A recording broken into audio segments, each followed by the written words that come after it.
have to start a whole new fucking stream because my stream shot itself because it fucking hates me.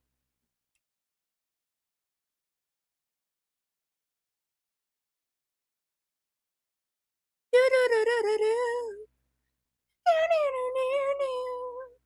My stream is fucking cursed. Do do do do do. Connect you, fucking whore. Do do do do. Do do do do.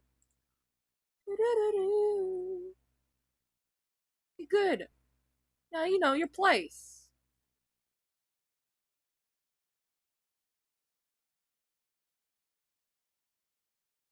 Pull up Sam motherfucking candles.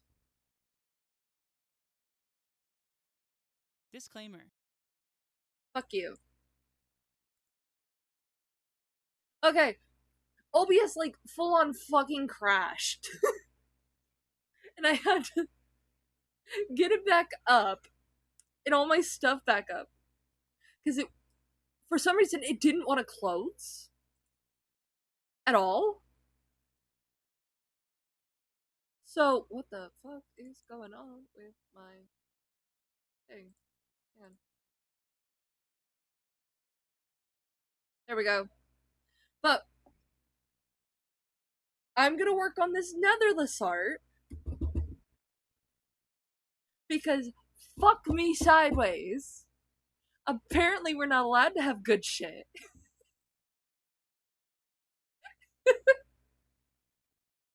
Maybe I shouldn't have complained. Oh no. The reason it was going that like that is because I was about to DM you to see if you're good.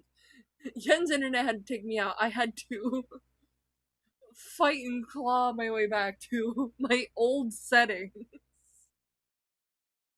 Because at least with that, you rarely got frame rate dropping so hard. What the fuck?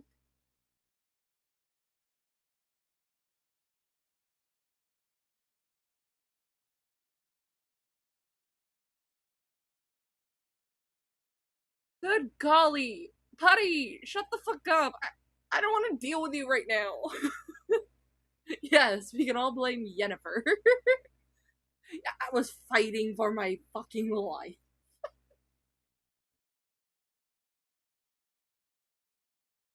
And I have to now go into like some of the servers where I like self-promoed. No Yennefer Witch Hunt. No Yennefer Witch Hunt. I need to actually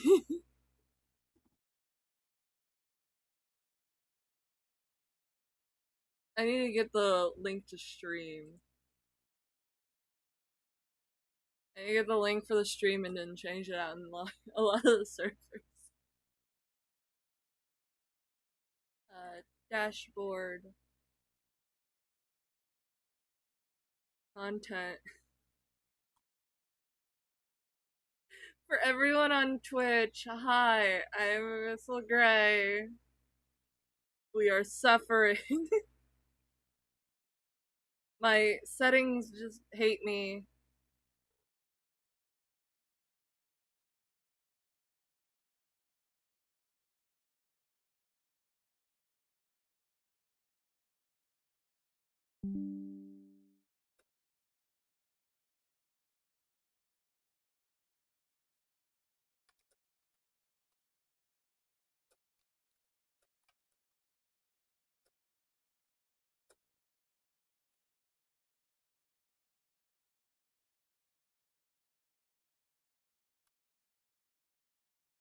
And then save.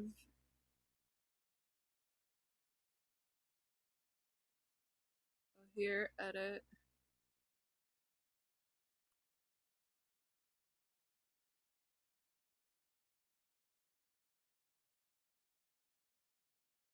You know, it's really hard to self-promo when you're when your shit keeps like fucking dying.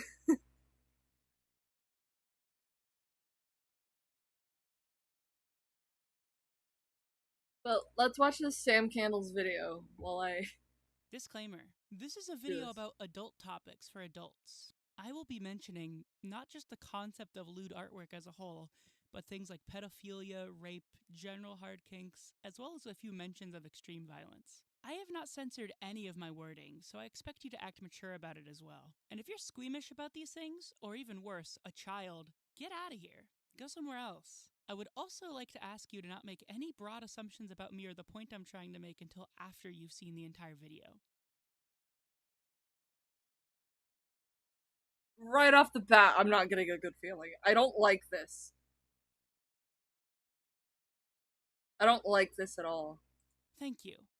What art should be allowed to exist? This is a question I've been asking myself since I was young, and now that I have my own answer to it, it's a question that has naturally come up a lot when I discuss art with others. When does a creative work cross the line into the wrong, the immoral? Brings out Pitchfork. I'm ready if Yen shows up. No! Be nice to Yen. Yen was meaning well, and Yen was helping me. We can't be mad that Yen was trying to. This is why I can't be a YouTuber. I would be too stressed out, but I wouldn't mind being a special guest for any of my friends. Aw, you're so sweet. But it recording and making videos like isn't the stressful thing. I mean, it does cause like some stress, but not too much stress. Because at the end of the day, you can just take your time with it. Streaming, on the other hand, you have to deal with scuff. You have to deal with copyright. You have to deal with X, Y, and Z. You have to deal with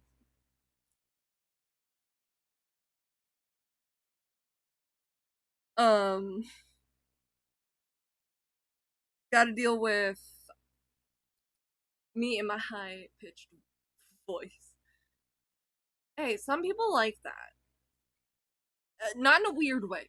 Some people really enjoy content creators with more higher pitched voices. I need to ask you something. If you don't post the damn Dante Dick versus Virgil Dick posts stream, I swear to God, I'll write the script for you and send it to your email.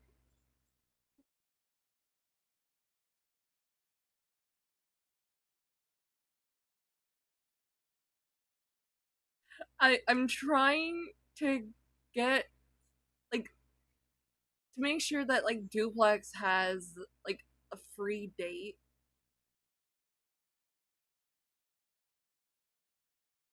but I can have multiple people on. It's a dick debate stream.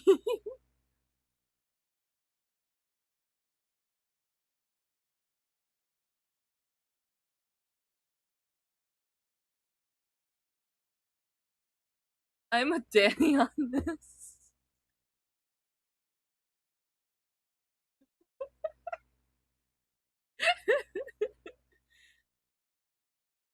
I have to deal with YouTube stupid AI. Yeah, YouTube has like some very stupid AI.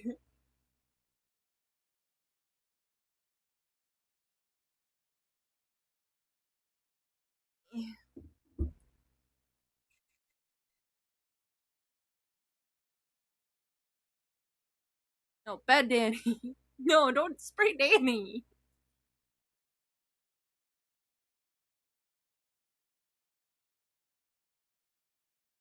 Where is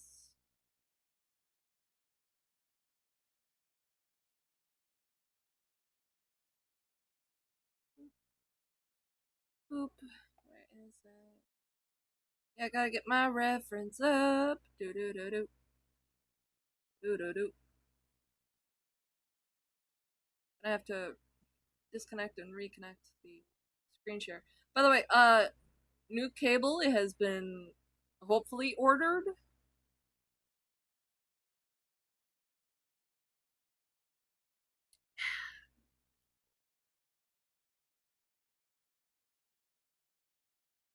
But let's get back to watching Sam Be Candles. societally unacceptable?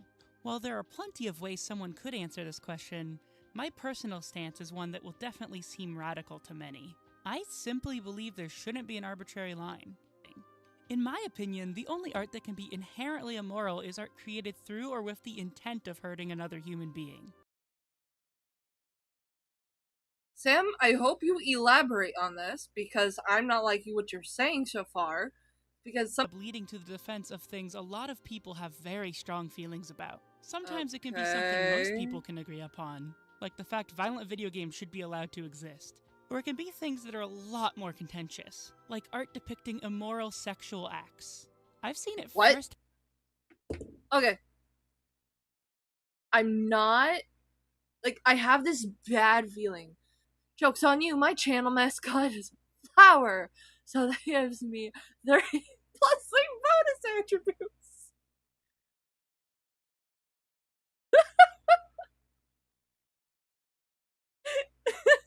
No. Is. So, let's get into the main topic at hand here.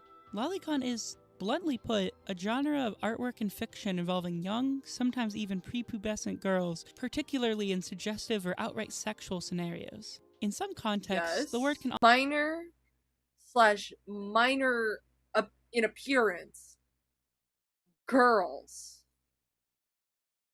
Where are you going with this? I'm scared. also be used to refer to someone who seeks out and enjoys these sort of works. And most importantly, internet. Now, I know what a lot of you are thinking. Probably something along the lines of course it should be controversial. It's sense how many, even most people, would come to this sort of conclusion. And obviously, I also don't blame anyone for being grossed out by the concept itself. But is it inherently immoral? Why? Wait. Fiction is something powerful. With writing, drawings, with whatever sort of medium art takes on, we can realize. See, Sam, the only way, like, the only reason why it's not like you are able to like see it as CSAM material. It's illegal in a lot of places in America. That's because some places at least have the common decency to like list it as such. A lot of the state politicians in the US had voted.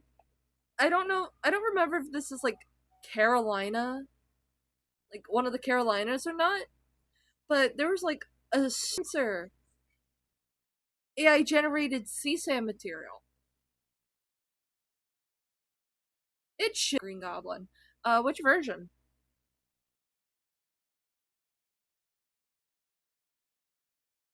Because there's so many versions that are technically canon. Fantastical things they would never be able to be expressed. Moral, evil, and disgusting. Also, go back 10 seconds. You know what's funny? That this person brings up Danganronpa.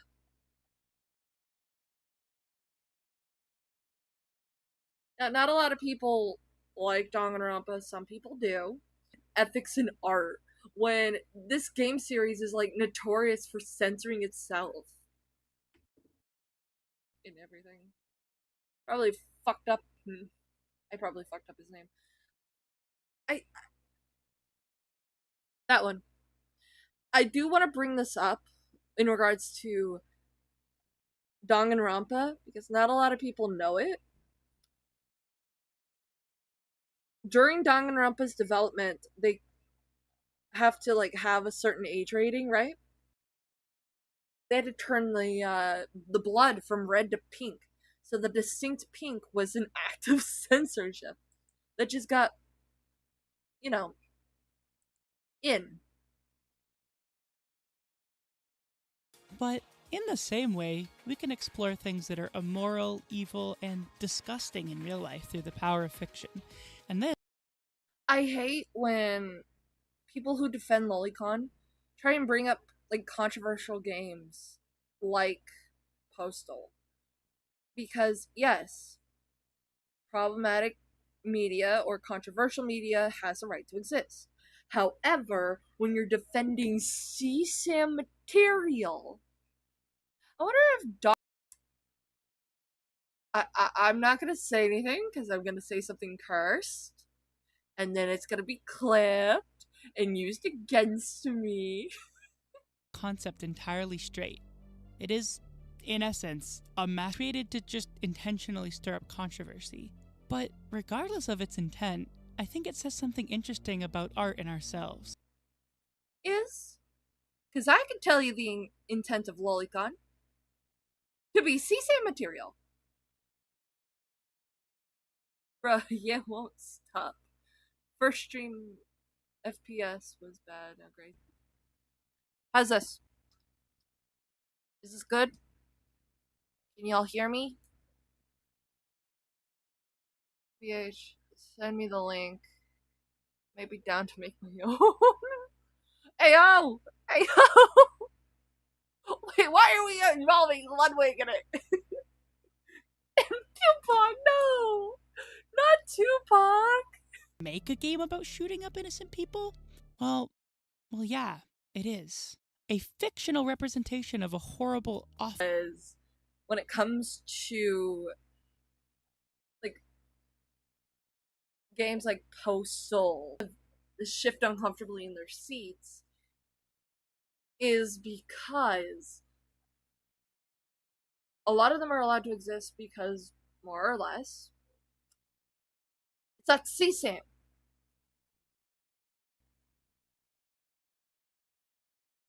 Because y'all pissing me off.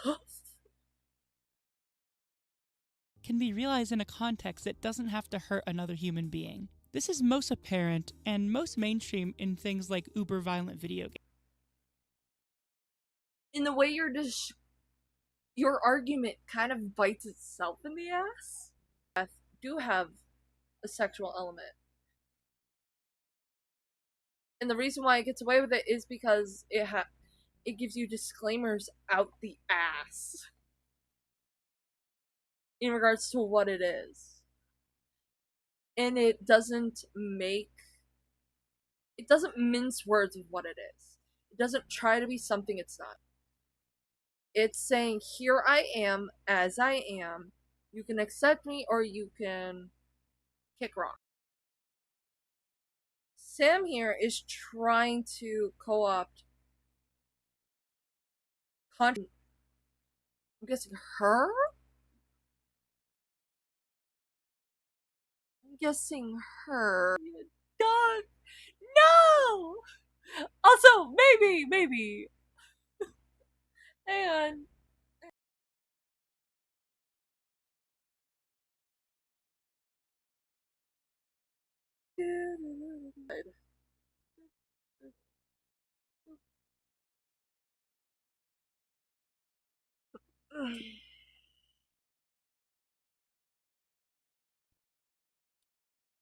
Back to Sam. Art and fiction do influence the real world, especially when said art is released on a broad scale to millions of people. A lot of people's impressions of certain cultures can be informed by art, like the super harmful, gross stereotypes and Orientalism contained in Disney's Aladdin, but a dialogue about what here actually is harmful and what these works are. Yeah, you can't have that argument with Lolicon. You can't have that argument with Lolicon. I'm sorry, dude. Gender neutral thing. I'm gonna check. I'm gonna check real quick.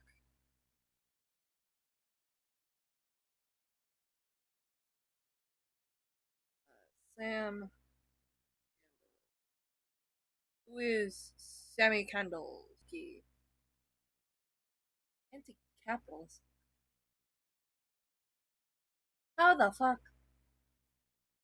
Nope. No. We're not. Trying to say, and that's whether it's a video game about killing people harmful and what these works are trying to say, and that's whether it's a video game about killing people, a dojin about sex crimes, or What? It worked again.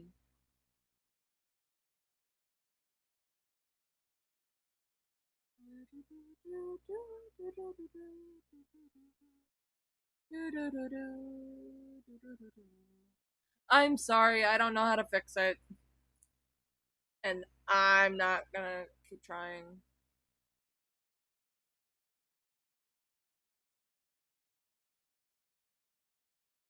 Or a Disney movie. A common retort against the idea of taboo pornography is that it's just that. It's just porn. It's not real art because it's made to titillate. And because it's made really big problems with this particular line of reasoning. First of all, where do we even draw that line? Who decides what's just porn and what's important art? The You law. could point at how it's marketed, or patterns in the things the artist chooses to make, but at the end of the day, worthless art Oh that my deserves— god. Oh my god. You die. Die. Die. I don't need to get off on depictions of small children. Where the fuck? No. No, no, no. No, no, no. Sam. No. No. No. Many famous paintings and statues from the 1500s or earlier could be argued to be pornographic to some degree, but are we really going to claim the Venus of Urbino isn't art? Another very fitting— It's not. Artistic nudity isn't inherently sexual. It would. Damn.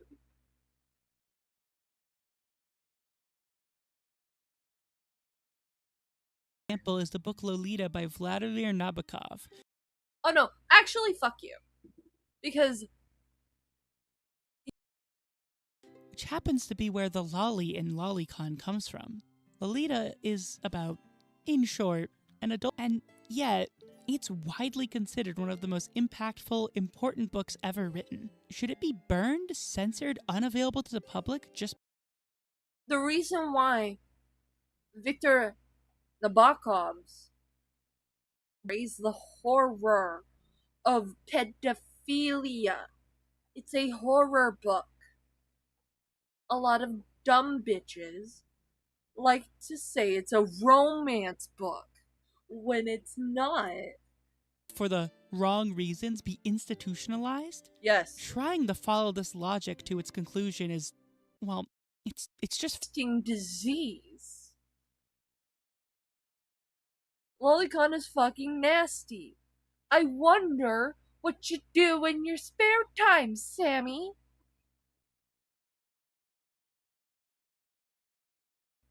Plant it on their head so everyone can stay away from them. This person is this walking red flag. Yes, I'm a horror porn artist.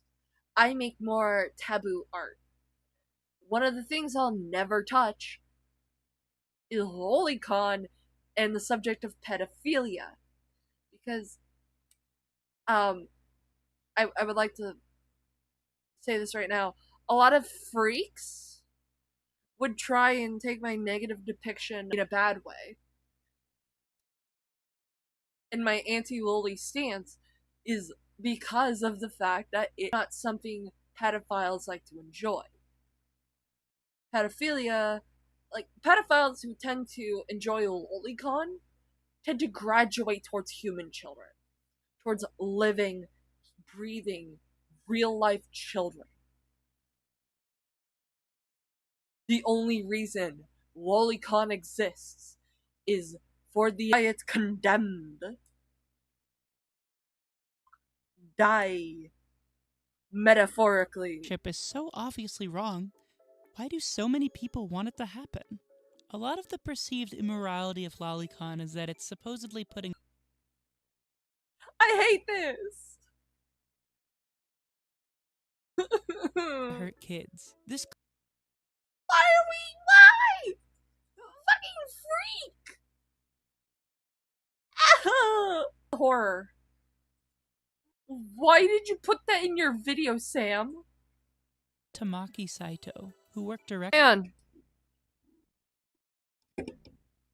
what's the term here? What's the term here?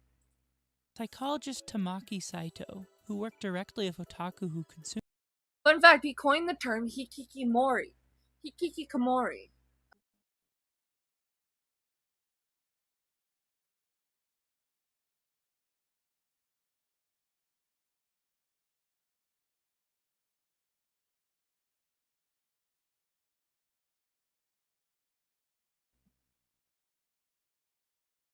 According to Wikipedia,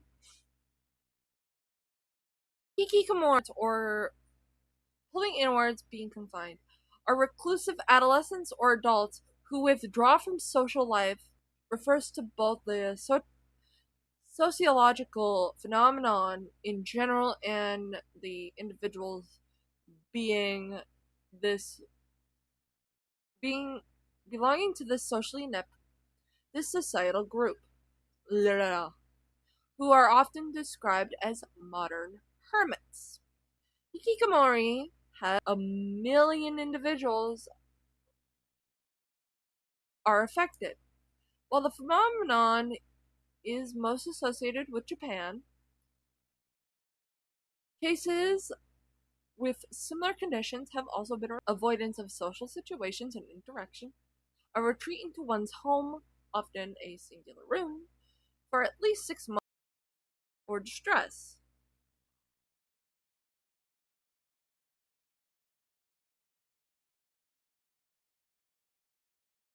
Maki Saito. Blatantly false. Psychologist Tamaki Saito, who worked Maki Saito.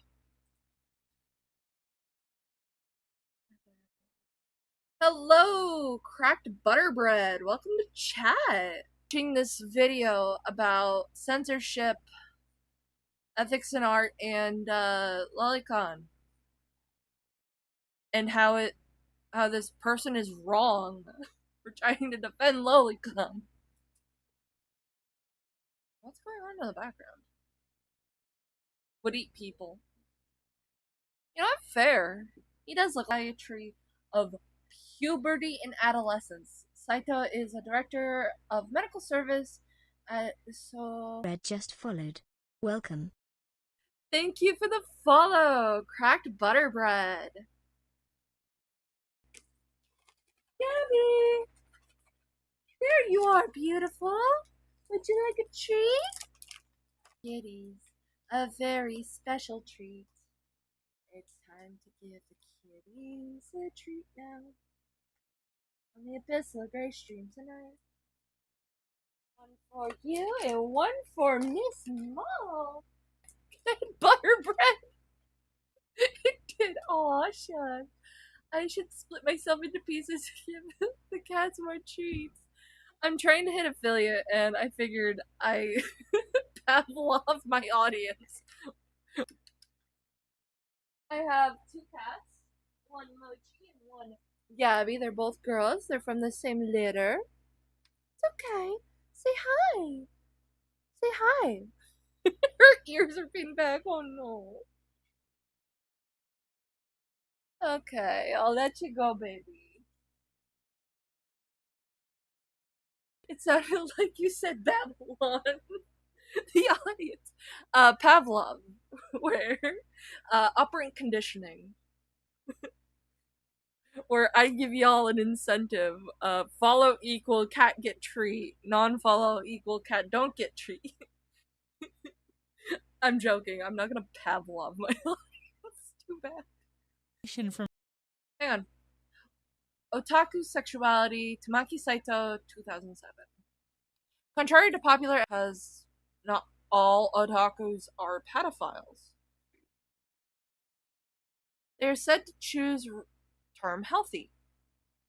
The evidence for this is separation between contextual and actual sexuality.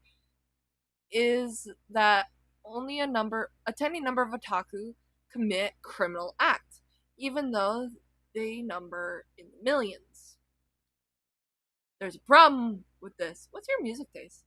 I like indie music, like indie rock, indie metal, nerdcore. Someone unfollows. Nothing happens. I really like. Now, my music taste does differ, but I really love the show with Papa Roach, and I think it's really fucking cool. Like, it will make me cry if I imagine it, and I don't want to cry. reality in the art itself. The same way most furries do not have an actual sexual attraction to real animals. And in both cases, neither of these things can turn someone into a pedophile or a zoophile. These No, but pedophilia and zoophilia is harm to real animals and the intent to harm. Like, you can be a pedophile and seek treatment. You just have to also admit that there's a problem.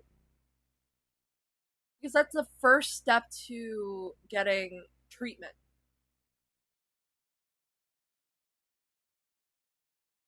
Like, for example, who don't live here, we really should be advocating for more therapy because of the mental health crisis here and the like systemic issue of people not taking taking like your mental health seriously. It's why a lot of men are told to man up when they begin crying. Crying is a healthy response to pain. And a lot of people are. Hang on, I'm just adjusting my mic. A lot of people are deconstructing that harmful idea and that harmful mindset to really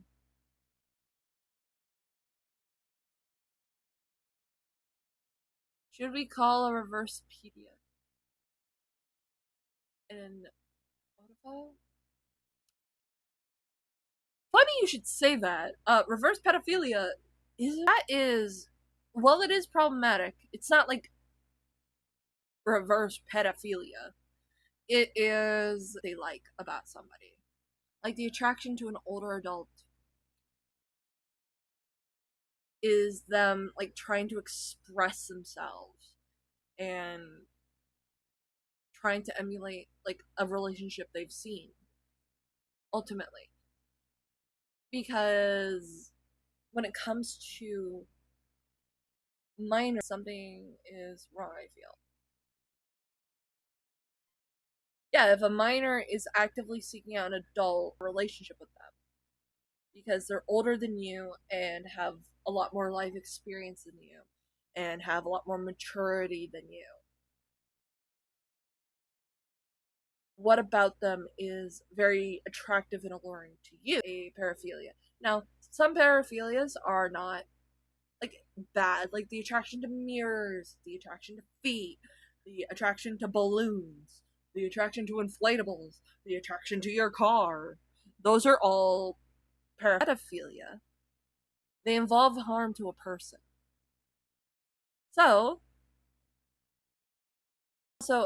It probably should be. You know, if that happened, yeah, I already read that.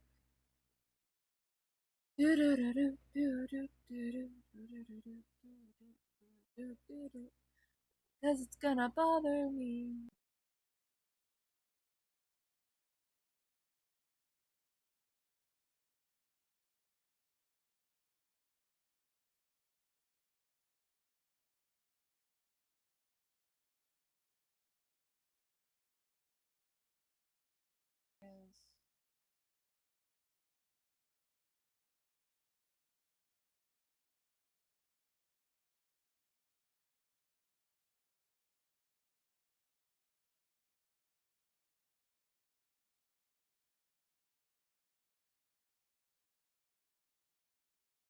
Yeah, I forgot to toggle these off for this.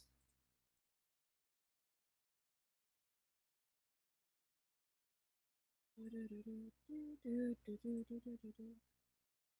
have that connected. I don't have that connected. I don't have that connected. Yeah, this should be the only one.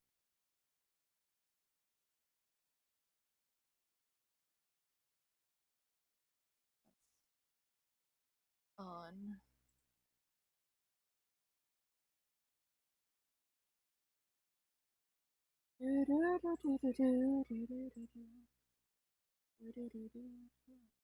We're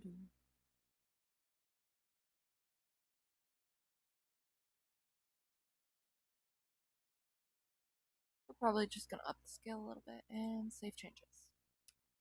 No. Yeah, because like a lot of them kind of overlap together.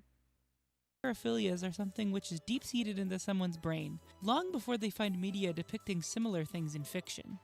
And yet, someone who's already a pedophile would be interested in fictional works that align, in one way or another, with their interests. And so it begs the question, is very clear before I elaborate.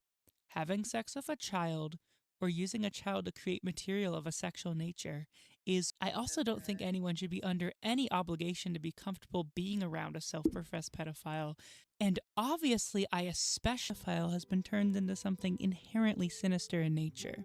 Of course, it does make sense on a simple emotional. And what's really important, especially if you wish to have empathy for people that are different, is to separate the thought from the action. The fundamental problem that makes pornographic material produced of actual children disgusting, ontologically evil, and immoral is not actually. What the fuck? This video is a fucking mind and a half too.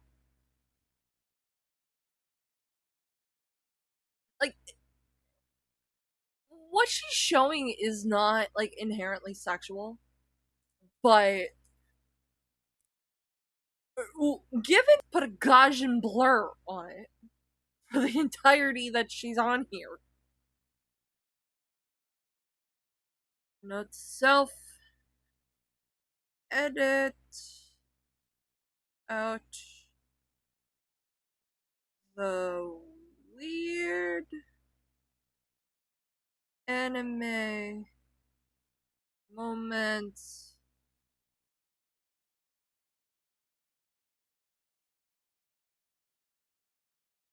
to Sam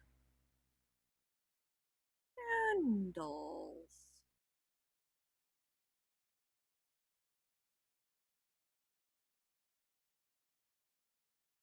Gonna reconnect to the thing.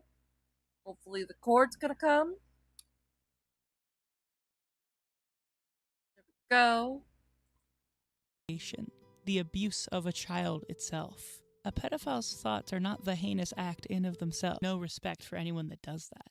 But the thought of being attracted to Lolicon the hurts nature of a children. child is Lolicon not hurts children. Lolicon. a society of people.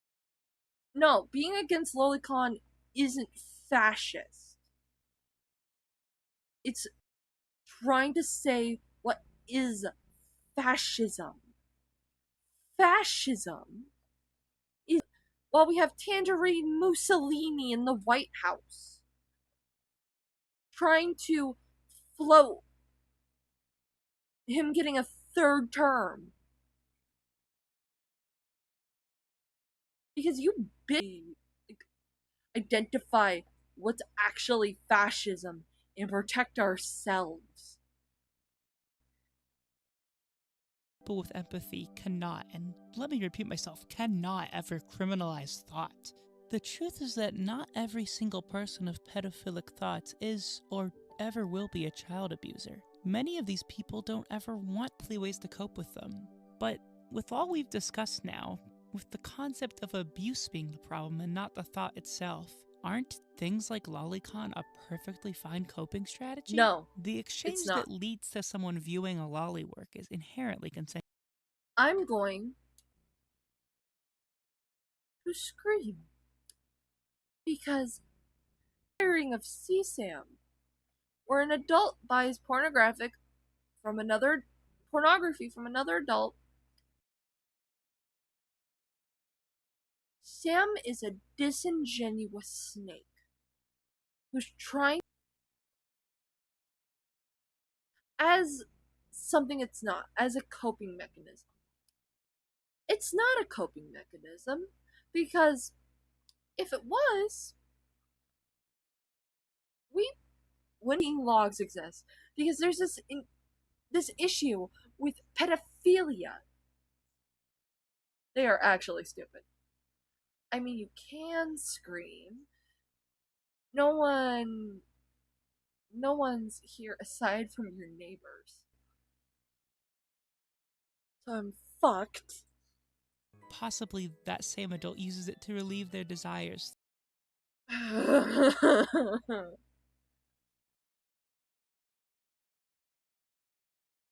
Oh my god.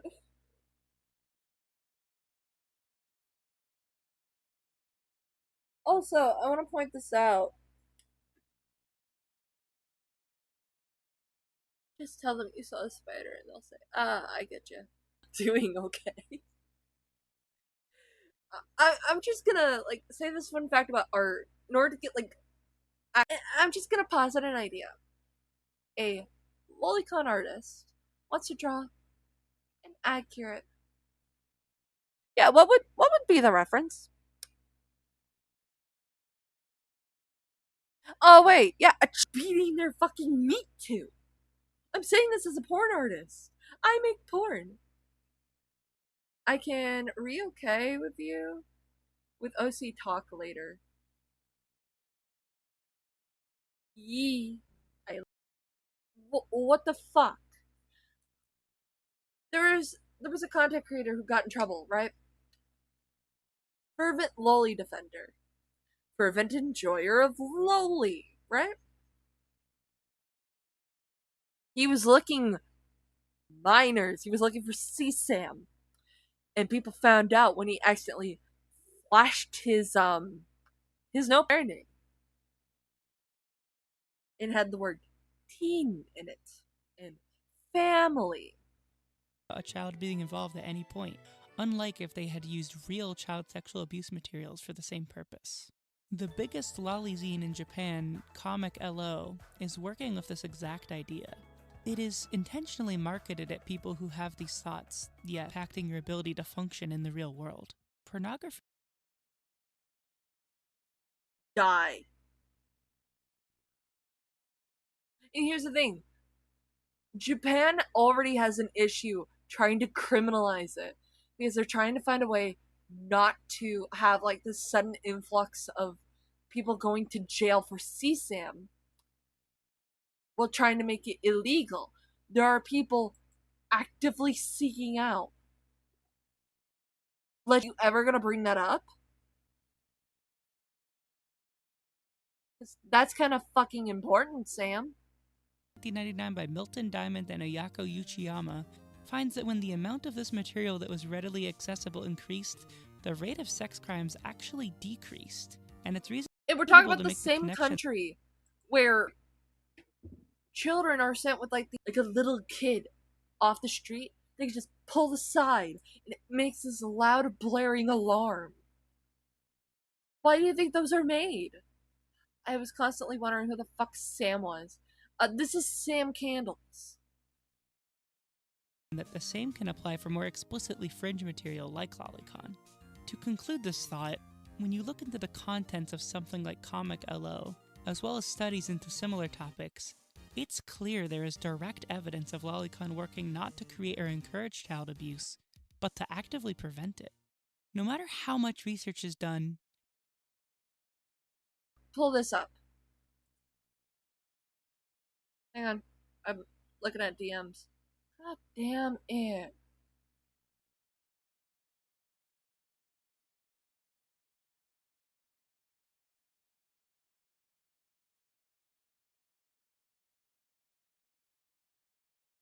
It's more V Omega.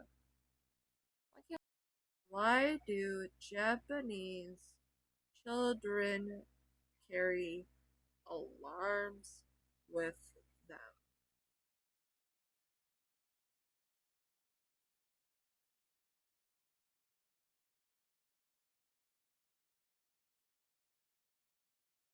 Oh, that's just in French.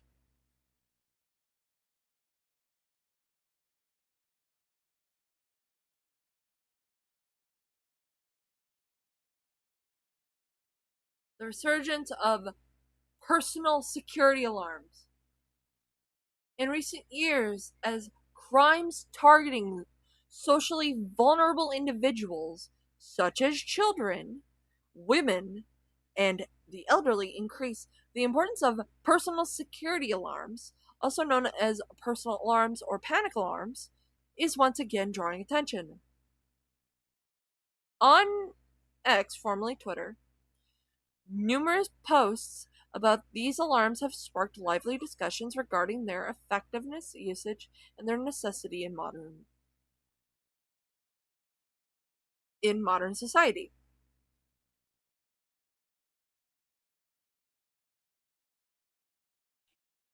The context part of it is going to be necessary.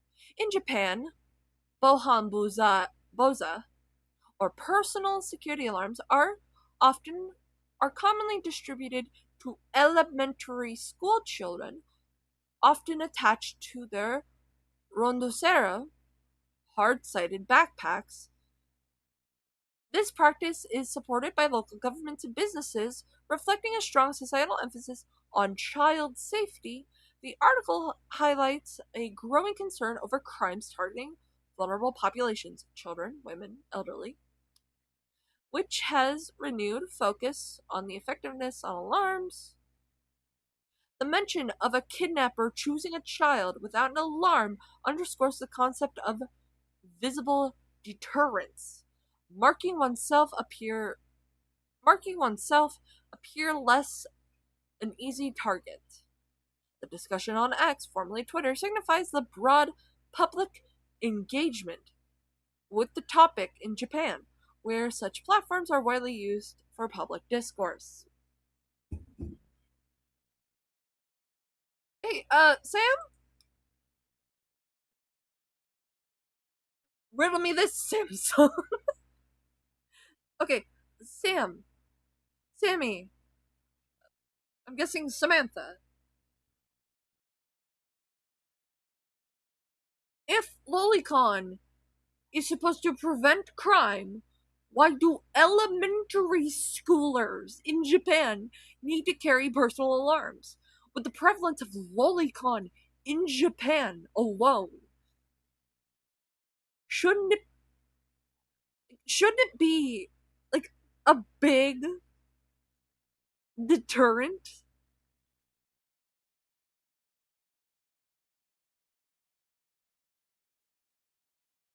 So, the existence of the personal safety alarms in Japan attached to school children's backpacks to prevent these kids from getting kidnapped is a big thing. I told Sam not to sing, but Sam sung. No matter how many examples there are of the works themselves working to prevent child abuse, no matter how non existent the evidence of it ever directly leading to Non real harm existent. is, the words I hear when trying to defend them stay exactly the same. It's just wrong. It's just gross. It Your is wrong. kids will be hurt. You're the reason they hate us. Things of that specific nature have been said to me a lot. A lot of this is also said under the guise of encouraging others to fix themselves. A common refrain is simply get help. It's Yes, used you to should imply get help. concern and empathy, while ultimately shaming an individual for their beliefs, enforcing this ableist perception of unwell on Ableism. pushing It's ableism to tell the pedophile to get help. How? them away without offering a real solution to the supposed problem. And this very mindset, despite often being spread by people who label themselves as queer-friendly or woke, even other trans people just like me. Okay. I hate the co-opting of the queer community. BH, this stream is dying. At least it's staying up for the long time it's been up. Fine on my end. Yeah, it's fine. I hate the co-opting of the trans community because here's the thing: the trans community, the gay, the straight, the gay, lesbian, queer community, the queer community as a whole, trying to say that it's ableist and queer phobic to tell the pedophile to get help is insane and reminds me of that guy, that person, Ron Domi, who was like a self-identified map and or pedophile who argued with the Lagovert and the internet on why it's queer phobic, it's why it's homophobic to not like pedophiles. Seems shockingly familiar, especially if you keep up with some recent events. In 2025, religious and queerphobic activists. Fuck you. Fuck you. Fuck you. I should have seen this shit coming. Don't get help from food shop's therapist. Yeah.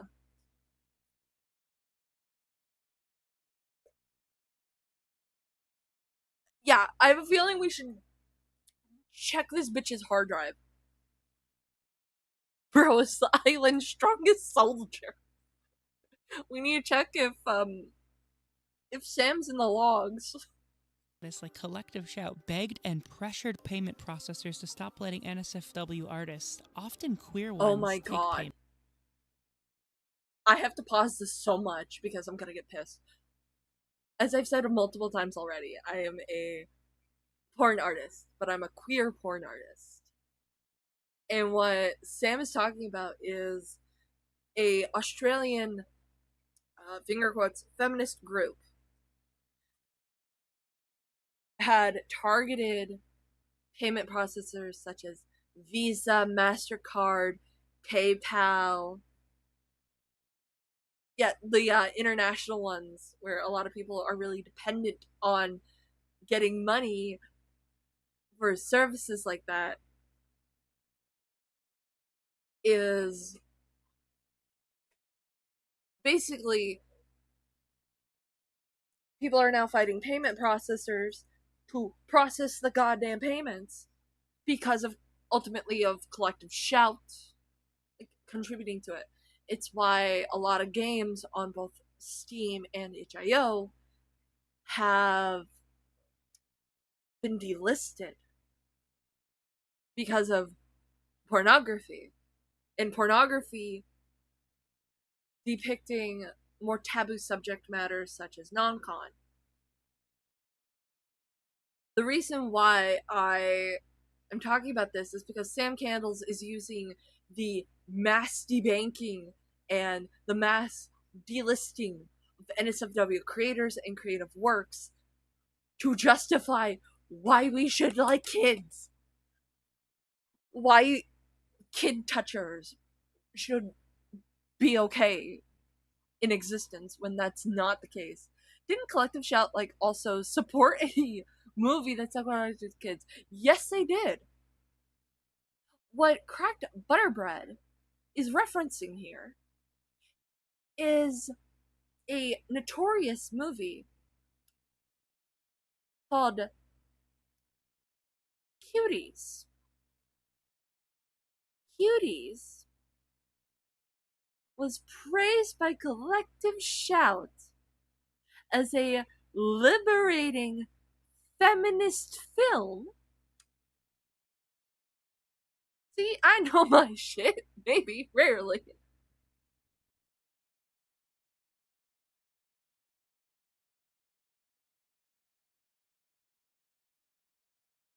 And people are now having to fight tooth and nail just to get payment processors to stop censoring people.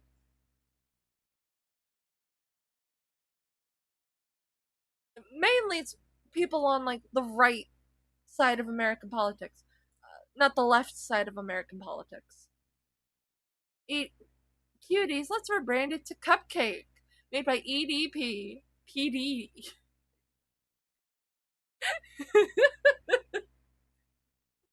Okay. The ironic thing about that cracked butter bread is the fact that um There's an EDP documentary being made. It's gonna be released next month.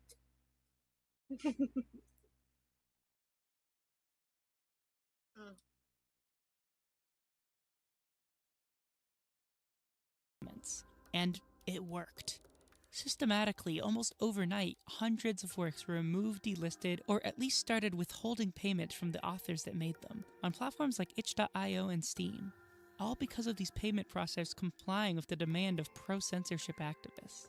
The mindset behind this sort of activism is almost horrifically similar to the mindset that wants to suppress Lolicon. Both are operating under the guise of protecting vulnerable people, and both only end up hurting. Trans journalist and adult voiceover artist Anna Valens wrote about this issue in 2 articles for Vice. Didn't Anna Valens talk about how they had a vibe in them and had it hooked up in a way where when they bumped into someone in Fall Guys, that the toy would go off?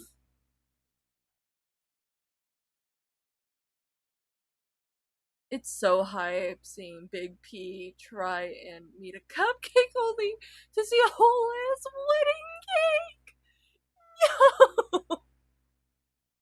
Evil. But yeah, Anna Valens had somehow gotten the I think it was the PS4 because controller because for those who don't know, PS4 controllers have like this rumble function and they've had it for a little while. It's like a thing that's like inherent in a lot of game remotes. But they somehow got their game remote to the vibration in their game remote to happen in the toy they had inside them. So anytime you like bump into someone in Fallout in Fall Guys, because they were playing Fall Guys while doing this, the toy would activate like a sleeper agent. And it's the reason why I'm not ever fucking wanting to cite Anna Valens, because Anna Valens is a freak.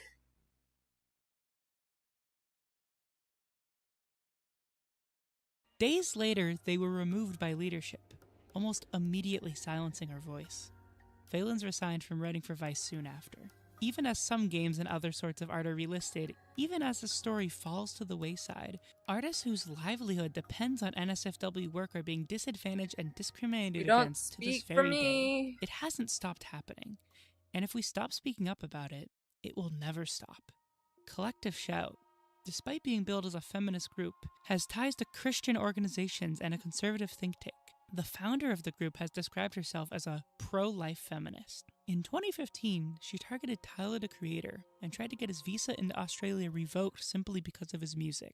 It's all fascism. No.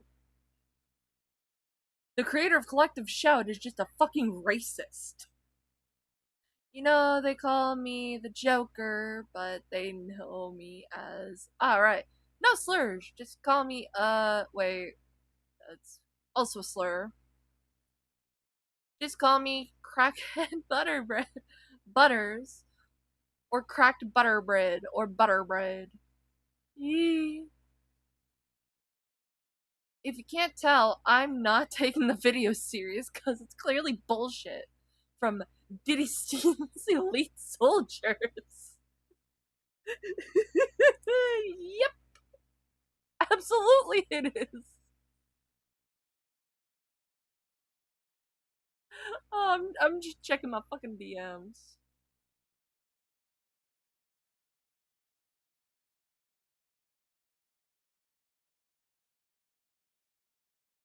There's a ping. Reality is live. It's gonna be live at 3 p.m. CST. So for those on Twitch, I'm gonna tell you this after we're done with stream. If Rayeli's still live, I'm going to send you 2 Rayeli or Rayeli beads. They make really good perler art. I have perler art somewhere in my room.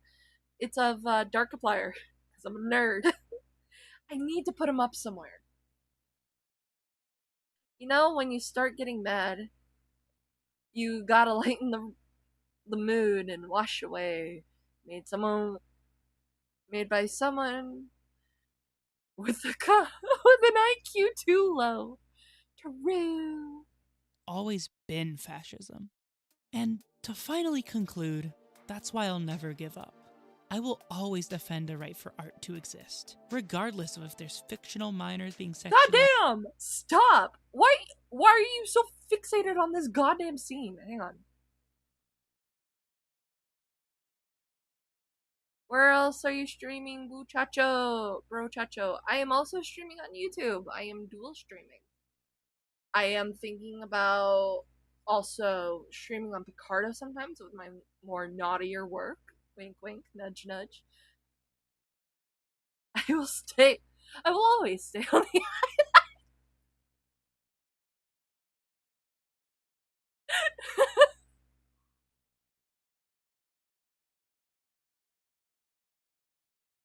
now that I hit that. Depictions of rape. Okay. We're safe now. There's no link, bro. What do you mean there's no link? Oh yeah, I have yet to link it to YouTube. Abyssal Gray on YouTube. Hi! Gabby says hi. What did I miss? Epstein's biggest soldier, apparently. Extreme violence, even if it's a game about a mass shooter, even if it includes incestuous relationships in a sexual context. Oh my god. If another human being was not harmed in its creation, then it deserves to exist in the world alongside everything else. To me, anything less than this stance is not just disagreeable. It is fascist, queerphobic, and against the very human rights that all LGBTQ, all marginalized people should be fighting for. Thank you, and good night. That was this painful ass video. You missed. No! No! I can't read that. God damn it. Wood chipper. Yeah, wood chipper. Wood chipper. We do have a. Let me hide the screen real quick. I did grab some Heat and Meetzer videos. And during intermission, you know, the BRB. Oh, why not? You know why. You know why. You know why.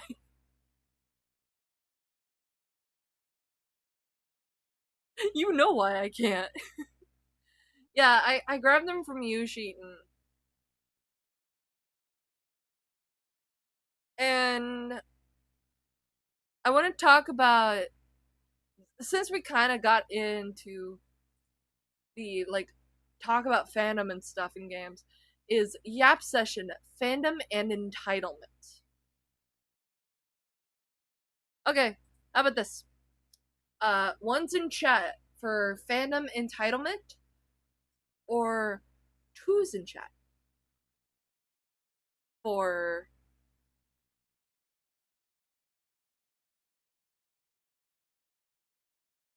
oh I have this metal shelf behind me, and I heard my baby, my little baby do not eat that. God damn you. I love Gabby so much. Hang on. Don't do that. Don't do that. Don't do that. Okay, I'm back. I had to move something because my cat was trying to eat a cord. Like a toddler. I mean, she is practically a toddler. One for Phantom Yap Session, two for, and this is something I grabbed. Two for Hypocrisy and Misdirection. Um, from what I've seen of hypocrisy and misdirection, it's a video about like other commentators. So, two in chat for tell Gabby not to eat a butter bread. That's cracked. Yeah, are you meowing? Three for both. Just which one goes first? Because the Heat and Mitsuru one talks about Nicholas Diorio. Stop it! No, don't eat that, my child.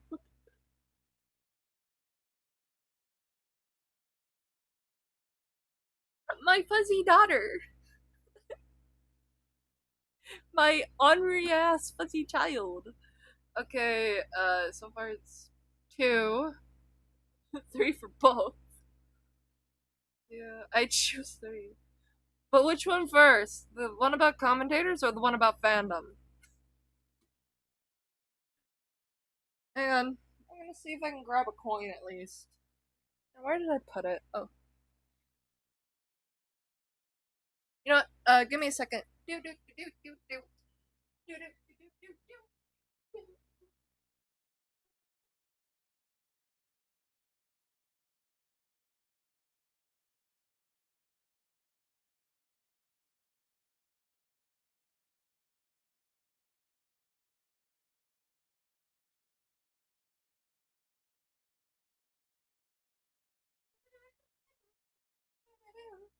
Okay, I'm back. Got a coin. The one where I get baptized. Demons come out of me.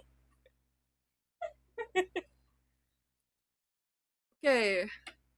So how we're gonna do this is heads for video 1 or heads for video 2. Heads for hypocrisy, tails for fandom. 1, 2, 3. We're watching the hypocrisy one. For those who don't know who Hiten Mitaru is, they are a former ACCSCC content creator who used to stream actually on Twitch.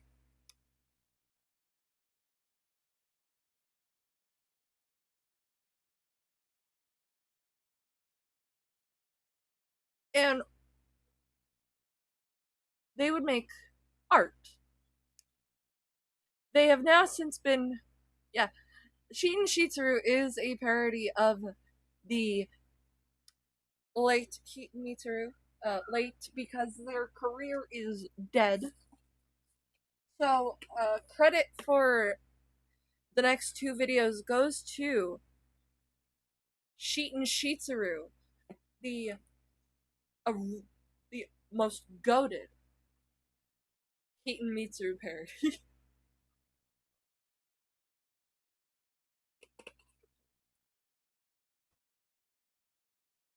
People tell me have demons. They are wrong. I am the demon. I saw Diddy hit the gritty, and on the party when he kissed him, Steve.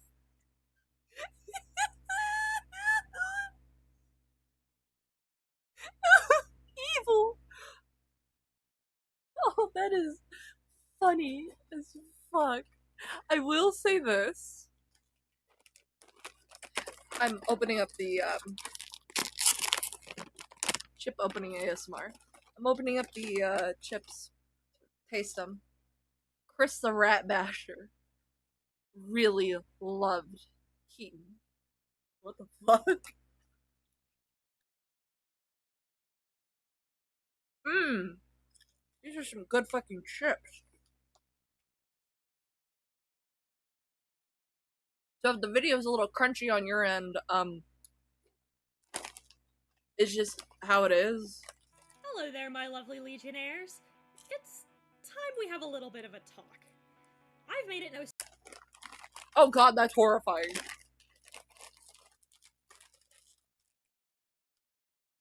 Hang on. It took me a minute to process that they're actually moving around.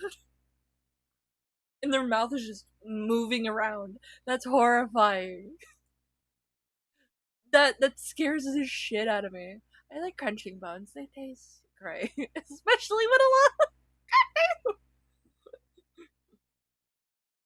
It took me a hot minute to realize, like, Heaton is moving around because of a 3D model. Because there's, like, VTubers who use 3D models, some use 2D models, someone like me have PNG models. Heaton's tracker was ass. Oh no, I can tell. It has this uncanny valley to it. Chris the Narc became Chris the Rat Basher when he covered ACC. Oh, Nito, I'm gonna grab something real quick. Give me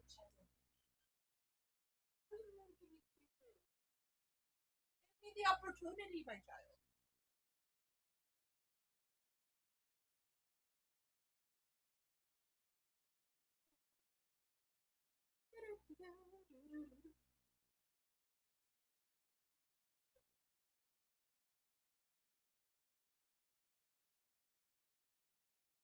Have you seen the 2.5D model? No, I have not. There are zero. Then there's me who uses 0D models. I have never. I don't think I've ever seen a 3D model Heaton Mitsuru. If I did, I probably blocked it from my mind. You know, like one of those like traumatic experiences.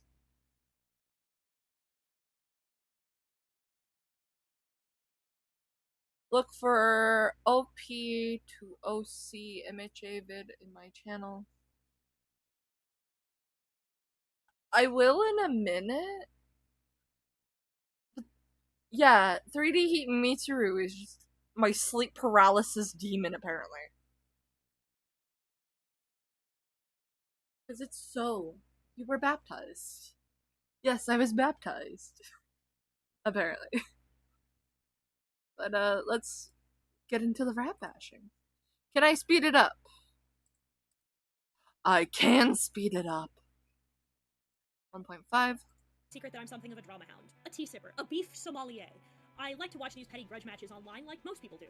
Sometimes it's nothing more than a call. And oh, it doesn't have subtitles. Sorry, you guys are a little fucked. Hello there, my lovely legionnaires. It's time we have a little bit of a talk. I've made it no secret that I'm something of a drama hound, a tea sipper, a beef sommelier. I like to watch these petty grudge matches online like most people do. Sometimes it's nothing more than a call to subjective morality, and sometimes it's a call out for literal crimes. However, I've also made it no secret that my favorite community to watch is the wider commentary community. Not my small slideshow section where we have Danganronpa avatars and talk about Pokemon. No, I'm talking about figures like Aki RFC, Tipster, Boblax, Turkey Tom, and the lens by which we're going to view all of this through, Nicholas Diorio. See, while I enjoy a little casual beef here and there, I've noticed that this community is constantly at its own throat like it's got Hinamizawa disease. One day someone is trustworthy and the whole team's behind them, and the next, they're disavowed and completely shunned. These guys are so two-faced and stupid, I wouldn't be surprised if a nickel makes most of their decisions. Now, let's get into that. Specifically, I think it's time we go back. But we've grown in the one way that V2 never could. I already know this is gonna be painful. I forgot how much I hate their voice. 2.5D Heaton and the Hawaiian Heat. There's a Hawaiian Heaton Mitsuru. No, I refuse. I refuse. I have a little. Why is Mickey Mouse talking? I have it on 1.5 speed. Do you want to suffer through regular speed? We can suffer through regular speed Heaton. There. Emotionally. Now let's rewind the clock. Now, that's regular Heaton. Now, I want to point this out. Heaton is saying, oh, everyone's just at their throats, while being in the fucking art and slideshow commentary community. a community that, like, is always at someone's throat.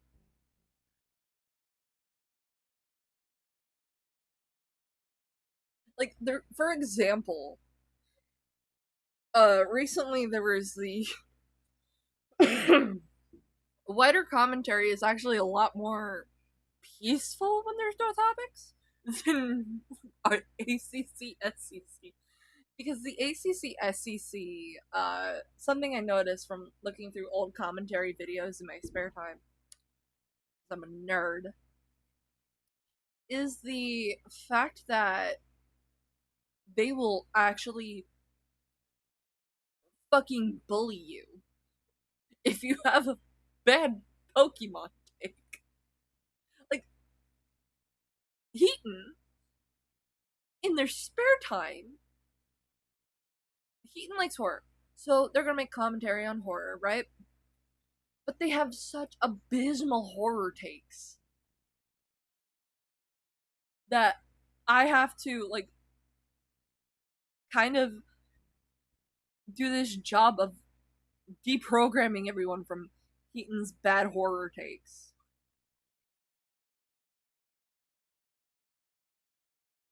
And all that. And a lot of their, like, transitions is just incorrect summary of Ultra Kill.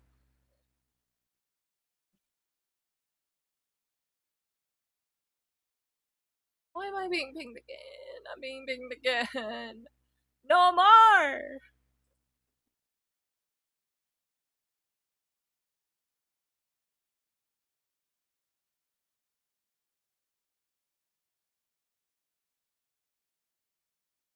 Uh,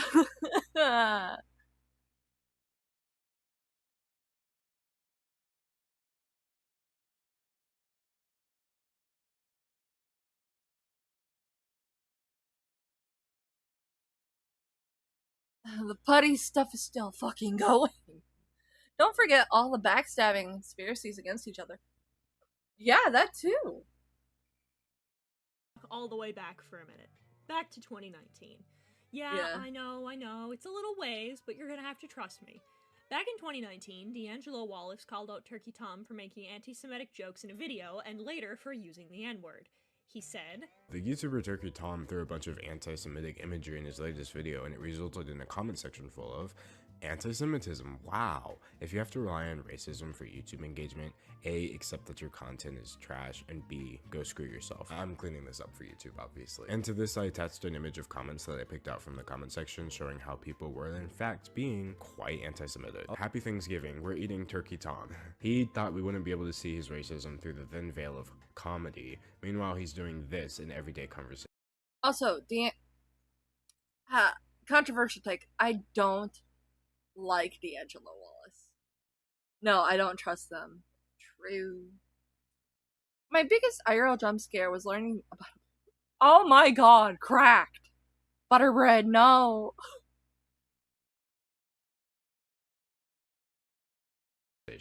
So allow me to repeat from yesterday when you tried to gaslight me. Go F yourself. now, like the responsible, thick-skinned individuals we're talking about, the whole community lost their fucking minds. They claimed D'Angelo was calling Tom a Nazi, that the screenshots were a year old, that they were edgy jokes, but Tom wasn't racist. We're gonna focus on Nick's response.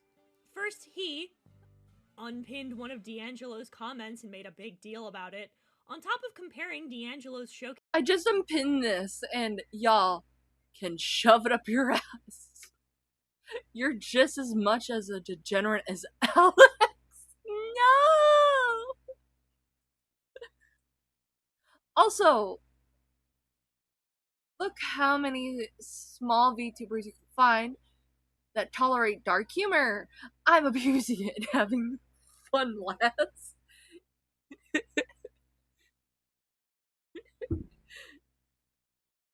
Heaton cures my voice dysphoria, to be honest. Because I could always sound worse. I hope you have fun with my jokes and humor as well. I do. I do.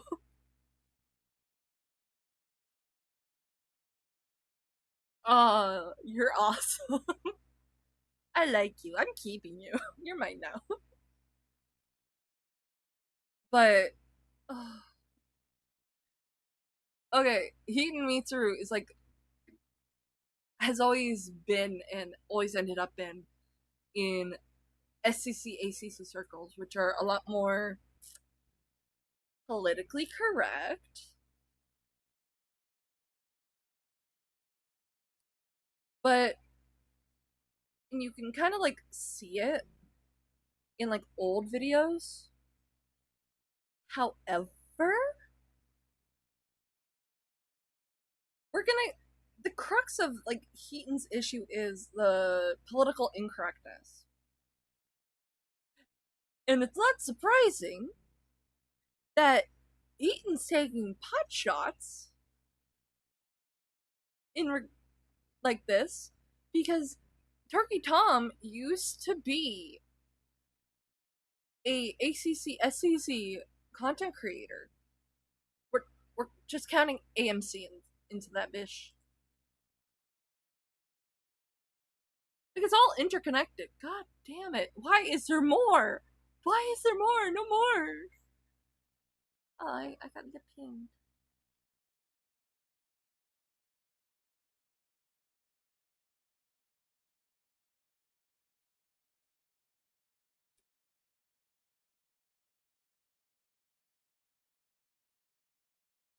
Case of Tom's blatant racism to a false accusation of rape. He then proceeds to mock D'Angelo for posting on Thanksgiving when so was he. You were right there on Twitter. If this is sad clown behavior, then you're all at Pagliacci's birthday party, big man.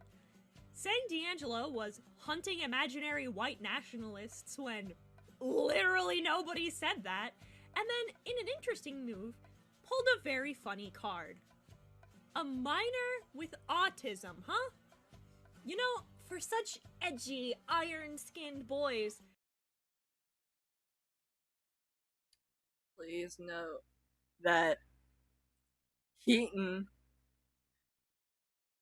claimed to have thick as fuck skin, and yet the second they got called on their shit, they left. I am keeping you. Nah, unless you tolerate. I have heard insane shit in Discord servers.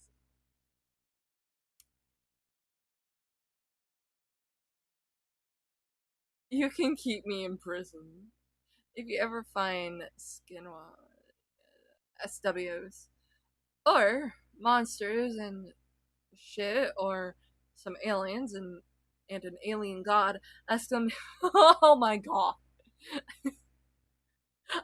Yeah, let me just square up with an old SW and go, yo, have you seen Oppenheimer? Have you seen the movie Oppenheimer? Or did you go watch the Barbie movie?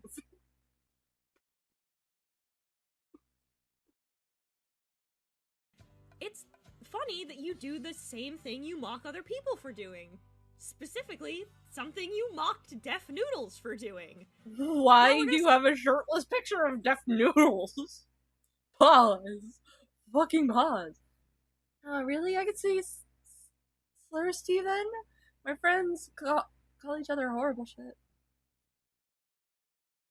We would get in jail because governments don't allow dark humor and they're all spineless.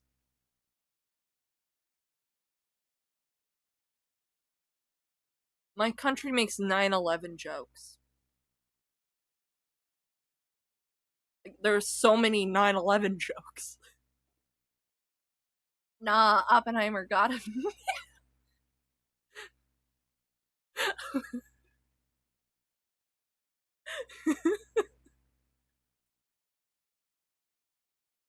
Slide this time scale up. Gonna go to 2021. We're gonna talk about Nick's beef with Deaf Noodles. I want to preface this section with the following. By the way, this was happening. Now, Heaton didn't know of this.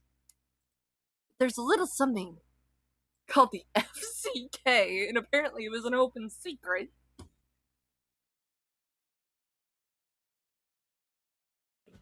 I don't like deaf noodles. Fuck. I don't like for you. 99% of the people in this video. I agree with about 90% of the critique that he's received, and I also think he's a huge baby crying about being criticized, but most of you do, honestly. I shouldn't have to say this, but given y'all have this weird predisposition to take things at their least charitable and need every single thing spelled out for you, figured I'd say it. So, deaf noodles. Well, one of Deaf Noodle's accusations was that the community was being racist and xenophobic. This was in response to them bullying him because he was Brazilian. He wasn't getting bullied because he was Brazilian, but it's important to mention. Nick talks about this a little, choosing to show these clips of Augie talking to Dennis. First off, I think it's important to clarify that nowhere in this tweet does it say you're a racist. It says disenfranchise minority creators. It says makes jokes. Wait, that, if you're disenfranchising minority creators, wouldn't that be a racist act? I mean, people, the whole thing behind white privilege is that people don't understand that they're doing something that's disenfranchising someone without them even realizing it. Just because these kids are disenfranchising minorities doesn't mean that Dennis actually claimed they were doing this intentionally. It's calling them fascists, right? So here's the thing, flirting. Okay, when you flirt with someone, does that mean that you're immediately dating them? I don't think you're a fascist. I think that you play around with fascist ideas. If Dennis actually thought Augie was a fascist, why wouldn't he just say it to his face? Why deny it? Especially when there are so many clear examples, like these ones. Do you think Hitler was like a big memer dude, or do you think he was just a stern asshole? Do you think he had like deep down he was like, well? I want to point this out. And this is something I've seen. What do you mean? Doesn't everyone have a picture like that? No. No one just randomly has a picture of Deaf Noodles with his shirt off in what appears to be either an apartment or a hotel room. But something I've noticed within commentary is the sneaky language. I'm not saying you're a fascist. I'm saying you're playing around with fascist ideals. That's still an accusation of fascism. You're just trying to take the shit, coat it in sugar, and tell people that it's not a shit covered in sugar. Okay, what kind of slur would you want to call me? I don't know.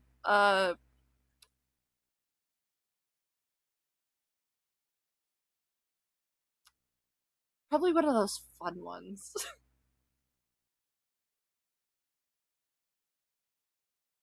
I'm not your... Yeah, it's kind of like that. I can't read that out loud, cracked bread. Because I'm also streaming to YouTube, and they really don't like it when you use Funny Mustache Man's name. Oh, like, killing me. I've seen referred to him as a big memer. Do you think he was like, kill those filthy people? Okay. So, you get the point. You say that Hitler's a fascist. Yes!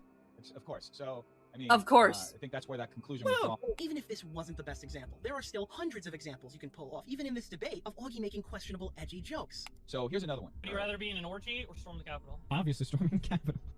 So would you say that storming the Capitol was like a... God damn you! Can we please? Open that. I have to skip that. Because it references J6.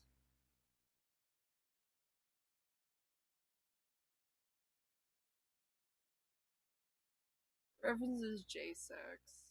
I don't wanna... I mean, this is an objectively nasty thing to say about somebody, but, I mean, someone's calling somebody racist, so... What you and most of me for hiding behind, if that's gonna be a conversation for a different segment. Dr. Skipper.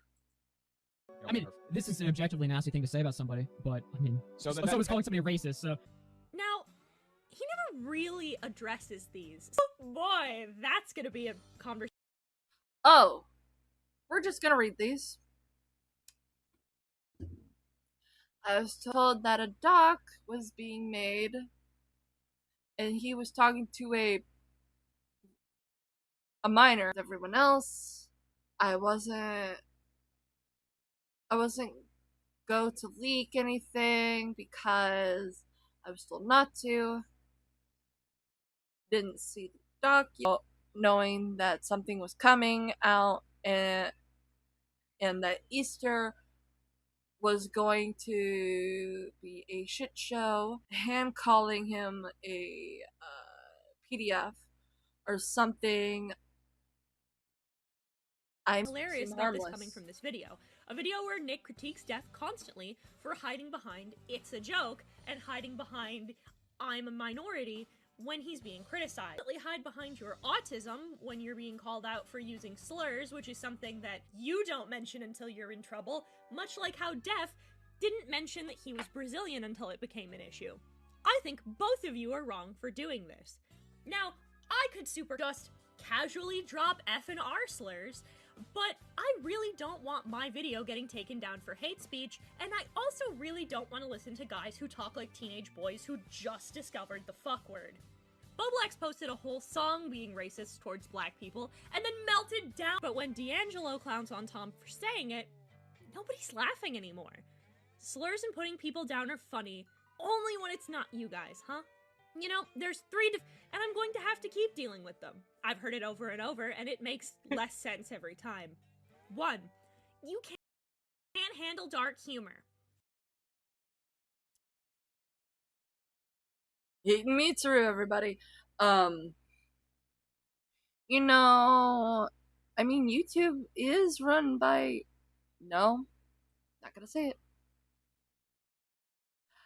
Hi, Shayton. Ironic. You know, I do love calling myself slur. And a T-slur. Heaton is just discovered the word. True! True! Very, very true. Very. We're going over old Heaton Meter videos, actually. We had some trouble at the beginning. We did cover the Sam Candles thing because and got curious. I'm joking when I say this. You should spend your money on a new, really good computer. I recommend the Acer Nitro 5. That's one I'm personally getting. Acer computers are really good. I'm currently streaming from an Acer laptop that is nearing the end of its days. Oh no, the slur screamer is here. Friends and family alike. Fuck, I made jokes about my grandmother dying to her face on her deathbed. I'm willing, ready, and able to make a good You made what? Hang on, pause, fucking pause. Like, fuck. I am so sorry for your fucking grandma. Why would you do that? Why would you Why would you joke about your grandma dying to her face? I would also call you some horrific things, as if I'm describing this this poem between MC and Body Blues child after 100 nights. No, wait, 100 guys in a night. Oh god. Keep it up, kicking. And next stream, I'll sing you those slurs. They're jokes, guys. I think you guys are Schrodinger's asshole, hiding behind a thin veil of comedy. I need a bucket. I need a jar. Because I can't make it a drinking incentive where we hear about Schrodinger's asshole. Goddamn. Last time video on it rather than... You know what? I feel like I might scare off potential Twitch followers with my shit. Nightbot! Don't be a dick! I am so sorry about Nightbot. Hang on, let me... Hey, Nightbot. Time to take you to the corner.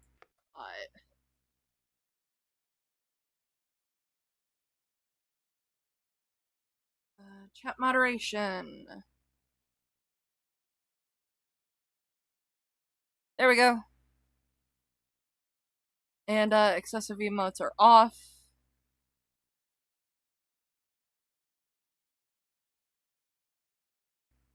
Shh, Nightbot. They said they'll keep me. Don't you dare touch me! I've been warned for caps. Yeah, I forgot to toggle them off because I didn't know people would, like,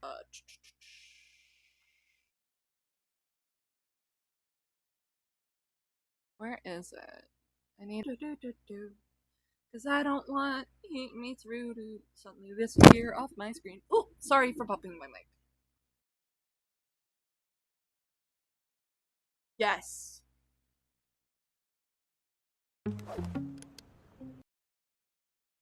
I need the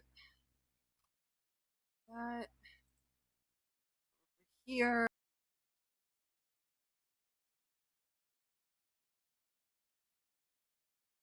We're gonna play the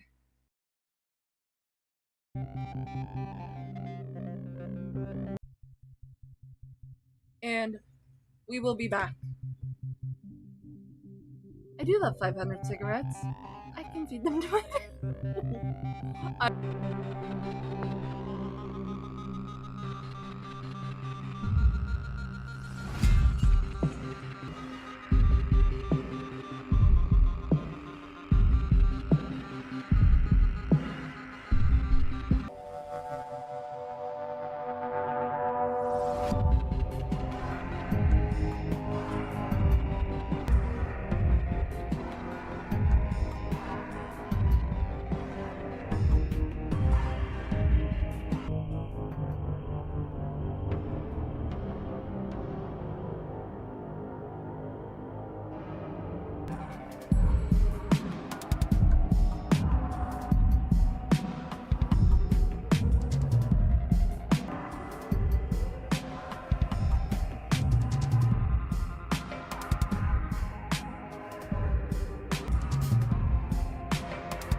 Okay, I'm back.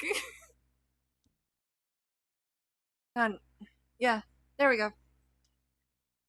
Yen's Wrath returns. Oh, I'm sorry. Let's see. Just finished rewatching all of Lord Crust's Jar Saga yesterday. So in a spicy mood. Let's go here.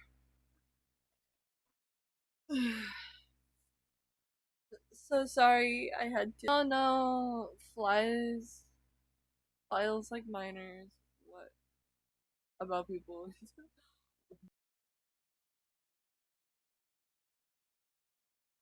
I do have like a funny story about.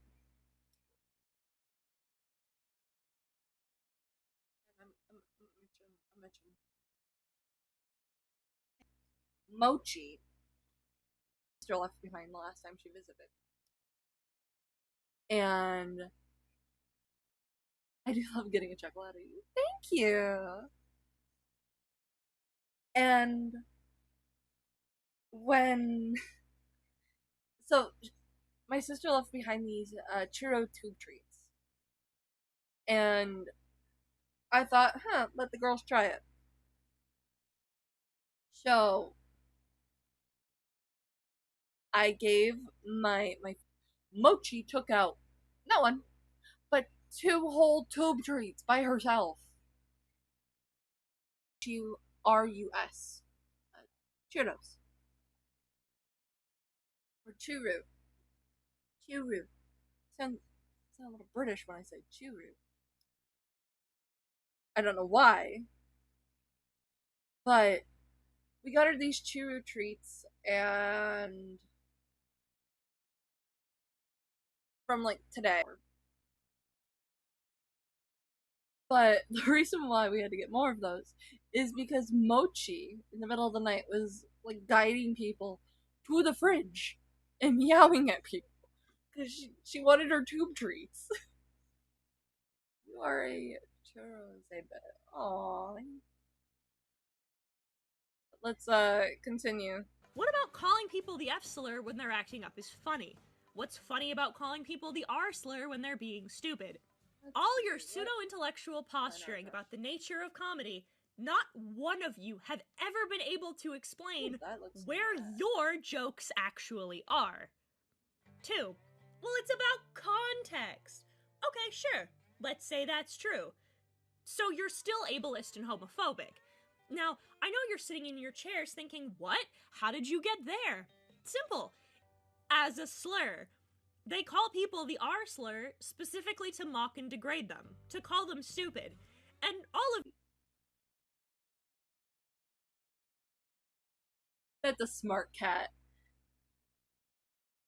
If my mom like leaves for work, that she can go up to me via get from the chair to the desk to right next to my head.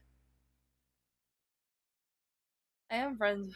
No, I can't say that. I can't say that. But Mochi learned to scream in my ear. She'll go meow, meow in my ear as I'm trying to sleep. I'm like, Mo, it's not uppies time. It's sleepy time. Let mommy sleep. And then she keeps going.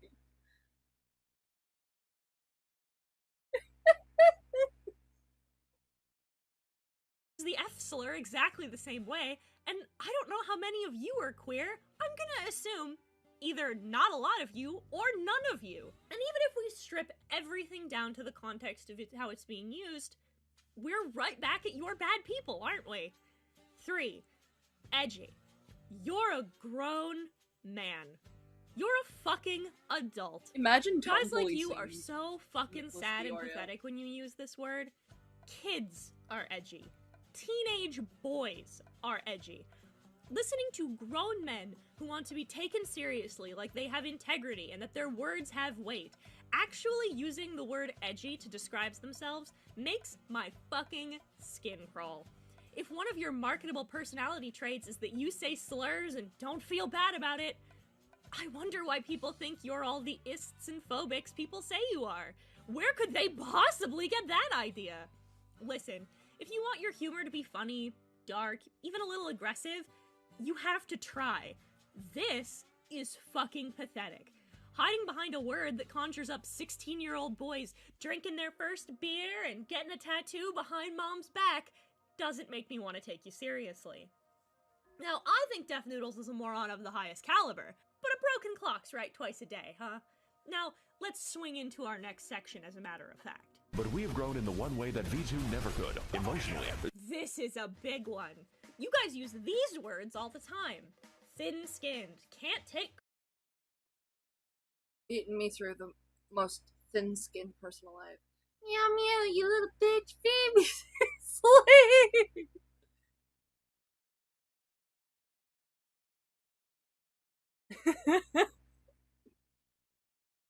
God, imagine Mochi did that while you were sleeping. She did. She would meow in my ear as I'm sleeping. She would wake me up because she knows that meowing at me will get me up. Speaking of which, where's my scrawny screamer? Probably in the window. But I do want to like say this about Heat and Mitsu. Heat and Mitsu is the most self-important, holier than thou creator I have ever seen, and it bugs me. I don't know why,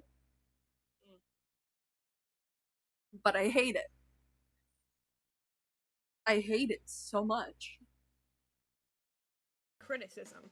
It's fucking hilarious that you want to talk about that, considering none of you can. Nick posts a picture of him getting friend zoned and then getting teased. Rage quit the call. While you were crying about us not liking you. I was But do crying. whatever you like, bud. Taka, when did the tears come out of my eyes? I was crying. When did the tears come out of your eyes? Probably when that girl said she wasn't your girlfriend on that post. That was the saddest shit I've ever seen. What girl said she wasn't my girlfriend? When you posted a picture of you holding somebody's hand, just trying to be vague about it, and then they're like, you have a girlfriend? And the girl's like, no, he's my best friend. Dude, you have no idea what you're That was funny as talking fuck. about. It's hilarious. No, that was It's funny as fuck. hilarious. That was funny as fuck. That's funny shit. Dude, you have literally no idea what you're talking about. Okay, so that didn't happen. Nick, did that happen or not? Yeah, it absolutely happened. Okay, so that happened. You posted a vague picture of you holding somebody's hand, or like fucking some shit, and then, do you have a girlfriend? She's like, no, he's my best friend, and not my girlfriend. Talk about my fucking personal life on here. It's not your personal life. It's a tweet you made. Why are we bringing up this Warski debate? How is this relevant to the argument? And she hits the gritty and tells you you are a I don't know, and no one will believe you. I'm never gonna get too old to use slurs. Rude. It's a tweet you made, Nick. Nick, it's a tweet you made. That's not your personal life. It's a tweet you made. It's not your personal life. It's a tweet, not your personal life, dork. Public forum is not public. How pathetic is that, Nick? You're such a piece of shit. You went at Steejo about shit. What is it? I'm bringing up shit about Augie's dad? Hold on. What have I brought up about Augie's dad? Whoa, hold on. What bring about Augie's dad? You think it's cool to talk like I intentionally don't name people like this specifically because I keep that part of my life very off the internet. No, you don't. You try to post it and look cool, and you didn't look cool. I didn't try to post it and look cool. It was her idea to make the fucking post in the first place. I told her. I'm sure it was. She did. That's none of your fucking business. Then why'd you post it on Twitter, Nick? It's none of my business. Why is it up there, Nick? Why'd you post it if it's none of anybody's business? Looking into people's personal lives. How is this your personal life, Nick? Why are you bringing it up in a fucking debate, Tonka? Because it's funny. Remember, it's about things that are funny. We're debating. We're debating, Nick. Is that what's happening? Oh, did Nick? Bobilax gets called out for a racist song that I mentioned earlier. Copyright strike him and melt down on stream. What else is there to do? I don't know. What else can I do? What do you want me to do? Notice how there's like no dates. There's no dates for these. How is this relevant to your argument, Heaton? Because I can tell these are like even like the time, I'm guessing 2019, 2020 something, probably 2023. This was like old commentary.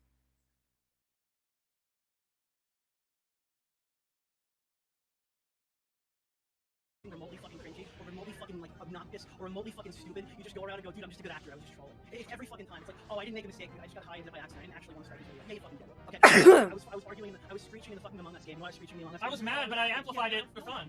I amplified it for fun. No one But you're still. I was mad, but I amplified it for effect. Like I went on longer for comedic effect. Literally nobody. You literally rage quit the call. I'm sorry. That's literally. Yeah, I was mad, but I played it up later for effect. That's what I said. Yeah, this puts on. Jesus, Nick is blatantly jealous here. I'm so jealous of the fact that you made me look like a retard. I'm so jealous of the fact that I. Yeah, we can barely hear this. Boogie2988 versus audio from a stream playing Mario games. Why are you hiding the screen? Why are you hiding the screen, Heaton?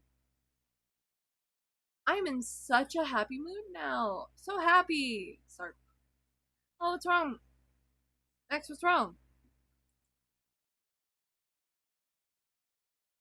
What's got you using sarcasm? Did I make you look like a retard? Defended you on the archival point and said that archives of videos are fair use and all that shit. And then you went and you struck a fucking video. I'm sorry, I fucked up. What else do you want me to say? Like, I fucked up. I'm ashamed of it. I fucking hate it. Not go around Twitter and telling everybody, oops, I got high. I wouldn't Also, Shut up. The shit I'm saying right now.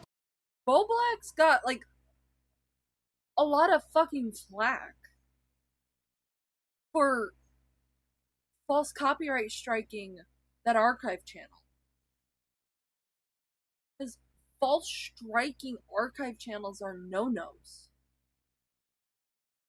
They're typically like no things to do. Because it's censorship.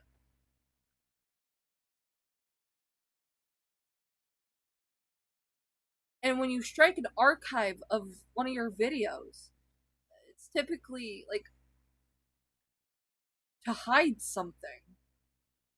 Bo Blacks did it to hide the fact that he made a song using the N-word.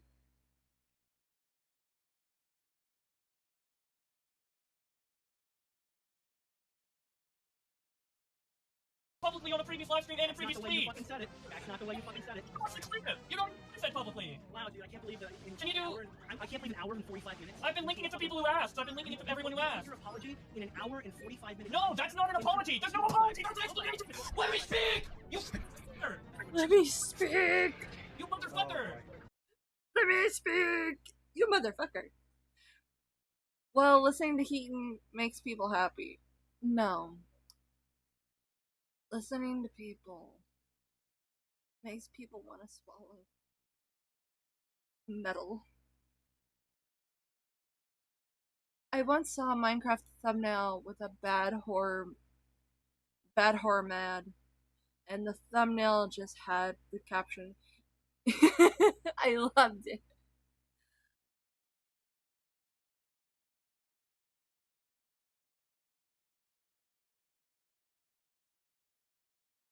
I don't know.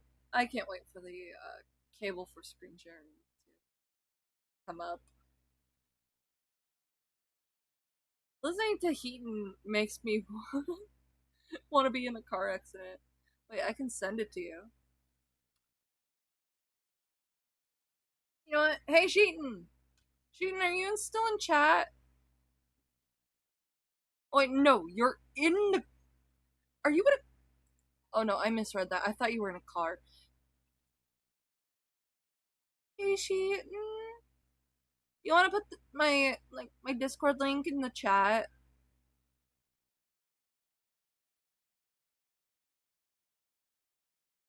Thank you so much.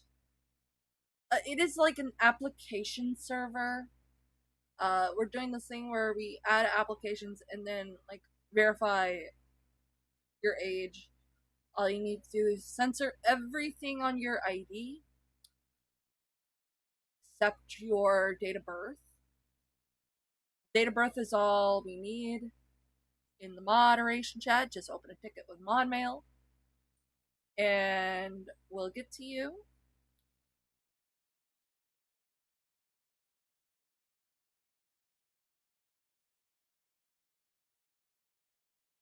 Again, all we need is your... Hang on. Do I still have it? Hang on, we're gonna...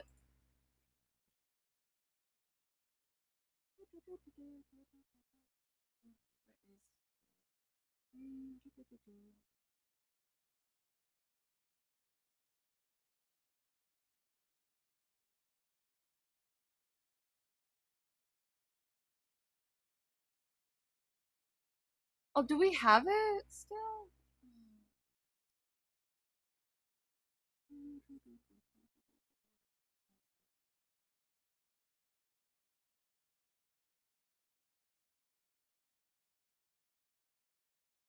You know, I'll figure that out later. All we need is like your ID. And censor everything out but your date of birth. Your DOB.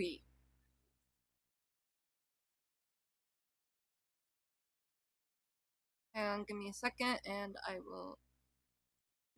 To move on to the...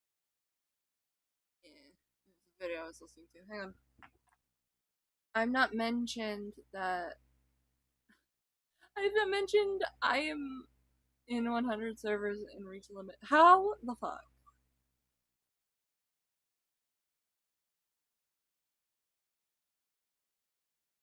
I've never reached the cap.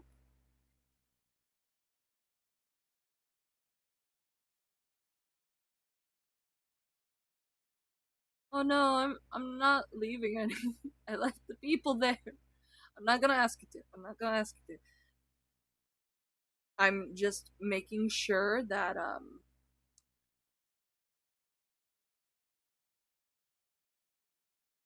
that it's in there because we're getting ready to do it so like every once in a while there's like a new link and that it expires after use, you know, just extra security thing.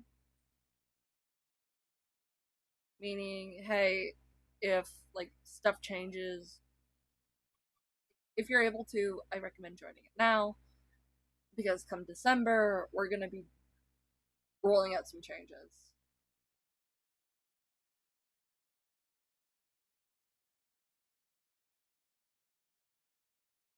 Is why you can't join VTuber servers because I low key don't interact with anyone except the VTuber ever. Is all I have left of them. Like, all I have left of them 5 months ago. Aww. I'm not gonna ask you to leave that. No, they make you happy. You stay. You stay. But yeah, if it changes like months from now, it's always gonna be there. I just found out that Isaac sent Jade unhinged and me and Anon's pretending to be me. What the fuck? That's why I'm so pissed. Oh shit. Yeah, that's fucked up.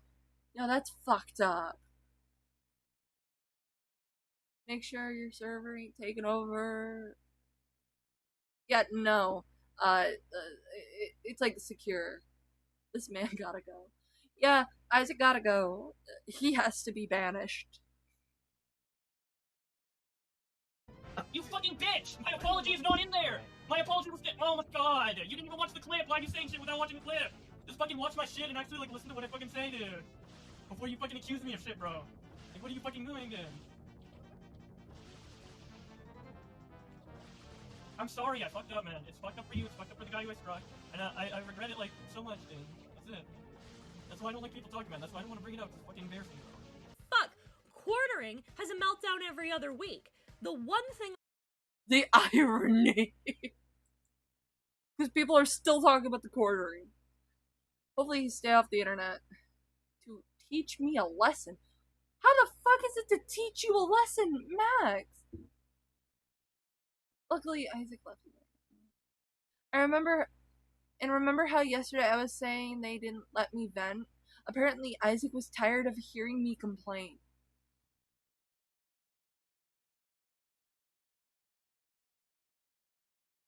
I'm gonna take a quick swig of my energy drink before I say this.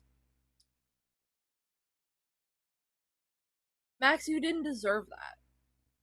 Like, if you need to talk to someone, you should be allowed to talk to someone. I do have, like, a no venting rule in my server. Yeah, you're allowed to join it. I'm gonna say that right now. You're allowed to join my server.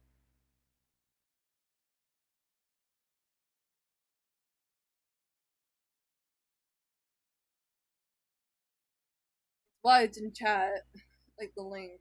It's probably gonna expire soon, but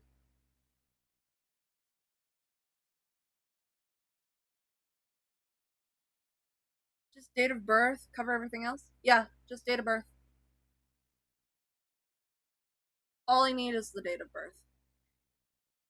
Everything else, you can just scribble out in your phone's like edit, or just cover with like silly emojis and stuff. Legitimately, all that's needed.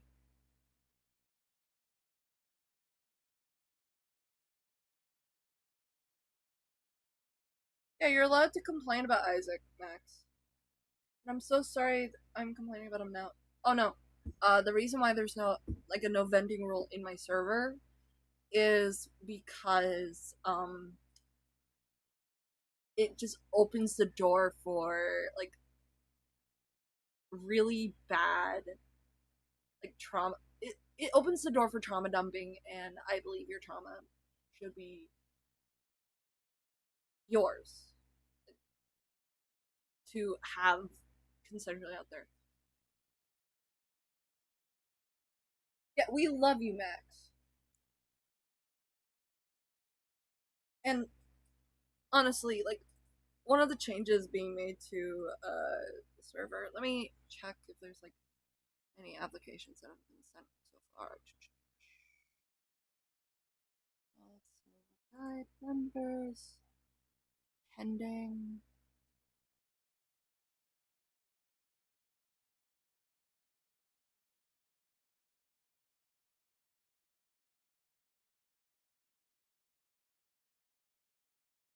Yeah, I'm just gonna make sure I have that up in case anyone joins. I might need to see if that Anon will be willing to send over evidence. Yeah.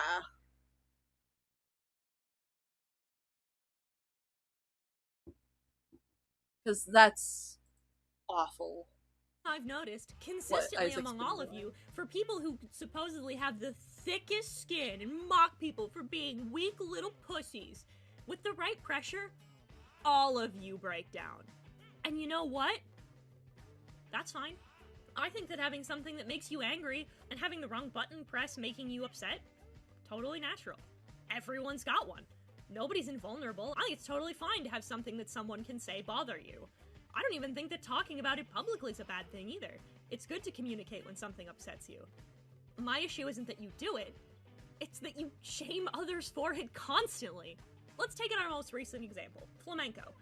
Once again, since I'm talking to actual toddlers, I don't like Flam. His attempt to contact Xanderhall's mom, his claim that accusations are evidence, all that shit, fully a reason to think he's a moron.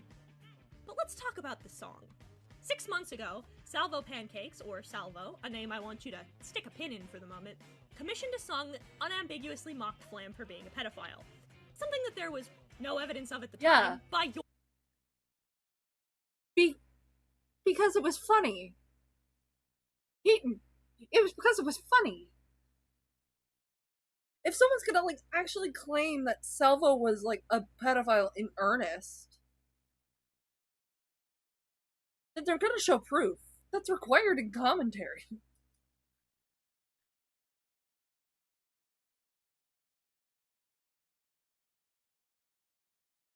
I have it. I sent it to Max. Okay, good. Good. Good.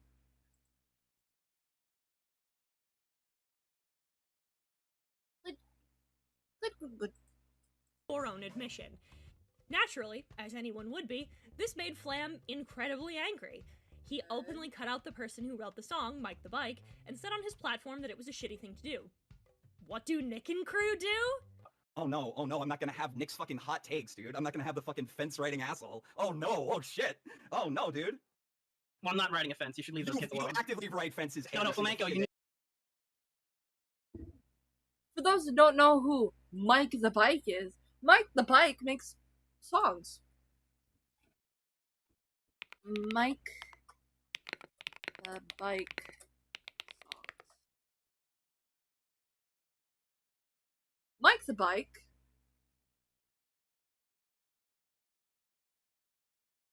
makes parody songs. Song parodies. Such as Tip on a Leash, which is a parody song. It Wasn't Me, which is a song. Fat, the Boogie 2988 parody.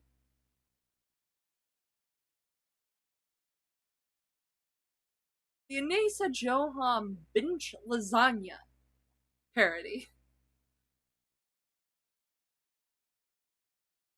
Kitboga's Web. Cracker Island. The Divorce Anthem. Not R. Kelly. Tipster's Only Debate Art parody.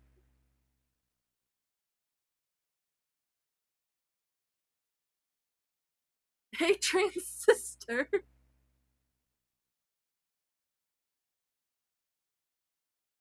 Mama Max hides behind a save victim.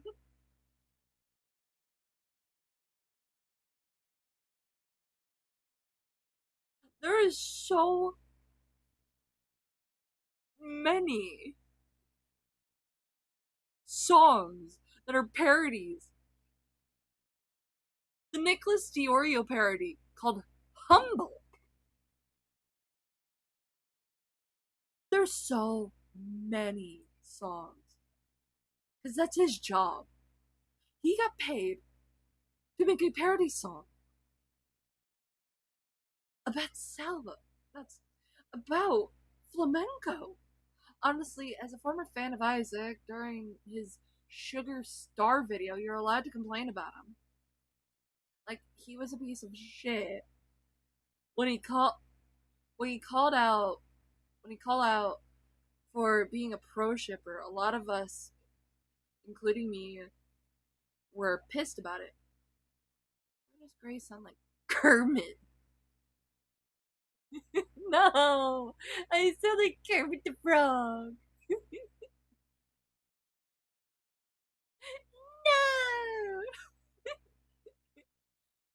No!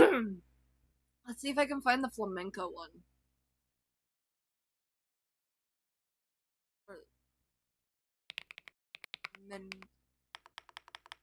Flamenco.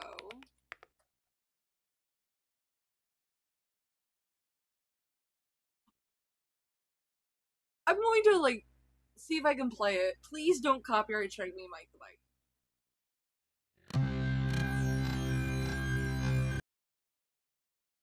And the speed was not normal. This one's called Hey Flamenco. Flamenco, leave them kids alone. Hey, Flamenco, leave them kids alone. That's basically the song. It's like almost 4 minutes long.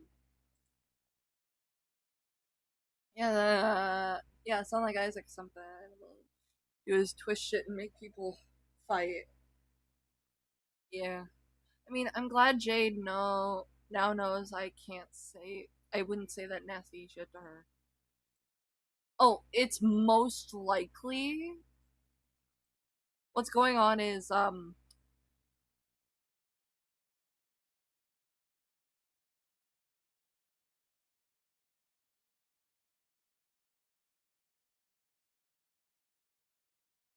yeah, I'm just checking something. I made a post asking the Anon to send me a DM. Max! No! We gotta protect you. Need to leave the kids alone. Yeah, this is from 2022. Mike the Bike takes commissions for parodies. It's still up on his channel. They actively write fences like every single fucking day. Oh, Michael, I'm holding a nuclear tape here. The fence might tip over. You have to leave the kids alone.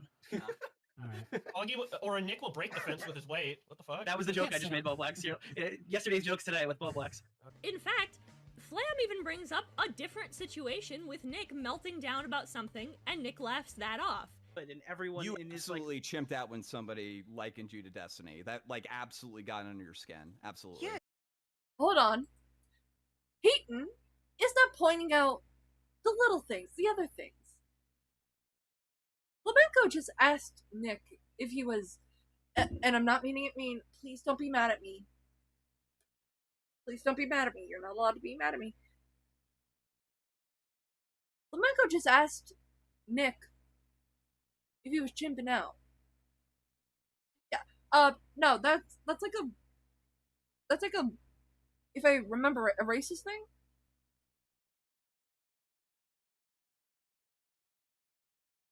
Keaton doesn't point that out, but will defend a motherfucker for liking Boy Soprano, which is Loli Shota. I'm confused. What lesson was I supposed to learn?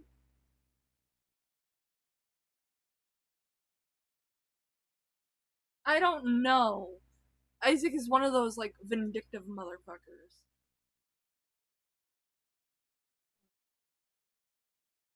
I have finished my energy drink. shall not bite people now. Dude, in January. It's fucking July. Yeah, and you know, I like, haven't you gotten said over that it. people would liken you to Destiny, and I got upset because people were calling me a pedophile. It's kind of the same thing, but I don't think you can understand that, Nick. In this, Flam's right.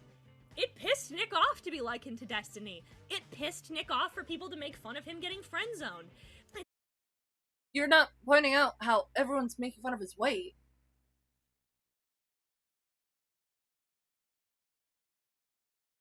God damn it. Like, Heaton! This ain't it, Chief! It's absolutely ridiculous for this side of the community to clown on people for being thin-skinned or being unable to take criticism when the slightest bit of friction rubbing them the wrong way, and they do the exact same shit. It's a human response, but you know what they say. But we have grown in the one way that V2 never could, emotionally. Hypocrisy is another thing that this side of the community shares, and Nick is continually an immaculate depiction of it. For a man who talks big game about integrity, it sure seems like you don't have too much of it. Here's some of my favorite examples. In Nick's video on Ethan Klein, Turkey Tom says that Ethan targeting Keemstar's sponsors is wrong. By making it a common occurrence in the online community, you will inevitably create a culture where anyone who says something remotely off-color or edgy will be targeted by those who don't like them, and their sponsors will be taken away. Sponsorships have become an increasingly important part of the YouTube business model in the past few years, now that ad revenue is pretty inconsistent and unreliable. They're a vital part of making a living on this website, whether you like it or not, and they make up a large portion of YouTuber revenue right now. Imagine if someone like Count Dankula had their sponsors targeted because of their relatively edgy sense of humor, or other more political people like Armored Skeptic. Their wallets would absolutely be hurt if a group of people that didn't like them harassed their sponsors, telling them that they're hateful, even if they clearly aren't. But in his video on the Fallout, Nick says he doesn't lament Ethan losing sponsorships for making the video. Speaking of numbers, following the sponsor war that Ethan started, he's apparently lost 80% of his own sponsors for the H3 podcast. I love and Also, hold on. Content news, Ethan Klein, H3. Part of the YouTube business model in the past few years. Yeah, this is from Turkey Tom. Ad revenue is pretty inconsistent and unreliable. They're a vital part of making a living on this website, whether you like it or not, and they make up a large portion of YouTuber revenue right now. Imagine if someone like Count Dankula had their sponsors targeted because of their relatively edgy sense of humor, or other more political people like Armored Skeptic. Their wallets would absolutely be hurt if a group of people that didn't like them harassed their sponsors, telling them that they're hateful, even if they clearly aren't. But in his video on the Fallout, Nick says he doesn't lament Ethan losing sponsorship. They have different opinions. You cited two videos from two completely different, like, creators. They're going to, like, not agree on the same things. Did you like the name I got? Oh, yeah.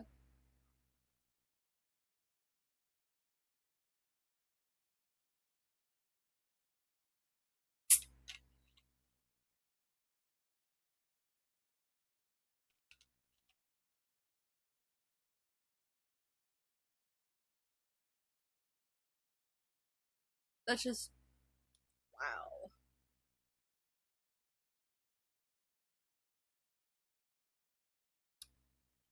Heaton. Fuck. This aged like milk. It's for making the video. Speaking of numbers, following the sponsor war that Ethan started, he's apparently lost 80% of his own sponsors for the H3 podcast. I love and appreciate the member support. It's so helpful at this time when we're losing pretty much, I mean, we've probably lost like 80% of our sponsors, and the direct support is the future of this channel, I think, so we really thank our members. Now, to be clear, nobody is sure if this is partially due to COVID or 100% in relation to his attacks on channel sponsors in May, but regardless, it's a clear case of karma rearing its head. I'm not one to celebrate money being pulled out of a creator's pockets, but I also don't really have sympathy or empathy for those who have made the statements Ethan has made and continues to make. So, yeah. Did you catch that? Do you have a partner or crush, by the way? I am single. I am single.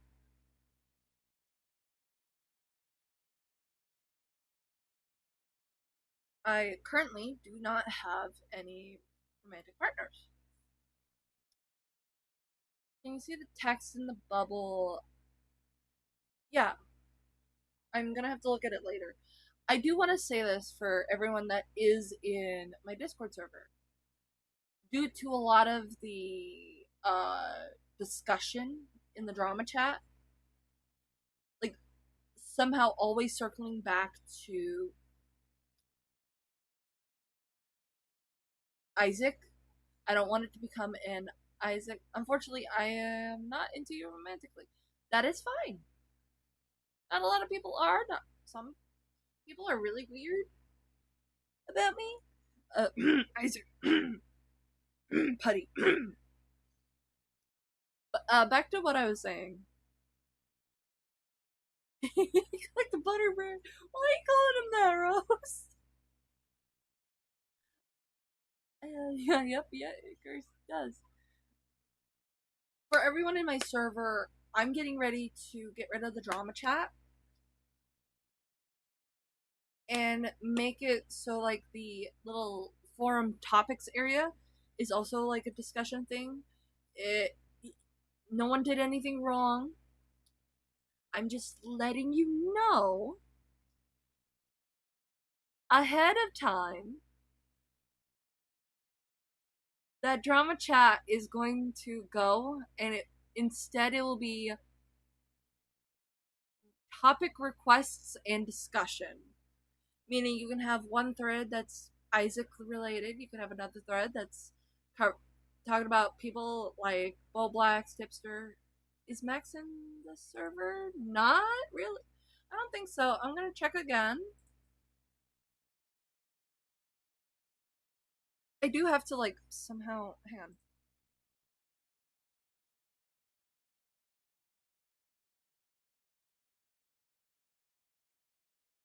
I'm on the wrong thing. Let's go to live control. I gotta pin it.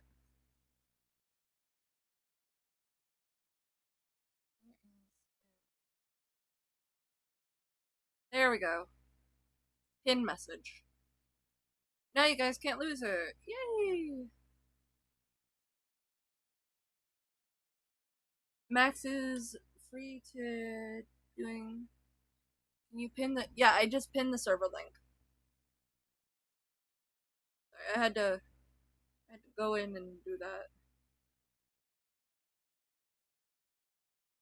But I'm just letting everybody know that this is gonna happen. I'm doing it live. 3, 2, 1. Delete.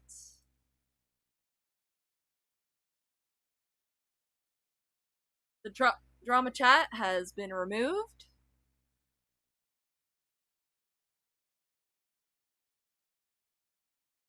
So you're gonna have to make like a new thing just talk about. Hello, we're going to. Aww, this is a sweet application. We're gonna approve you.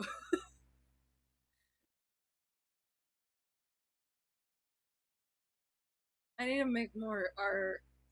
It's not okay for people who say things that are bigoted in humor, spread false information knowingly, harass others, intentionally cross boundaries. It's not okay for them to be punished for doing those things, some of which are against the terms of service, by the way. But you have no empathy for the person who calls those behaviors out getting punished. Okay? We already discussed Nick's okay with doing. The content nuke on Ethan Klein that Ethan Klein like made was garbage. And he was like advocating for a no, Keemstar's a parent. And so is Ethan Klein. So Ethan was saying, yeah, make sure this parent can't get money.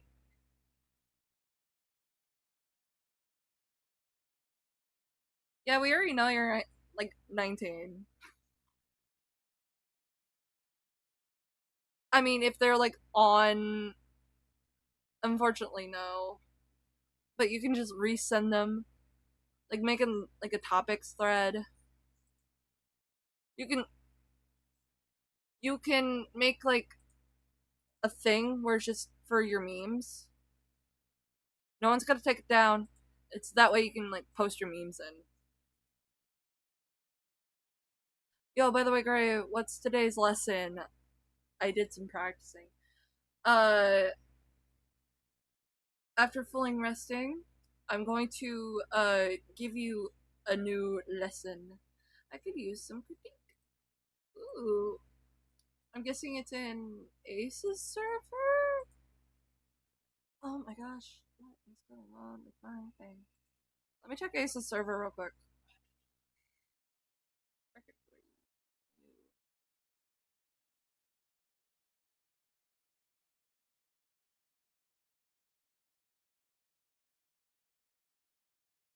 I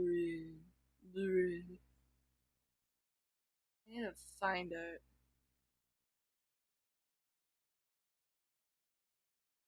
I can't find it. Now hold on. No! She didn't give me saying shit! You keep me saying that. It's evil. I'm not gonna punish you for it. But today's lesson, I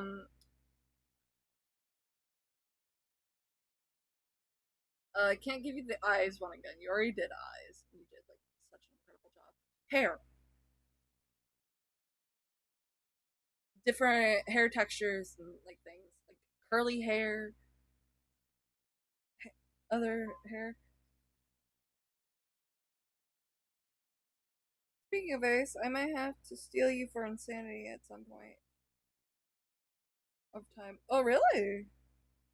I've applied. Okay, let's see your application. No hives.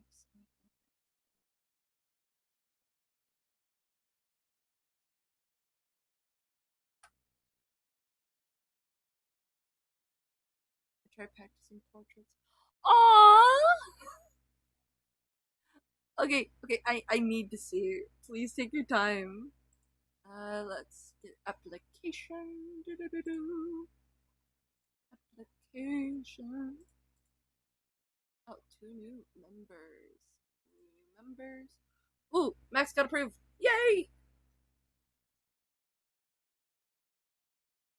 Awesome! Back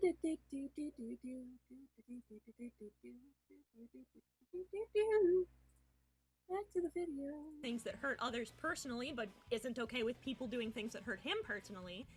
How about Nick fighting against Nerd City's claims about regulation, which imply he's pro-self-policing? Nicholas follows up his original post by saying, "The response to this tweet has been super interesting. I'm just having a laugh at a guy who says he's anti-regulation, clearly being pro-regulation. I didn't buy it back then, and I don't buy it here. I mean, call it a gray area when I critique the Jake Paul video. Call it a gray area on the new Lele video. I'll judge you, but fine. The dude said there should be stricter rules on advertising below this fucking tweet. Laughing my ass off. Is he a bad dude? No. Is his content bad? No. Is he plotting to overthrow the website? No. Is he the devil himself? No. But after talking to the dude, I think he's pro-regulation, and he's trying to appeal to both sides here. Thus, a contradiction was born. Thanks, blah blah TED Talk." When this is the community that all fell for. That's today's lesson is what? Hair. Different hair types and hair textures. That's good to know. It's something I'm also like kind of practicing, even though the hairs I'm drawing is like really spiky. It's like a good lesson to learn. Person I talking in general is yeah.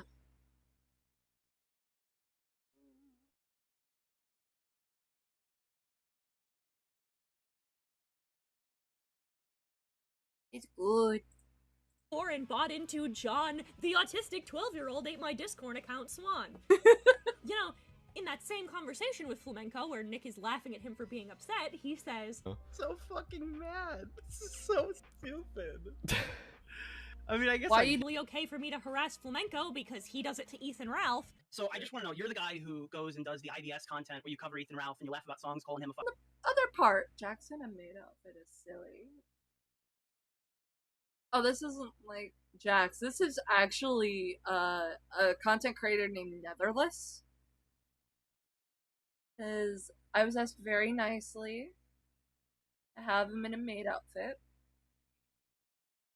So I'm making him in a maid outfit.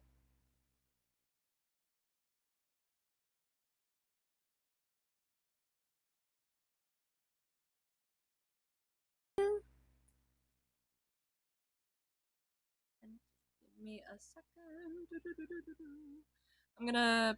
Oh, So, that is when so I hear, cool. oh my god, Flamenco's really mad that somebody made a parody song calling him a pedophile, you roll around in mud. I all love fucking the day. hatching. What, you got a little on your shoe, now you're gonna be a big pussy about it on stream? But earlier in the same I love the hatching on your artwork, Rose. It's so beautiful. It's like a manga panel almost. But it's so cool. I love your hatching. It's just gonna be sort of in a game of like, he stoops so low, so you're like, well, I'm gonna go lower, and then he's just gonna go lower, and then you're gonna go, and then you guys are just like equally as shit. You know that's what happens to Ralph, right? Like Ralph will try to justify every action he makes by just saying like, oh well, the person I'm doing it to either sucks worse or is adjacent with people that suck worse, right? There's no consistency. Every behavior is okay until it's not. Let's take Flam, for example. What he did to Ethan was wrong. I agree. It's fucked up and wrong of him to make accusations that level, regardless of the context. It's not cool. So Salvo does it to him. What do? You use it to show him some fucking empathy. You sit with the guy and say, yeah, doesn't feel good, does it? This is what you... I don't know when, like, the Boy Soprano stuff. No, Rose, I didn't call you a weeb. I just said it looked really cool. Yeah, just to figure if there's any point, is one oversensitive ACC member going after another, or if there's an actual point. So, the Clover thing.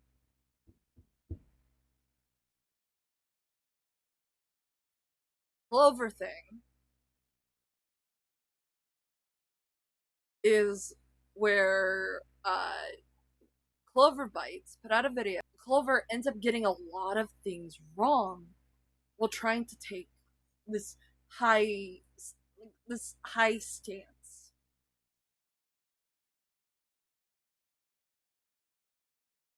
And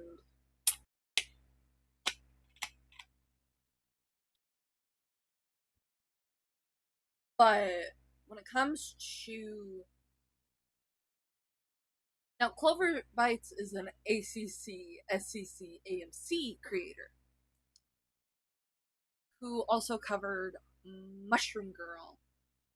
But I'm only like really gonna my friend Duplex. And Duplex's interactions with Blackish and Ace. Now, Clover actually gets some stuff in relation to that really wrong. Because, and not a lot of people know this. I'm gonna say this. Not a lot of people know this. I hope you get doxxed too. I got Putty calmed down. Good. Because, me defending you, Putty, isn't bad. Please, don't be mad. They just put out an apology post. Give me a second. Can I find it? Where is it? Probably in...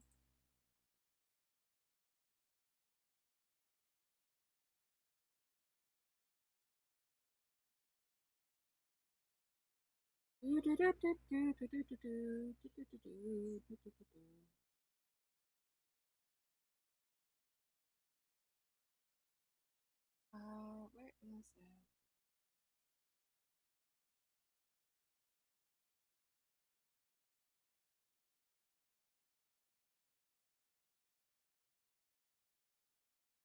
Can this actually open? Oh, wow. I love how they censored my name. Towards the beginning.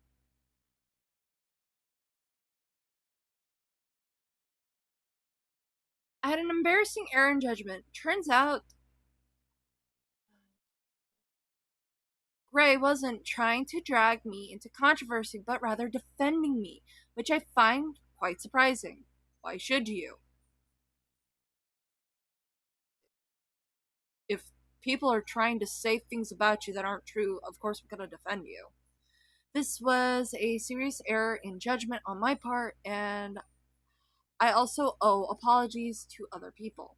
Asanoki, as much as I dislike you, I apologize for not initially hearing you out about you not seriously upset because I was mentioned and thought Gray was going back on their word. They were not, and Cheat and Shitsuru actually provided context. underneath their trolling and ask you a massive apology as well. I apologize profusely for calling you a pedophile back in January, which is something they did. That was because I missed a few context clues, and I'd sleep. Before we get into the apology to me, I want to say this. You can have like the worst sleep of your life, but it's not an excuse. God damn.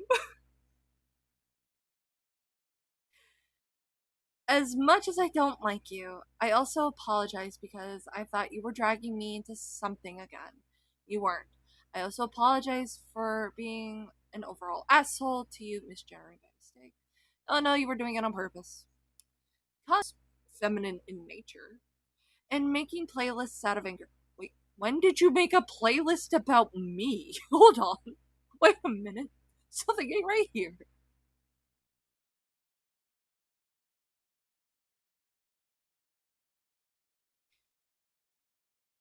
And yes, this is the only time I'm saying your name. My chosen name is Alex. I don't know where the fuck. I don't know where you're getting that. Let's go. Where's Maddie's apology? Hold on. Where's Maddie's apology? Also, Putty, I don't accept your apology. Because you add qualifiers. Honestly, Putty, I get what you're trying to say. However, Maddie needs an apology too. What fucking playlist? Because if you're gonna make a playlist about me, at least add songs that aren't of a fucking flex. Oh no, Rose. This is a person who would sexually harass people with playlists full of sexual songs. Kid-friendly video games. Because they think it's like a trigger when it's not. A Million Ways to Die is a song I don't want played because I don't know if I'm gonna get copyright struck from it, Putty. Such as calling me, let's actually break down why.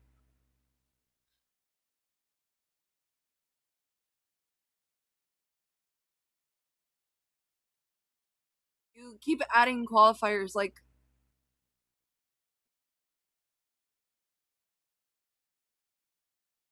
also, people are just allowed not to accept your apology. It's like nothing against you as a person for not accepting your apology. It's a normal response.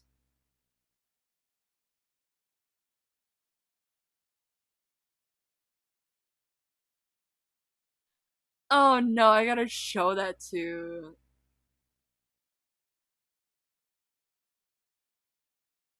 the group chat. By the way, if I make like pornography of me and my friends, that doesn't mean we're in a relationship. That just means they are. I'm just gonna say this now. Because some folks out there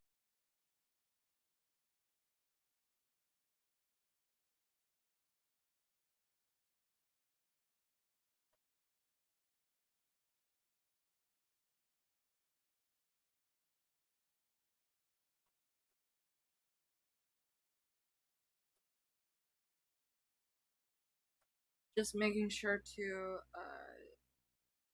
oh, there's a King and K-Hux server. What's going on there?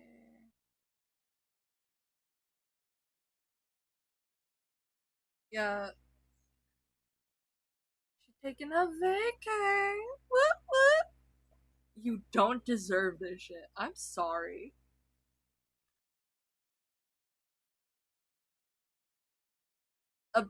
I don't know anymore. What the fuck? Everyone's just coming out of the woodwork. Been doing to Ethan, you see? It's not the behavior you want to engage in. You can even still clown on him while doing it. Give him the old, I told you so, dumbass, and have a little giggle, sure, to someone you don't like. For someone who talks a lot of shit about Augie's fireside chats with Flam, you really don't like it when people bring up old things you did now that you don't do them anymore. It's almost like someone sat you down, explained that shit was stupid, and you don't do it. Who gave you behavior? No wonder you mock Flamenco for taking accountability. The concept of doing it's laughable to you. But we have grown in the one way that The VTube reason never why could. he likes Boy fucking Soprano.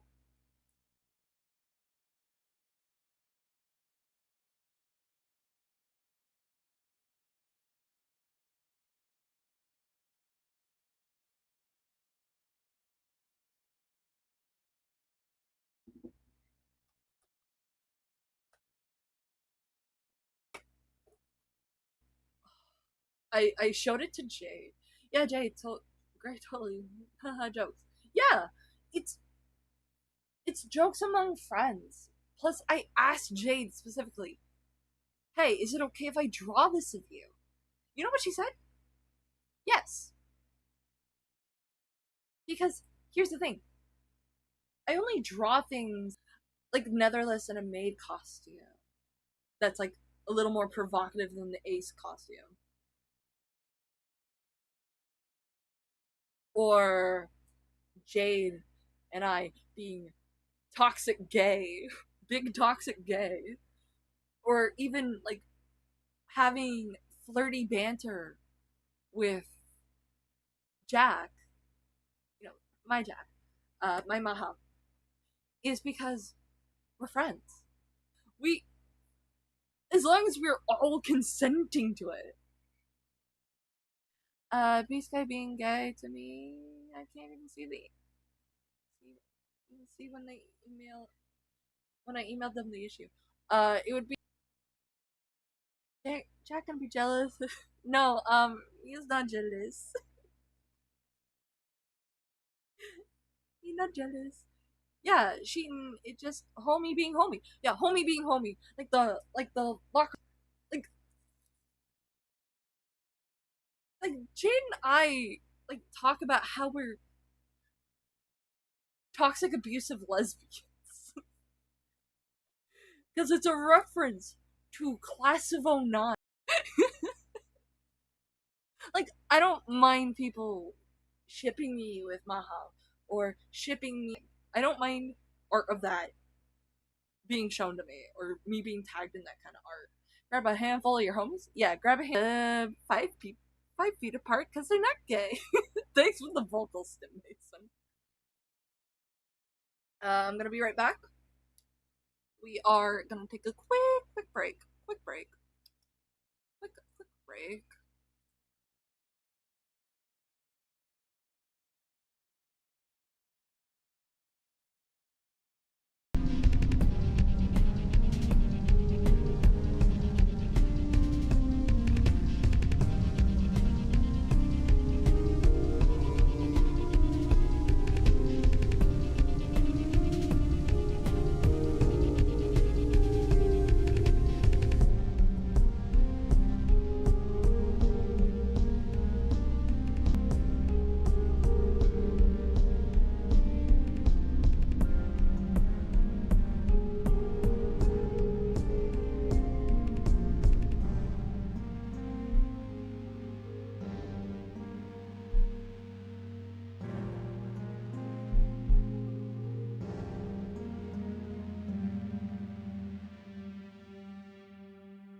I'm gonna do the epic meme.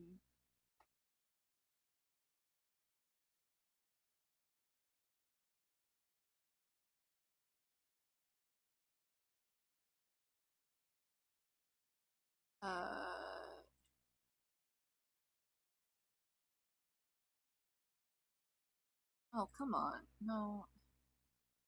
I have to. Wee.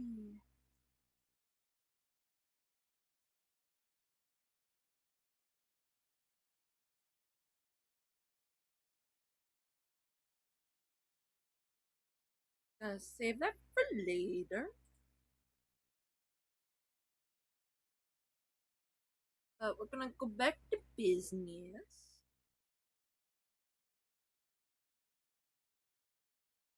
I'm gonna leave the server. I think I'm too stupid. Oh no! And the bot agrees with me. Oh no, kicking!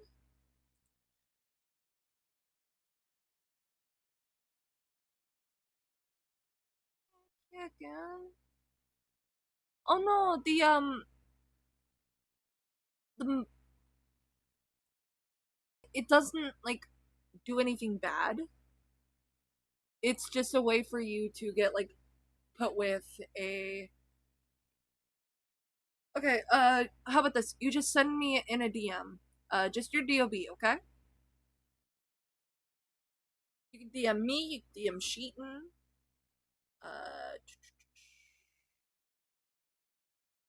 Whichever one you feel comfortable with. And one of us will approve you, okay? We got you. Wait a minute. It put kicking in timeout? No one puts baby in a corner.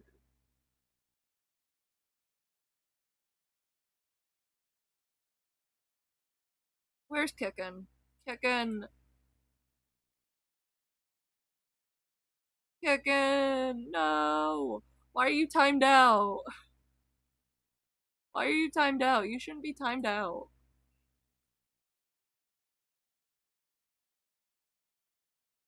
Open in mod view. Audit log. Verification passed. Rules passed. Hopefully you've been like untimed out.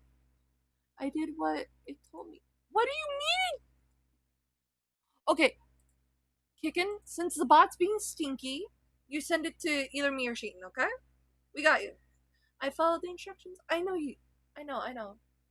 You did awesome. I'm so sorry Mod Mail's doing that to you.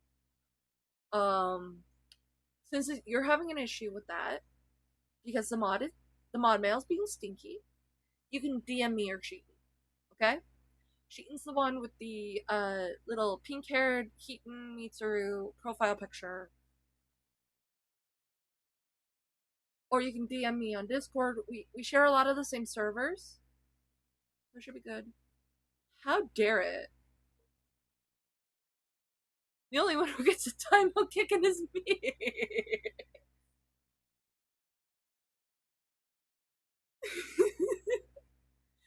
But just go ahead and DM me or Sheeton. We will take a look at your stuff and help you get through the verification, okay? We got you. I'm so sorry for that. Emotionally. Out of everything so far, the one thing I keep coming back to is this. There's a cycle that happens every couple of months or so. Person A gets called out for dealing with person B. Person B then gets called out for dealing with person C, and so forth and so on. Let's take a look at a couple choice examples. Nick calls out Flam for his response to Salvo while laughing with Salvo on stream, but is surprised that Salvo's an asshole who uses shit people don't like to make them upset later.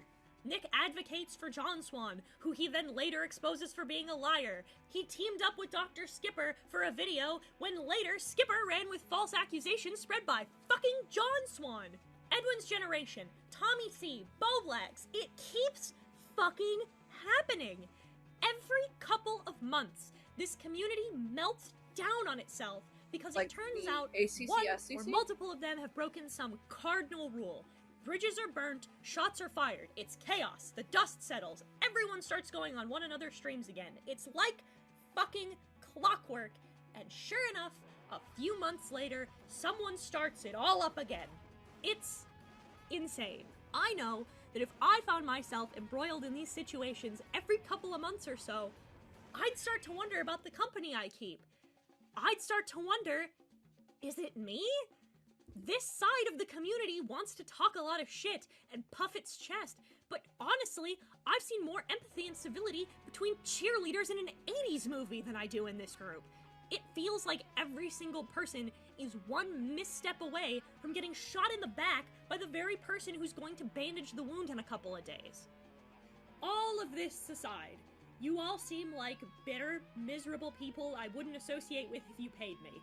I dealt with this shit back when I was a literal child. I moved on. You should too. The coping, the malding I'm sure to expect can be dealt with in the Senate Discord, link in the description, or shoved firmly up your asses for all I care. Unless you're scared to deal with an NB and only have your digital courage when it's text or your home turf. Now, if you'll excuse me, I have better and more fun things to be working on. Have a good one. I'll see you in the next video. Ugh. The ego on Keaton. God damn.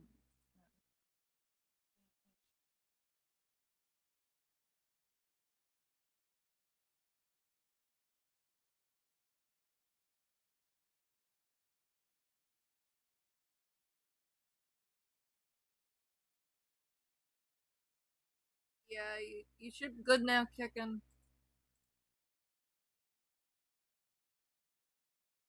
I gotta check the mod mail later.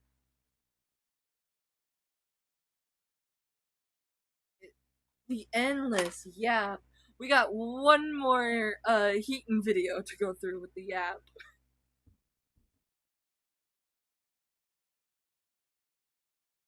And then I'll look for more videos. This one's called Fandom and Entitlement. See if it shows up. Yeah, it shows up. Please, no, my ears. I had this downloaded. I would have to download more. I am sorry. I must torture Hello there, my lovely Legionnaires. I'm here to chat to you again about minding your goddamn manners. This isn't hard. How do you keep having this fucking problem? This particular rant was brought to you by the word of the day. Entitlement. You remember I told you we guide with a firm hand in the last video? Yeah, here's that firm hand. Those of you who aren't in the trenches of random community drama, let me set the scene for our conversation today. It all starts with a Roblox game called Pressure. Now, I've never played it. I don't know shit about it other than this motherfucker right here, the guy I'm drawing. His name. By the way, Pressure no longer exists as a Roblox game. And the guy who voices him left. I'm not going over that drama. You can't pay me. You can't torture me enough. But I want to talk about Keaton's talk about entitlement being the most entitled person on the planet. But you know what we could do?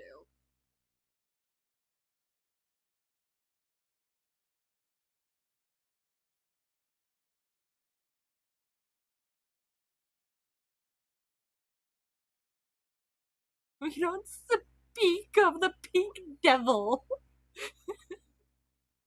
Ah, kicking. Heaton loves her let people enjoy things stance in these yap sessions. But I can tell you what we can do. We can skip the video. If I can find a really good replacement for it.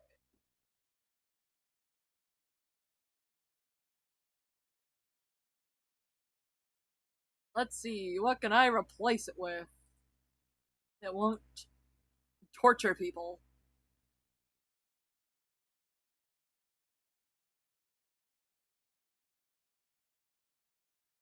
Ooh, I am saving that because that's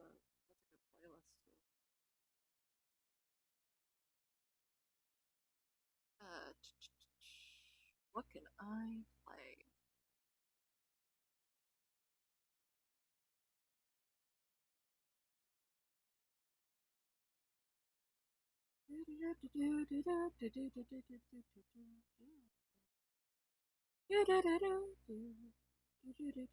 I need to find it.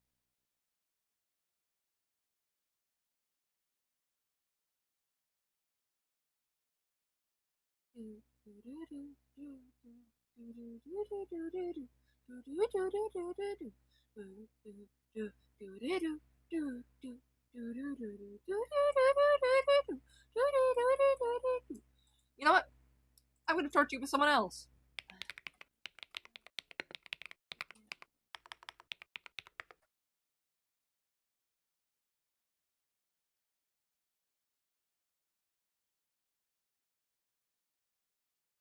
Oh, I got a good one here for y'all. And it's by someone named Blade. Give me a second. Remember, I hate this vid for real. Treat yourself to everyday luxury with new. Nope. Goodbye.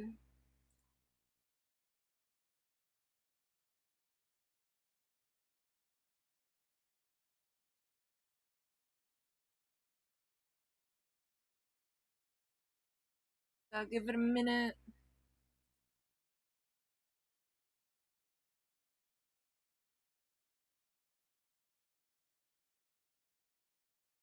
Meanwhile,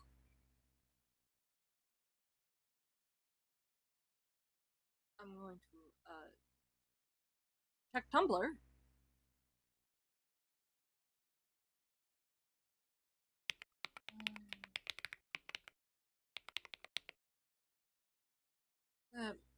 See what Jade said.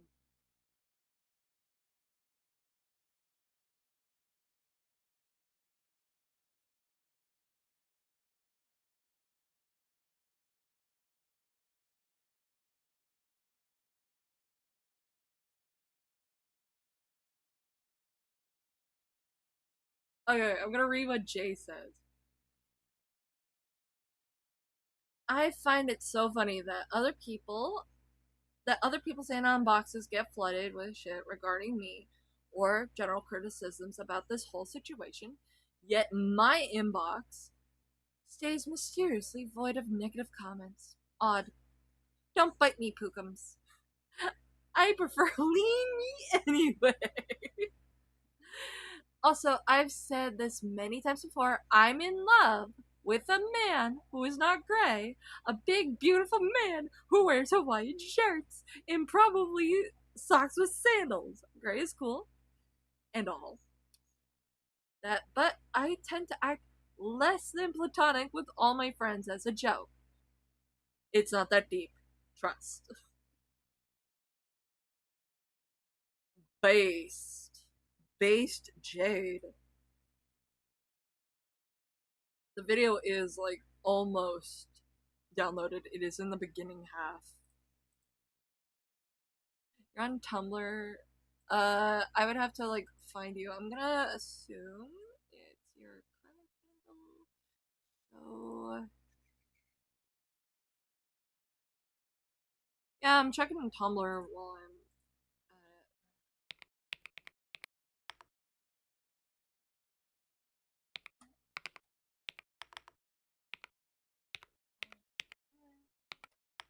underscore. Let me check again. L0 and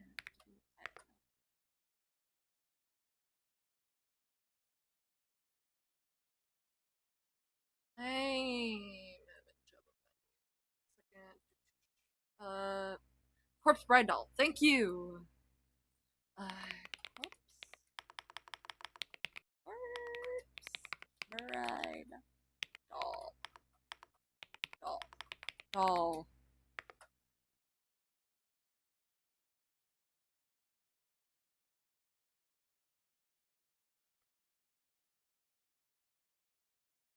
And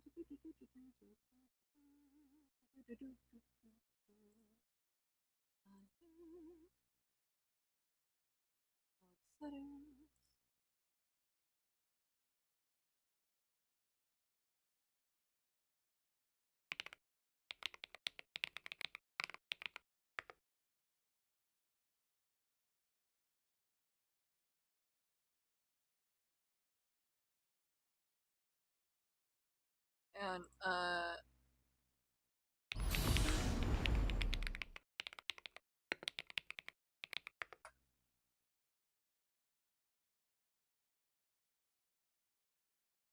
oh, it's not showing up. And I'm gonna check. Ooh! Oh, by the way, Mason. Mason.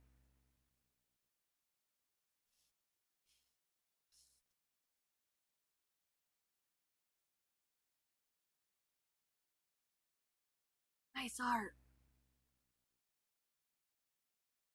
Let's go to self promo. You know what?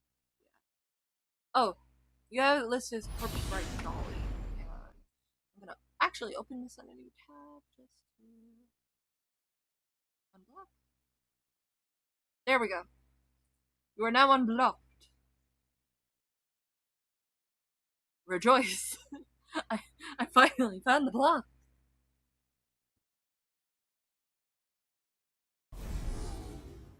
There we go.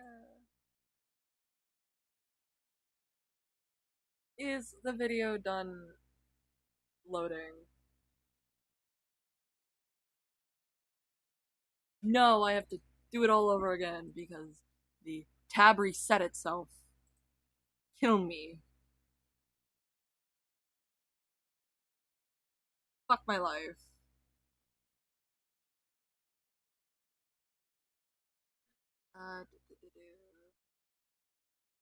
Can't find it. Yeah, I had to look for it in the promo chat.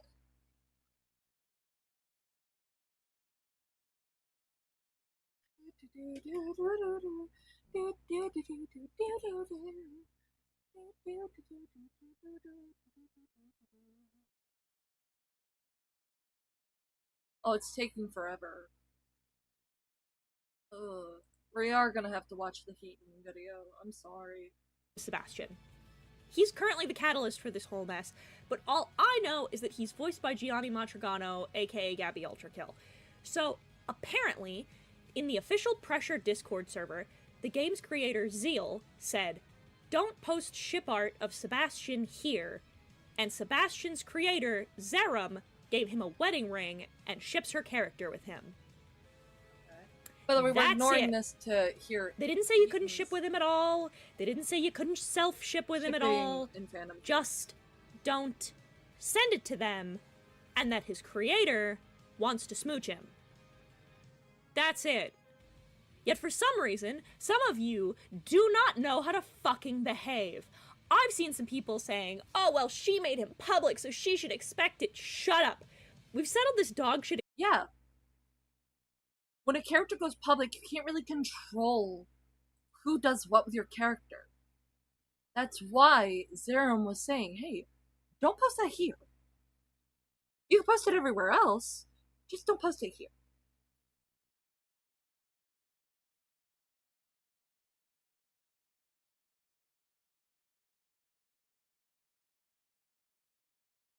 That's why they were saying that. Me, I have a creator. I'm working on a project. I'm working on a visual novel called Stitched Together.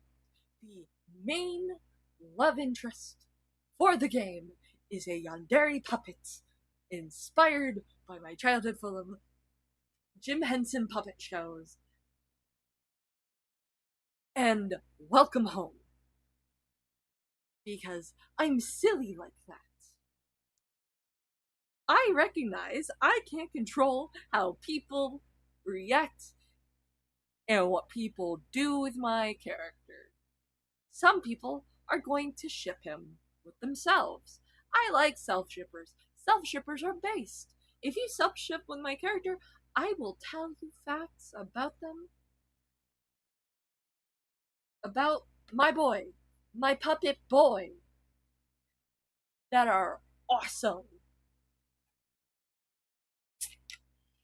I will even put out a little template going, hey, fun fact for the self-shippers who really like my boy. He doesn't care about doubles and stuff. He will love you for you.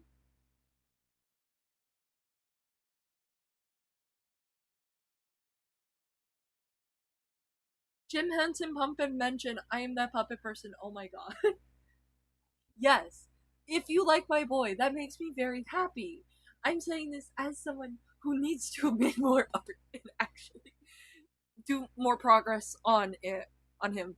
I just have to redesign some characters because I really don't like how they look so far.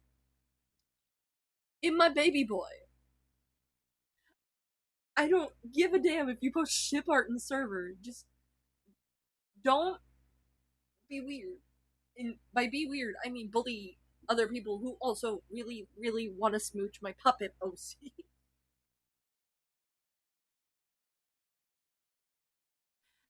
Because I love that. Like, one of my friends really likes my puppet OC. And that made me smile like a fucking dork. Some creators will have boundaries. I have boundaries with my creations. Yes. The reason why these are in place is for personal comfort. Not everyone is going to respect creators.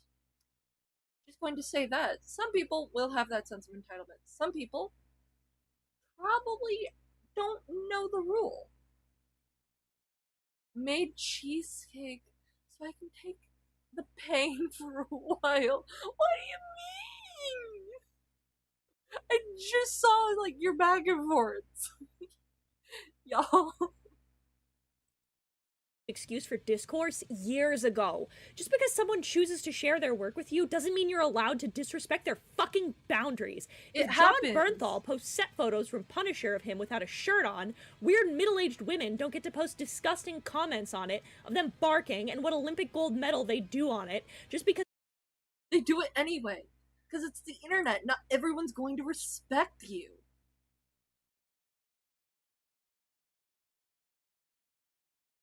It's a sad fact about, like, putting your art out there. But it is sometimes a result of you putting your art out there. The cheesecake sounds really good. I'm on the fat girl shy. I can't be fantasizing. He made it public. If a creator says, hey, this makes me uncomfortable, please don't send it to me. You fucking don't. You're not entitled to acknowledgement by the creator. You, as a fan, do not have the inalienable right to be a nuisance to someone who chose to share their art with you. I've said 1,000 times, I don't mind fan art of me, for example, but I do not want sexual art of me made. I'm an ace person who spent a portion of a very bad relationship being sexualized against my repeated boundary. You know what this extends to? By the way, this rule? Eyes! The funny little Endermen that I play for RP streams. I'm going to, just say this really, really quick. In rebuttal to Keaton. Not everyone's going to listen.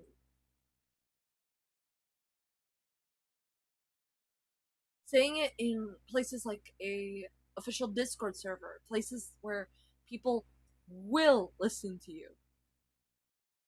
Thank fuck I make slander art of Heaton. The reason why I bring up this little thing of respect is because sometimes all you can really do as a creative is utilize the block button. Some people will do it just to piss you off. Some people will do it because whatever. If you make weird kink art of my OCs, I don't want to see it. This is just me saying it for my OCs. If you make weird kink art, like coprophilia, for example, you know, the shit art, I don't want to see it. Do not tag me in it. I will block you if you tag me in it. There. That's me setting a boundary.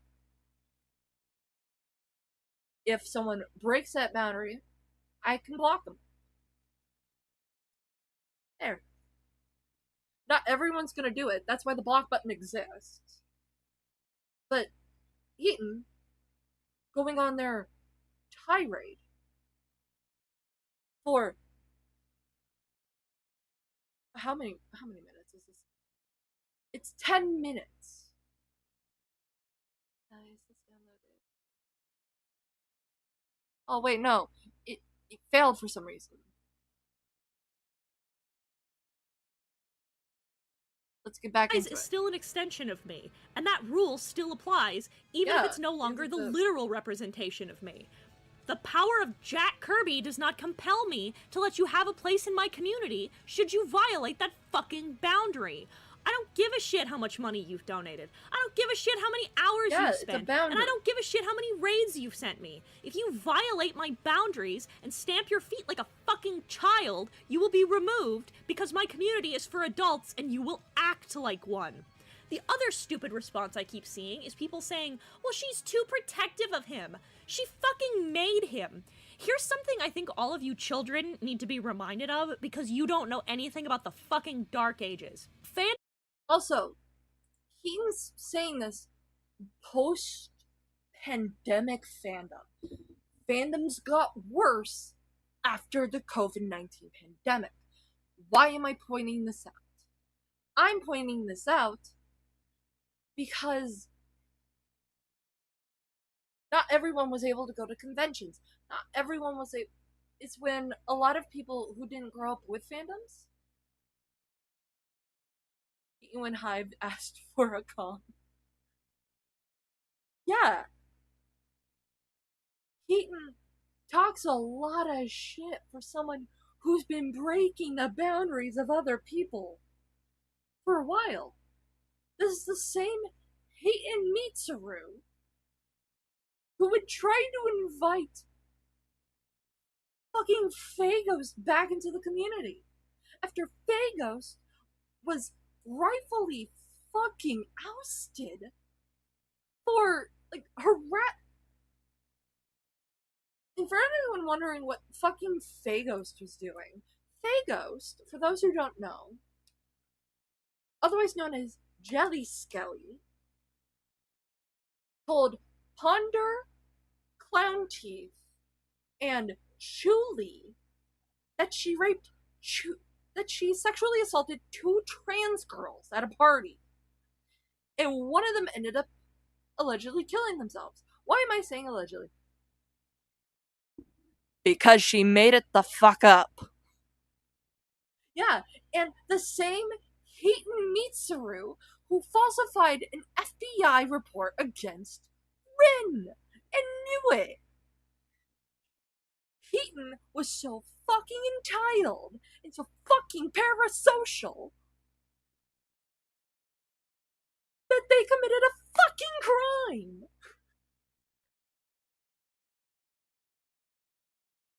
And I get it. Fandoms should really check themselves because they get so fucking out of pocket. But Heaton saying this with their full chest is fucking ironic. And all I can do is laugh.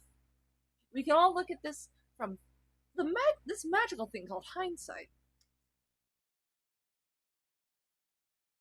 But goddamn, is it funny in hindsight? Fandom as you know it can be taken from you at any time. Yeah, fandom can be taken from you at any time. For any reason. You can see it in the visual novel community. But here's the thing. It's a two-way street.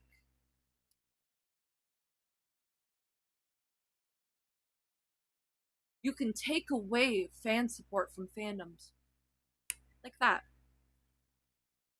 Creators can take away a whole project. Like that. It's that easy.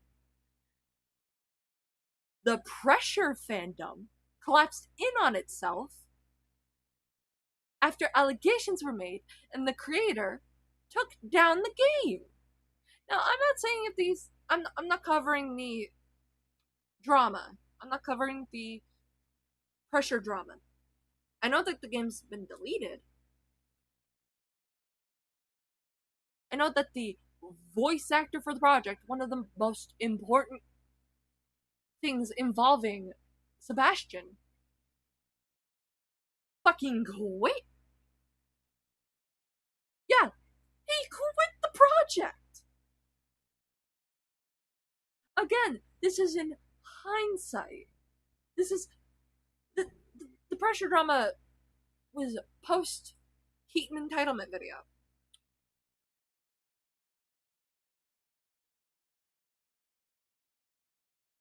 But I'm pointing this out as a way fandoms can just die. Fandoms sometimes die. And that's okay. There's another one right around the corner. If I ever get a fandom for my creations, I'm just only gonna address questions when I get them. I'm not gonna go out of my way to just interact with the community because the community can sometimes be parasocial. Like, if I get questions like, hey, what's Dandy's favorite ice cream flavor? I'm gonna like answer that question. Or be like really vague with my questions. And that's all. Anne Rice took down fanfiction, Blizzard took down Rule 34, and Nintendo slaps down suits for fan games all the fucking time. And they have the legal right to, because what we're doing, it's a legal gray area. You can hate that all you want. I hate that. But the thing you have to remember is that you are being allowed a ticket to the show. You are not entitled to backstage passes. Someone telling you not to post self-ship art in a community Discord is not overprotective. You're still allowed to make it. Nobody's stopping you. The only thing you are stopped from doing is putting it in the faces of people who asked you so kindly not to. All you petulant children were asked to do was not post it there and not tag creators in it. That's it. And you couldn't do something as mild as that without throwing a tantrum. Well, she ships with him. She gave him a wedding ring and everything. That's not fair. She's rubbing it in our faces. Tough titties! She made him! Are you serious? She decided he was blue and made him an anglerfish and picked God's gift to meme culture to be his voice actor. You gonna get mad about that? This is fucking wild if you think about it in literally any other context, because it's some permutation of that fucking, well, you know, it was supposed to be Maury, but the fans like Tamaki bullshit again. He's a fucking fish. If I started running around saying Yacht Club Games was rubbing it in my face that Shield Knight was Shovel Knight's love interest because I wanted to smooch the catfish, you'd think I was insane, and you'd be right. I've seen this mentality bleed into so many modern fandoms, and it's time for a fucking reality check. You are not entitled to change a story that was shared with you. I don't care you didn't like the way Darling in the Franxx ended. Sending death threats to the creator on Twitter was deranged. I don't care if you wanted Clance to be canon. Blackmail's a crime and you're a dick. I don't care that you're a pathetic basement-dwelling racist, mauler, or both. Stop sending harassment to Moses Ingram because you didn't like a black woman being cool. Get fucking over it. Okay. Let's unpack all that. Canon divergence is a thing. There's a lot of like fan creations that play with an ending people don't like. There's like endings for the Amazing Digital Circus where it's a happier ending. Or where everyone like fucking abstracts. Right? Canon divergence is a thing.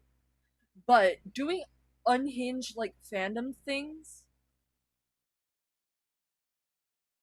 or just unhinged shit like entirely involving creators is a no-go. We cheer on when people like that get hit.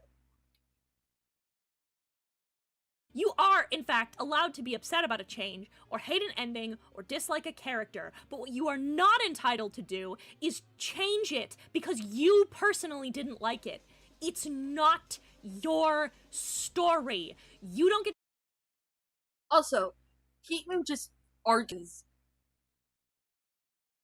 Not everyone's gonna like an ending.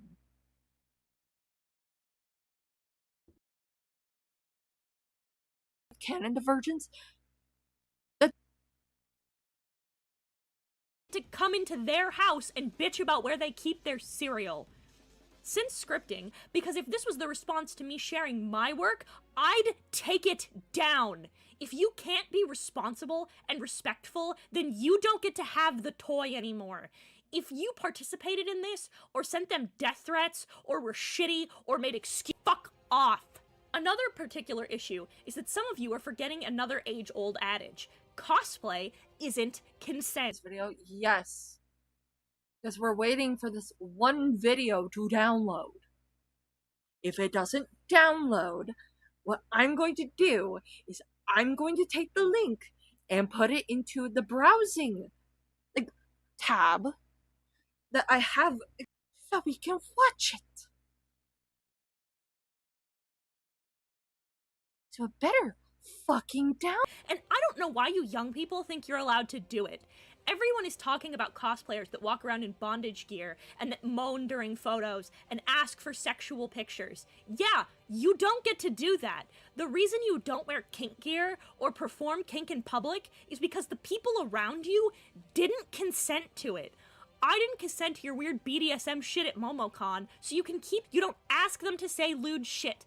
Be respectful, good God. It doesn't matter if they're women dressed as Power Girl or money to wear a maid outfit. I don't care if they're dressed as a character you like. You're not allowed. They didn't consent to this interaction, so you don't get to. I keep seeing children throw screaming temper tantrums because adults are drawing a boundary and saying that they are your age, or that you think you can handle it, or that this has become your weird comfort media. Shut up. When someone tells you, you aren't entitled to it. This is gonna be a sad thing to say. Seems like Heaton never heard of him. Because you could tell Heaton's not been in fandoms before. Kids don't give a shit. Saying, hey, you're not allowed here. I'm just gonna say it. I'm just gonna say it. Kids will circumvent blocks if it means what the fuck. Oh god, that is horrifying. What the fuck is that? Cheatin'! What horrors have you brought upon me? That is horrific. Oh god, that is oh my god, my eyes are insulted. Oh my god, I need to bleach them out later. What the fuck? You're not. These spaces are closed to you for numbers of reasons. Sexual topics, violent content, and say because they don't want to censor themselves for you or monitor you, you are not allowed in their spaces. Perfect example is me again. My community is 18 plus, not because I do sexual things, but because a lot of my content revolves around horror, and because they want to weigh in on it, all the while, the thing they should be weighing in on is the math homework they have due tomorrow. I'm not going to say less curse words, or change my topics, or change how I speak, because you can't handle it. You can either choose to come back for a conversation that you can handle, or you can leave. Eaton left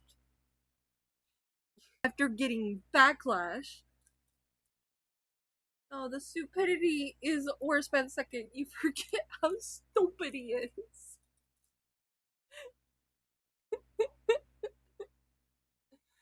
Ah! Cheating mercy. This AI let me watch Unabashedly, I am so. Oh god. Oh god. No, no. I'm this. I hate this. Do you have any kinks? By the way, I don't hear that well. Right now. I'm in VC. No idea what your response will be. I like Shibari. Oh, and temperature play. Sounds like just a different way of doing the keys. Should not. Yeah. This is a little bit of a digression, but content creators, artists, entertainers, etc. don't need to change because you're uncomfortable. And quite frankly, I think a lot of you know that.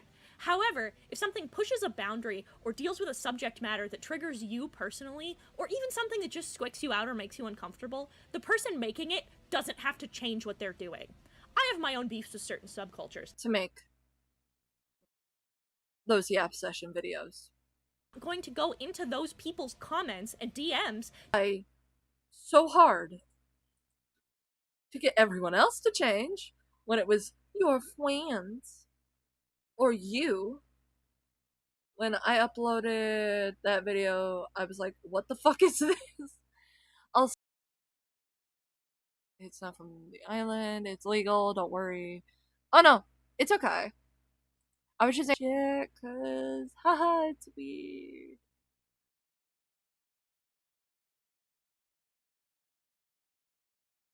Not in an open chat. Oh no, that's fine.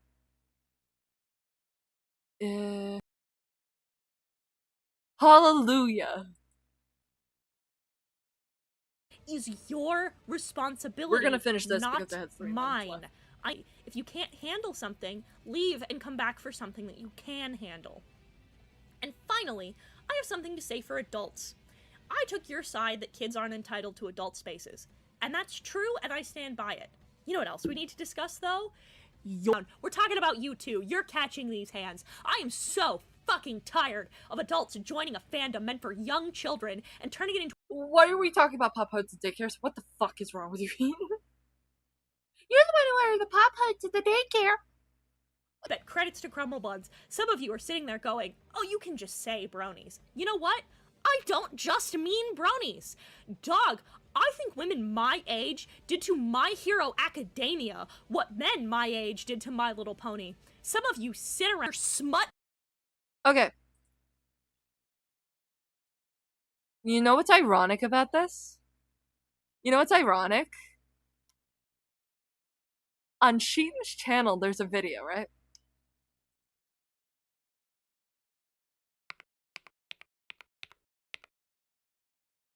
There's a video called Toon Critic. The situation from the outside. Keaton, I don't want to hear you saying dog ever again. Especially in your nasally librarian voice. God damn. I want to point this out. Heaton was in the My Little Pony community. They're an adult. So their logic applies to them. They should have never been in the butter. Baku Deku is just as fucking bad. People wonder why that weird trend of literal children wearing bondage gear I was talking about earlier, where that came from. It's because they learned it from watching you. As a former child in these spaces, I learned learning that. Because they were in spaces they weren't supposed to be. How dare adults find love for something that all enjoy? Yeah, how dare it, My Little... God damn it. Maid outfit. Heaton's is, I'm guessing, Sebastian from Pressure, and, adults are making shitloads of porn of characters that were my age and putting them in my spaces. Of course I thought it was the normal thing to do. I'd venture a guess that about 75% of the adults who do this shit aren't out here intentionally sexualizing children because they're freaks, but you bear 100% of the responsibility regardless. If you do this and ignore the problem of you making a space unsafe for the kids it is marketed to because you wanted to get your rocks off, that's on you. Draw the line and stay in your fucking lane. They can do, say, and demand whatever they want. It makes every space unsafe and unwelcoming to people around you. The goal of fandom is to form. We need to remember that with community has to come differing perspectives, differing rules, and differing mindsets. You can learn so much from the people around you and grow to become a better, more well-rounded person if you step down from your. Fuck you, Hayden. You clearly have never been in, at least to my knowledge, any fandom spaces besides the brony community, which broke boundaries regardless of if it belonged to a child or not. I would date the person you knew. I don't know. What are you talking about? It sounds like they went, men can't love ponies and women can't love MHA. That's basically it. When they're a hypocrite. I would date the person you drew, by the way. Oh no, Netherless is a he. Share one fandom with Heaton. So Heaton isn't fandoms, they're just being fucking stupid. Ivory tower and join the rest of us at the table for once. Thank you for listening.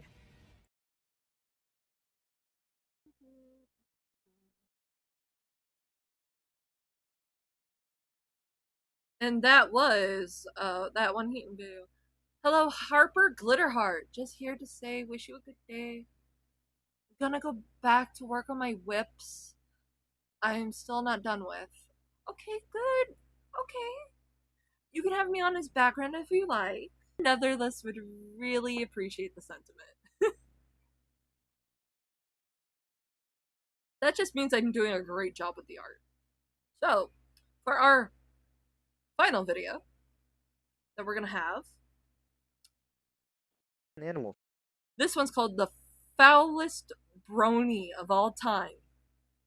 Dan's burst. And, like the little monitor, it just stretches out as if it's part of the monitor. Looks female enough. It looks malicious enough. For its taste, is a bigger harm to the animal than for pleasure would be. We know this isn't true because animals who are don't become suicidal. God damn. Sure, some dogs who are traumatized by owners might stop accepting food from other people.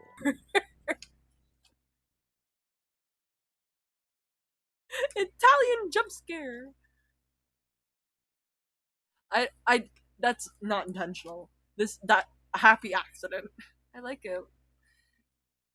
Don't say yay. Don't say yay. Kick him. It's evil. You believe that it cannot be innate it's for every calm down, Mom, but you're not. I'm trying to be famous. Desmond, we can't talk to you when you keep on doing this. I don't know why you're doing it.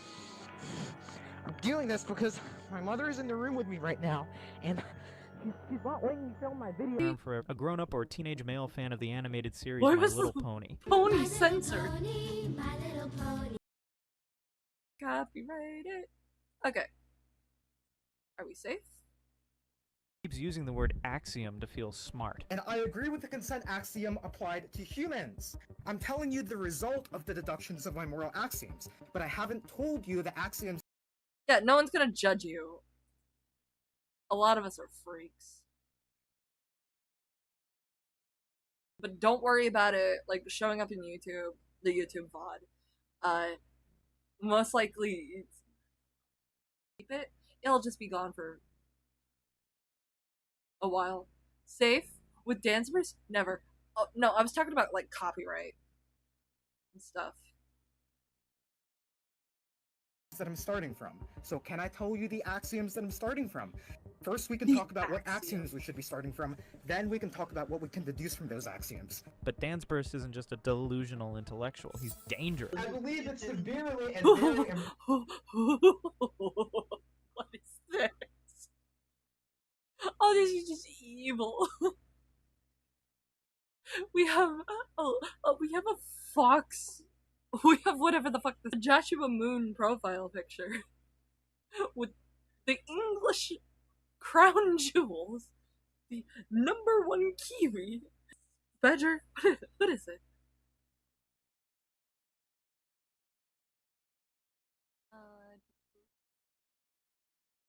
I'm not gonna read it out loud just in case. See, no, that's not bad. That's not bad. Also love the art currently. Currently waiting on the red tablet to 1 when I haven't downloaded hundreds of anything yet. Wow. I hope you get it. Thank you for loving the art. Your fetish. I'm not gonna judge it. Because I have no right to judge, because, I'm into some weird things. And that would be bullying someone who's department, and I mean every department. It's not my business, ultimately, to judge. Probable that a 5-year-old Like is what you going like. to give their free expression of what even? He's just like violently rattling. indication of desire in regarding acts. This is also a man who has no issues throwing the word around like ping pong ball, like in this thread, where Dansburst essentially tweeted, "Can I rape you?" before responding that he doesn't date. Blushes. Can I rape you? You have a new crush, huh? Sorry, I don't. what the fuck? Give it viruses again.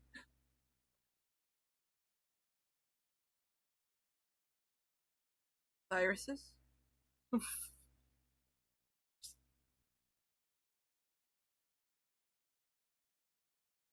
Here's like gay stuff.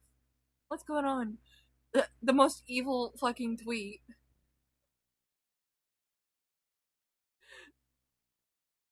I don't want to read it. I know I'm gonna get clipped. Don't.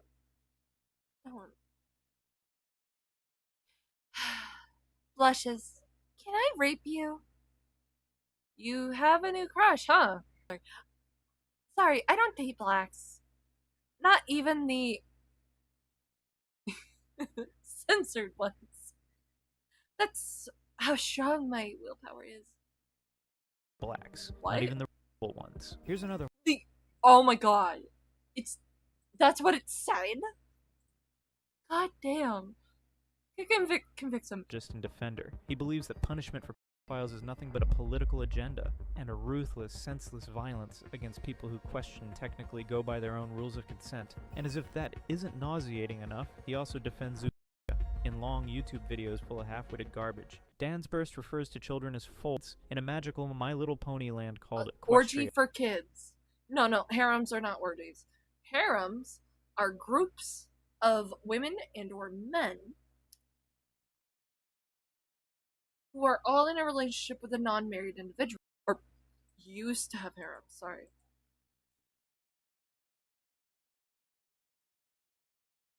A harem full of children is fucking concerning. Where there are no age of consent laws. This brony is so infamous that he managed to get because he deleted everything related to his name and disgusting philosophies back in 2024. However, traces of his degeneracy are still polluting the web space. I don't think there's anything wrong with consuming content that glorifies or simulates murder or... These things don't cause harm in the real... Clown called Dansburst layer by layer. You are. This is why I'm never gonna be with you again. I'm gonna break up with you and you're never gonna see me again. I'm gonna off Michael and you will be the one. You will pay. To start off, let's talk about what Dansburst called his intellect 7th in 2024. The infamous video that put Dansburst on the map.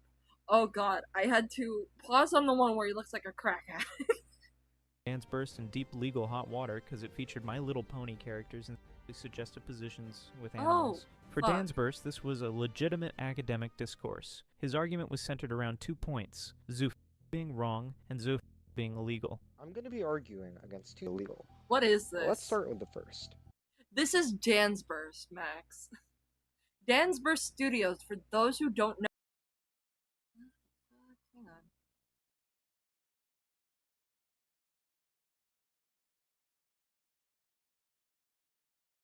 Weird, I'm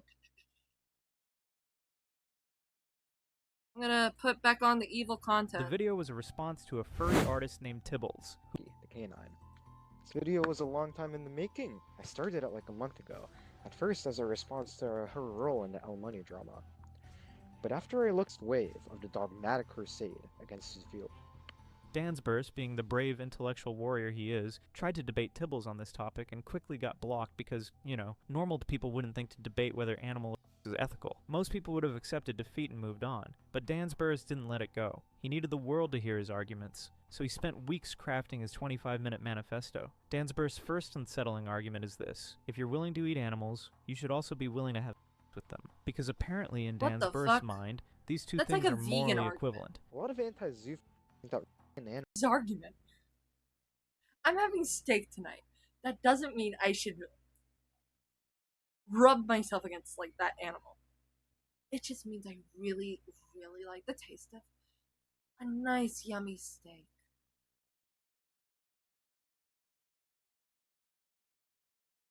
Die in Minecraft. What is this? Animal is morally wrong and makes you a bad person.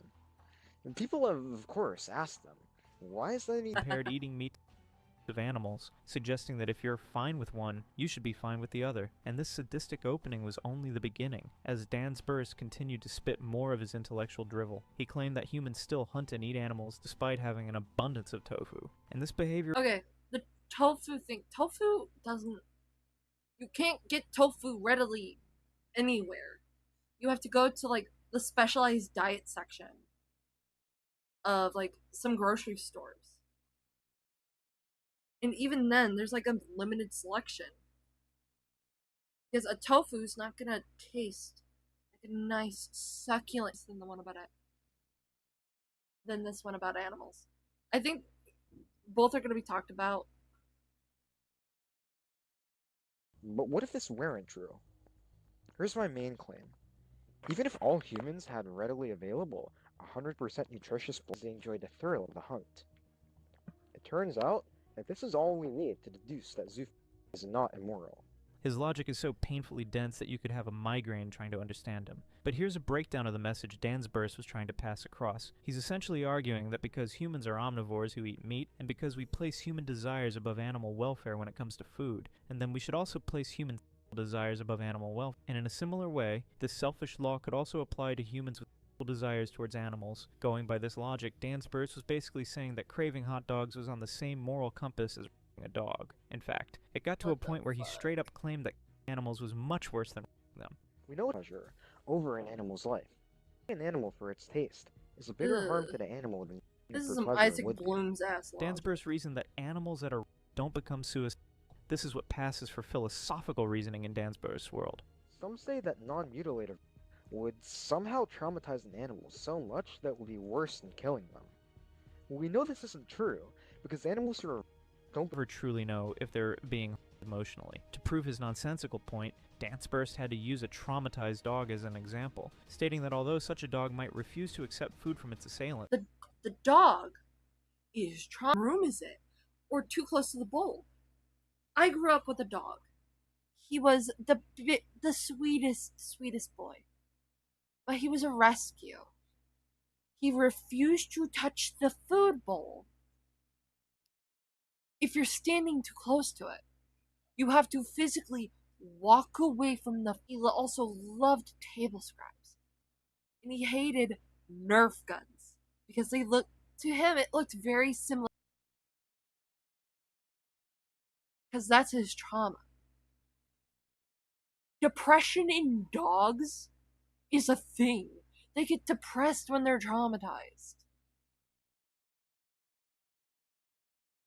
Cats get depressed when they're traumatized. You know what else happens when they're traumatized? They'll just die.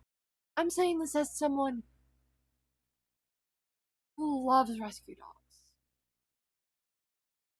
And due to like the circumstances around my old roommate, we couldn't take Bailey with us. Because her behavior was atrocious because my roommate turned her and Bailey, sweet fucking dog, would not eat from her food bowl unless we were all eating with her.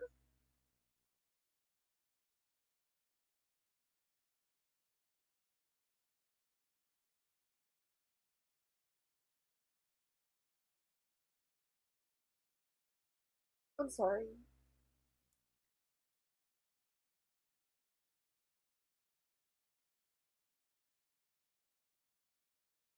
Oh, I had a rescue dog.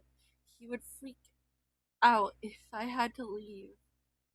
Like, smash his crate. Oh, poor baby.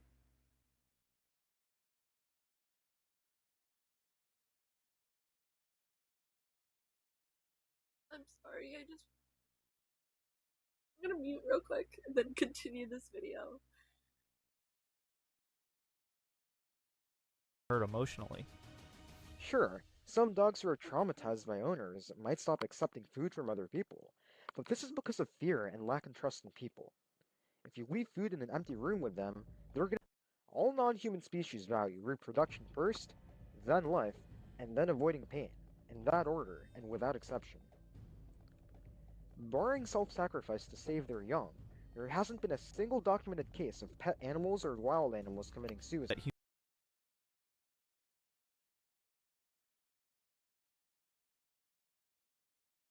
Okay, I'm okay now.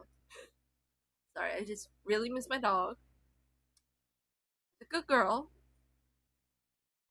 But Dansburst's argument is just fucking stupid.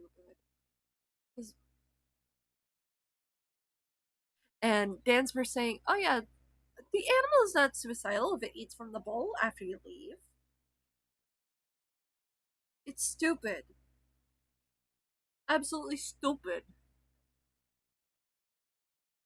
Thrill of hunts or the animal's meat, or secondly from pleasure. However, there's a huge flaw in this argument. Animals are also emotional beings. They feel depressed and can also be pushed to make life-threatening choices. A researcher named Gernot Wieland, who had written works on psychological conditions in society and human beings, attempted to escape from a zoo multiple times. It eventually succeeded one last time. However, during its transport back to its enclosure, the zebra jumped out of the movie by a number of mental and emotional factors. We have dogs whining and crying due to separation anxiety, and animals that never forget a face. A popular case in India in 2022, when an elephant a 70-year-old woman and still returned to trample on her corpse at her funeral. The elephant was on a mission to attack that woman, not anyone else. It's unclear what had sparked the bad blood between them, but one thing's for sure. The elephant was upset with the woman. All these factors eventually point to one conclusion. Animals are just the emotional beings as humans, and shouldn't be made to live with the trauma that comes with. While we wait for Unfortunately, this wasn't Dansburst's driving point. He believed that as long as the animal doesn't literally commit suicide, it wasn't that bad. This is a real argument a real person We're gonna made, wait for the and a real iPad to video charge a that they little uploaded bit to before YouTube and are continuing proud of. our- Dansburst even sunk lower in his debate by ushering in the topic of spirituality. According to him, placing animals' will over that of humans was contradicting God's set laws that Plants, invertebrates, vertebrates, non-human mammals, humans, angels, and God. To place an animal's will before a human's will in any moral consideration is to debase God's vision of humans as the natural rulers of Earth. So not only is animals okay according to Dansburst, but it's actually an insult to. He doubled down by stating that anti-zoophilia advocates would naturally refute his arguments on grounds of emotional cruelty. And if that were to be the case, Dansburst stated that emotional cruelty should fucking clear. It's clear specific elephant but fail. He's like, you're not getting my ivory today, woman.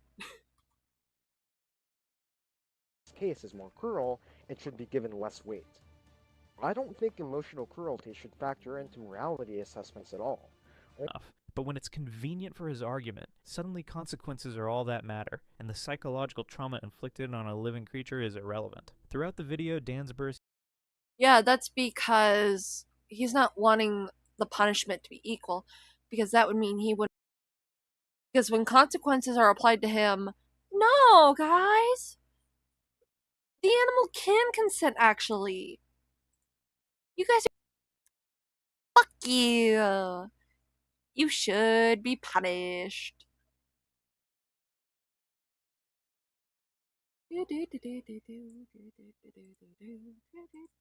uses standard pseudo-intellectual vocabulary such as axioms and logical deductions to dress up his justification of animal abuse.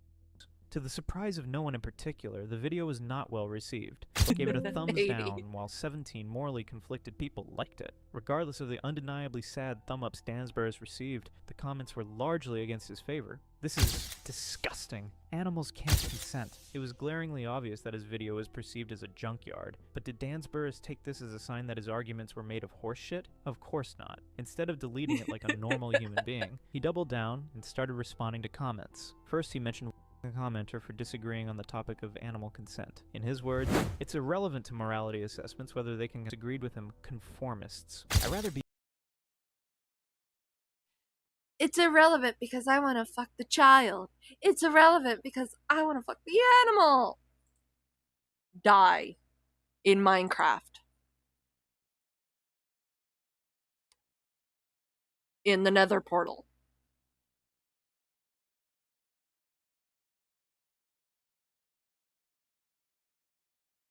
Be a weirdo than a conformist. I'm not afraid to speak up when I detect inconsistencies in society's Hi, implicit Mies! moral Hi, axioms. Mies! Hang on. Hi, everyone. Meep. How's everyone suffering? My iPad died, so we're waiting for we're waiting for it to charge and suffering through Dansburst.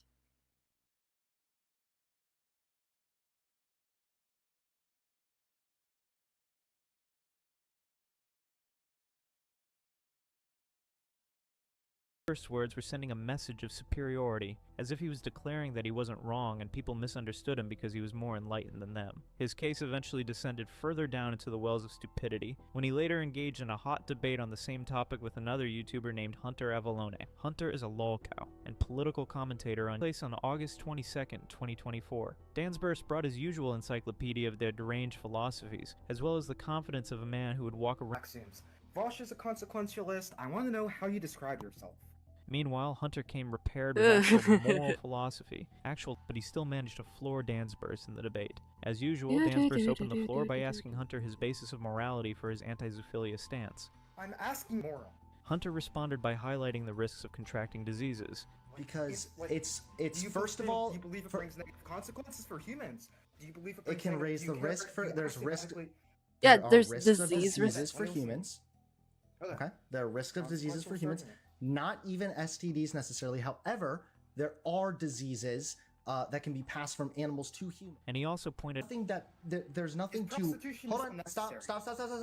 I'm not done yet. I know. I need to find this morals, debate. We have to. I know they're a living thing that cannot consent. Yes, something that cannot consent. In a pathetic attempt to drive his non-existent point home, Dansburst stooped low in predicting diseases, yet humans still engage in it. He also added that consent in the human sense of prostitution should not be extended to animals. You may say that is okay because it doesn't violate your consent axiom, but the issue with the consent axiom is that, frankly, it's very inconsistent when you apply the consent axiom to animals. God damn it. Hunter easily dismantled. God damn it. He looks like, I don't know. Can't find a cool pun. I don't post vids. That's okay. I will make a bunch of me's. Joke's on you. All the way, all of them. Go.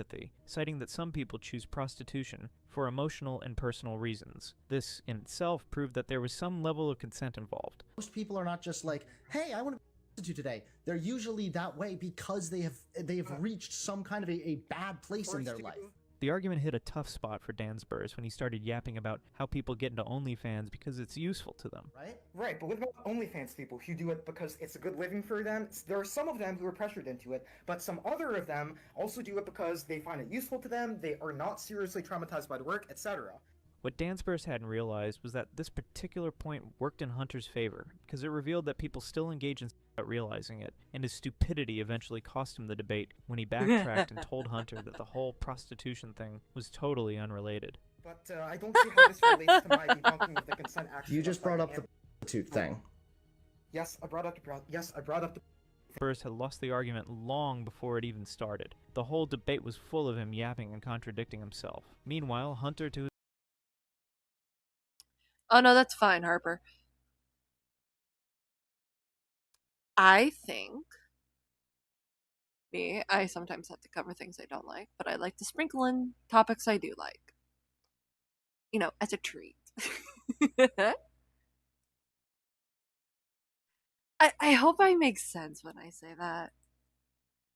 for ethical interactions. It shouldn't have been a difficult argument to win, but Dansburst thoroughly embarrassed himself and made Hunter look like Aristotle in the process, claiming that he'd actually won, and that Hunter had failed to prove him wrong by his own logic. He just couldn't accept that maybe, just maybe, defend how thoroughly he's debunked or how much evidence piles up against him. He simply cannot admit that he's wrong. His ego won't allow it. Dansburst's entire identity was built around being this brave truth-teller who is willing to challenge society's taboos. Therefore, admitting that he's actually just a creepy weirdo would shatter that delusion completely. This is why he continued to plunge deeper into his pseudo-intellectual online degeneracy, moving from zoo to yet another. Dansburst is known as a MAP defender. For those fortunate enough to not know what this means, MAP stands for Minor Attracted Person, which is a term that was popular with pedophiles because they emotionally bond with children rather than act on sexual urges.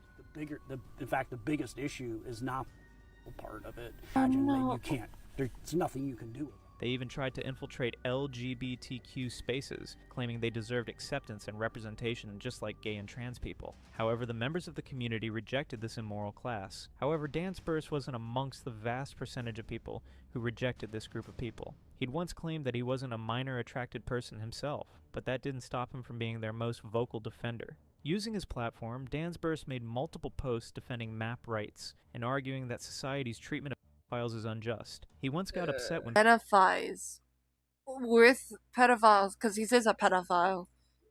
I don't trust that in the slightest. If you store your art on a cloud-based platform, you should be able to transform it easier. He's yapping like, what? Yeah. Do not trust that in the slightest. That's why it really is helpful. Fair enough. It's like a horde. It's just like me. Yeah, you know, you could still count someone who recently turned into adult, 18, as a minor or treat them. A person's mental age is taken into the equation on of they're 18, they're an adult. People who are like much older, towards their 20s and 30s, are going to like go, oh yeah, that's a baby. But they're not a baby. Legally, they are considered the age of majority. As for mental age, the mental vulnerability of a person having a bank account open. That's why a lot of more vulnerable disabled adults have a legal guardian to really protect them as people. And their wishes should be still taken into account, though. You just have to make sure that their wishes aren't to harm themselves in a way. So that's my take. Yeah, that's my take.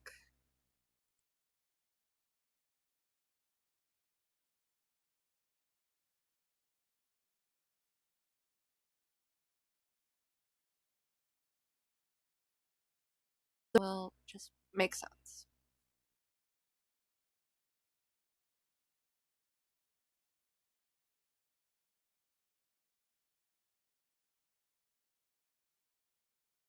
Not everyone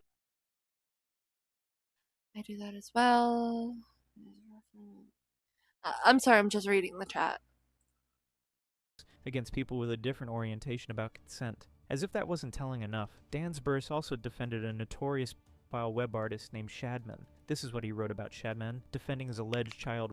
If Shadman had a kid in real life, then sure, that's no good, but this is a nice young girl. Even if Shadman were that type of person, there's no actual risk there. Dansburst often tried to convince his viewers that he was purely defending these Raquilla Blue just followed. Welcome. Thank you, Raquilla Blue, for following. Holy shit. I'm sorry. Caught me off guard. I do need to fix the follow thing. I don't know why it's doing that. I'm gonna fix it later. But, well, welcome to the channel. Welcome. Hi. By the way, I do have Nightbot commands. I keep forgetting to like promote them. I am so sorry. Let me make sure I have hang on. If you put up exclamation point, I'll put exclamation point YouTube here in a minute, probably after stream. But if you put where is my here. Blue Sky. There we go. Follow me on Blue Sky. Yeah.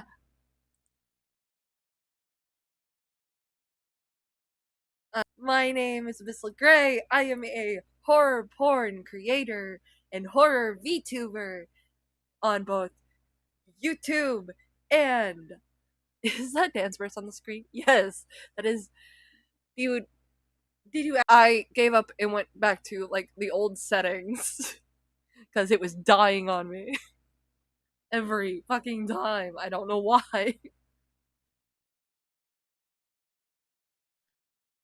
I think the stuff in the description or on like my about section on YouTube. So if you're over on YouTube,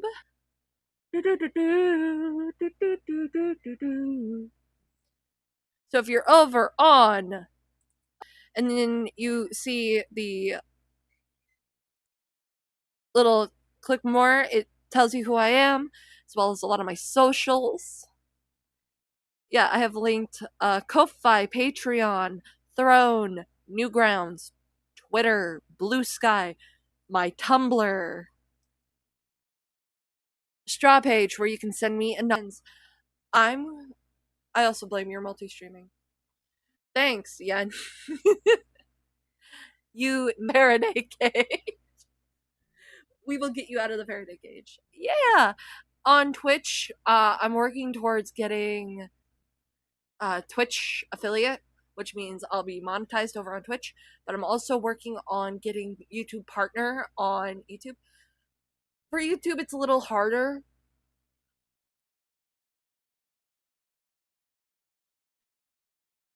That way,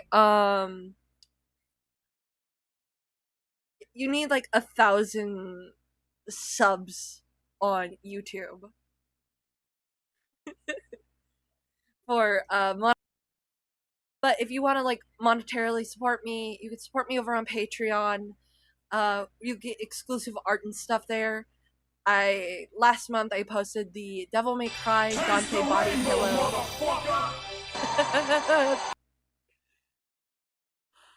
Great, you draw porn. What are these words? I'm just a little innocent bee.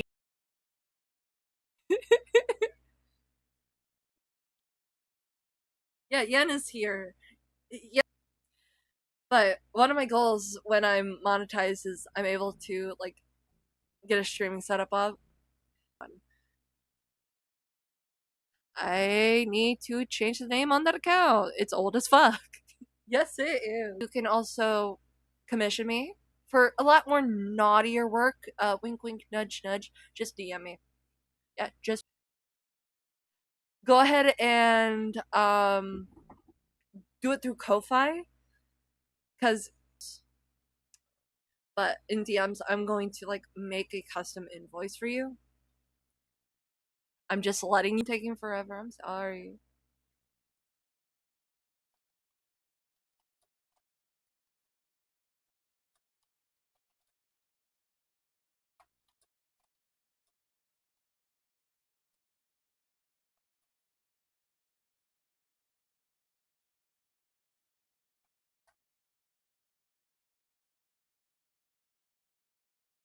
But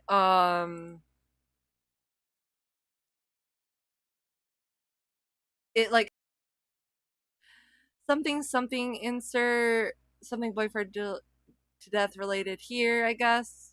Yeah. Yes, me and that word. I know, shameless plug. Concepts logically, claiming that people often misunderstood this defense for support. I'm a zoo and map right advocate. I have a logical defense of them which many find taboo, but apparently to them supporting something taboo makes you a proponent of it yourself. But isn't this exactly what defense and advocacy stands for? Does Dan's burst passion for defending a group of deranged people, not an idle defender, but his mask fell off pretty soon the minute he started letting his hidden intentions come to light. In an interview with YouTuber Falgi on a live stream called The Op Block, Dan's burst admitted Evil, evil, evil. This was before the Falgi getting ousted. By the way, how did it start with you reacting to videos this stream? How did it... You mean like this? Background. And then ported it over to my Procreate, where I put like green color on the monitor. OBS. I hope that helps. I just figured it's like a nice, fun thing to do.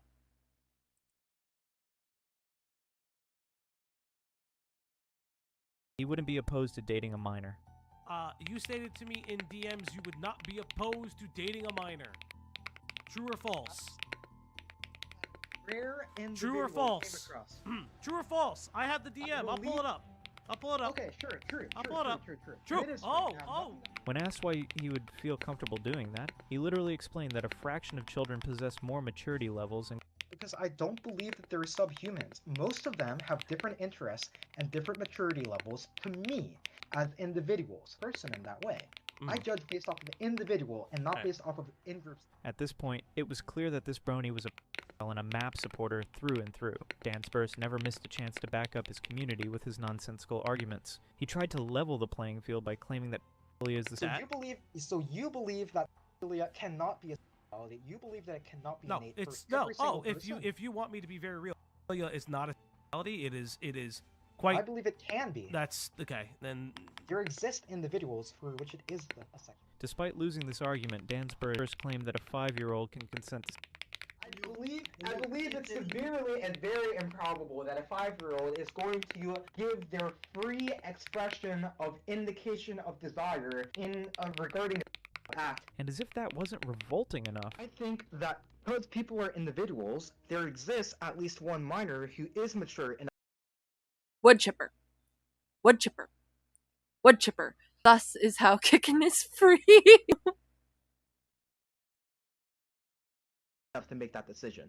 And so when you implement a law that says all minors are enough, and that is a decision that goes against the individual in favor of the average. It's implemented on everyone. And I disagree with that to extremes. These are the words of someone who'd been claiming to only advocate for the rights of the pedophilic and zoo minority. Arguing for the revisions of consent laws was his best move, and Dan Spurs believed in his heart that he was fighting a good cause. The debates were one thing, but the actions that followed were a whole new ballgame. Dan Spurs actively defended pedophilia online. One time he reacted to a post about trans files on Twitter and quickly hopped in their defense. Let's take a look at some of the things he wrote. The modern moralist herd won't stop until all publicly out maps are shamed and stampeded off the internet. They're also going after defenders as well that Die in Minecraft, in Minecraft, in Minecraft.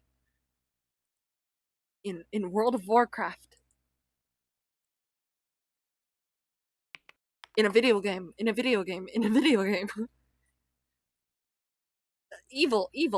Dan Spurs called opposition to pedophilia ageism, as if not wanting adults to use children is somehow equivalent to. He believed that the word was used wrongly to give minor attracted persons a wrong name. These people say the minor was doing? What? Being platonic friends. This buzzword's used so often, it loses its meaning and gets watered down to acted somewhat creepily, like gaslighting being trying to redefine a manipulative pattern of exploiting children, saying that it wasn't as grave a definition as people thought it was. This sounds ordained mission to defend pedophilia, and anyone who countered him was labeled a fake progressive or a conformist. Dansburst believed that you had to challenge every societal norm to be a proper progressive, even if it was pedophilia and zoop. And here's where things became a lot more crazier. Most accidentally hilarious moments in this whole saga. Someone on Twitter posted an image of Sonic the Hedgehog with the caption, stating that all pedophiles should be beaten to death. And guess what? Dansburst absolutely lost his mind over this. He accused the person of perverting his childhood with a political agenda. I don't even anger, he stated that Sonic would never ever support those kinds of politics, and that this must be Metal Sonic impersonating him. This is Metal Sonic masquerading. The delusion. Cue the Raven, who replied, "Nevermore." Ah, forget Minecraft. He gotta go tonight. He's been gone from the internet for like... Clearly isn't even a real Sonic fan, because anyone who watched The Adventures of Sonic the Hedgehog would know that Sonic literally issues a warning to kids about reporting anyone who touches their bodies inappropriately. Place or in a way that makes you feel uncomfortable, that's no Based. good. It's Based. your body. No one has the right to touch you if you don't want them to, so you trust, like your parents, your teacher, a police... Yeah, that's a good message to have. That's why those, like, today. Look, reading horror poems while you're a teen hits different. Yes, it does. It hits very different. This proves that Sonic is explicitly anti-pedophile and would definitely not put himself apart, and like he was an advocate for the minority who was only observing from the outside. But with that same mouth of his, he still managed to out himself as a pedophile. This show of character reveals just how sick in the head he truly is. And this wasn't even the most disgusting part yet. You see, Dansburst wasn't just defending the abstract concept of maps. He was actively using language and terminology that revealed his own predatory mindset. He often referred to children as foals, a term used to describe baby horses. This reasoning can be interpreted as a deliberate linguistic choice that allows him to discuss children in a allows him to, like, openly discuss how attracted he is to, like, certain kids. fan art. And Dansburst responded, "What kind of a reply is that? Did you type it with one hand? I don't understand why you think you can do anything about my full harem. Equestria doesn't have the same draconian age of consent laws in this dimension's human world." I love the reply here. That's fucking nasty. Because it is. Oh, if you portaled there like I have. Let's unpack this Portal- horrifying statement. Portal? Dansburst is claiming to have a full harem, that is, a harem of children. He's stating that in Equestria, the fictional world of My Little Pony, there are no age of consent laws, and he's claiming that he has traveled there through portals, which could mean that in his children? Probably not, because even he knows that's insane. But what he's doing is using this fictional framework to express his real desires while maintaining a layer of "it's just roleplay," created what he called a safe space, free from tyrannical censorship. In reality, this meant allowing self-identified maps to interact freely with minors under his non-aggression principle policy. Danvers believed he was providing a safe zone for pedophiles when he was essentially feeding them to the minors on the platform. This debate is not on the same level as being a creep to children. Is this guy nuts? Yes. He is very wacky.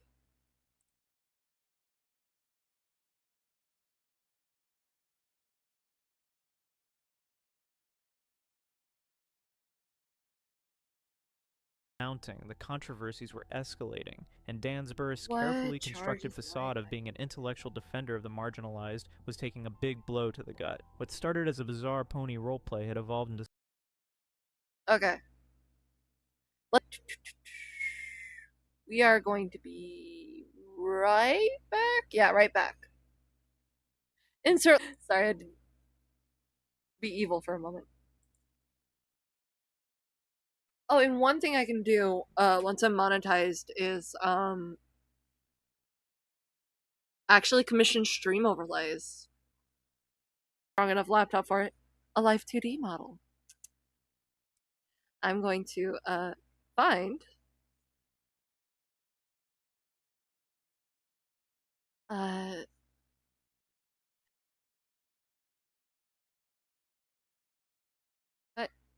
Here.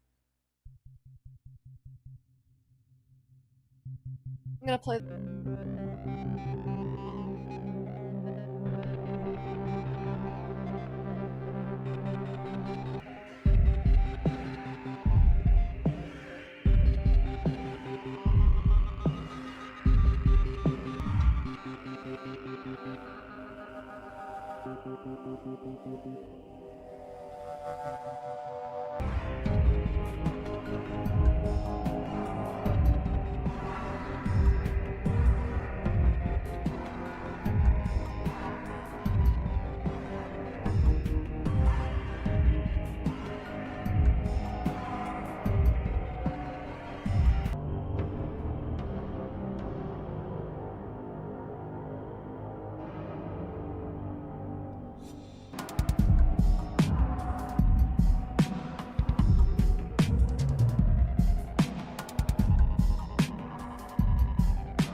I'm back with a sandwich.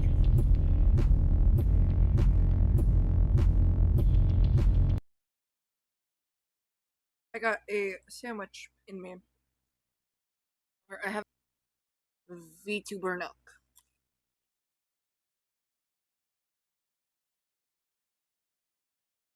Give me a second. We will resume here in a minute.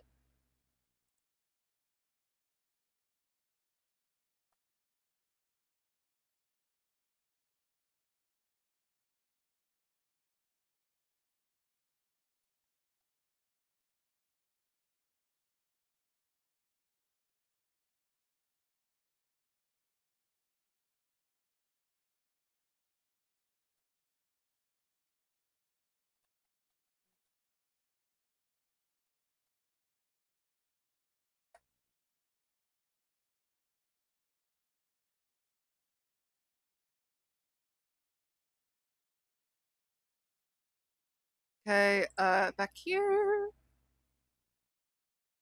I am going to mute myself because growth's mouth noises. Something far more sinister, and the internet was watching. Exactly was Herbert Kenneth Wachaka, and what kind of background produces someone as vile as him? That's where our story takes an even darker turn, because everything we've covered so far, the real horror was still to come. Herbert Kenneth Wachaka, better known as Timothy or just Dansburst to those unfortunate enough to know him, is somehow even worse than what we've come to know him to be. He was born on January 11, 2005 to Herbert Cipriano Wachaka and Gladys Maribel Flores in Mecklenburg, North Carolina. His early life seemed normal and even promising. Dansburst attended JFK School in Patterson for middle school, where he was apparently the top reader. He wasn't just a good reader, he set a new world. Welcome to stream, Supernova YT 2005. Welcome, welcome. He went to Clifton High School, and this is where things get interesting. Dansburst had a strong academic prowess. He was a math prodigy who amassed the highest score in math league contests. He also participated in track and field events. There's video footage of him running in the junior varsity boys 5K. Here you go through the line, Herbert. Nice. Wow. You would the kid. Dansburst was truly a stellar kid with a flair for competition. After graduating high school, he attended Rutgers University, where he majored in physics. There, he participated in competitive coding competitions in 2024, and even named his competitive coding team Code Horses, which was a sign of his pony addiction amidst his intelligence. Dansburst's earliest known online activity can be traced back to December 2015, when he was about 10 years old. This promising young student with a bright future turned into someone who took pride in making low-quality YouTube videos defending the indefensible. Despite all these successes, which is translation for a person who is, not in education, in employment, or training. And the crazy part is that Dansburst is proud of his status as a NEET. The only bummer for him is not that he's unemployed, it's that he barely has privacy while leeching off his mother. For Dansburst, not being able to conveniently create his deranged hoofing off as a grown NEET is a FNAF, 4 family member animatronics, 2 entrances to the room on both sides, and worst of all, my security camera's member of society. His inability to argue about and under his mother's roof is a factor worth admitting to online. It's unclear why Dansburst was shamelessly embarrassing himself in such a manner, or why he never followed the clean academic future he'd created for himself. A huge chunk of the reason for this is his devotion for his brain to bear, and maybe his autism had something to do with his. Regardless, these are not true reasons for someone to argue about moral and social norms. Dansburst was prideful. He had this unshakable belief that he was an intellectual titan while everyone else was beneath him. This superiority complex made it extremely difficult for him to maintain intimate relationship, we get to see how dysfunctional Dansburst is in real life, not just online. Michael Goldstein Rogers, whose chosen name is Elisa Michelle Golding autism, and he's also a jolly good friend of minor attracted persons.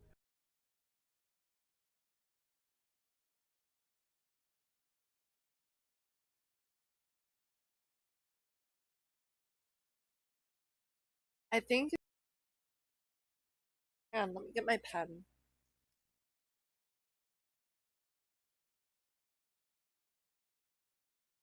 I'm stamp. 30. Blade.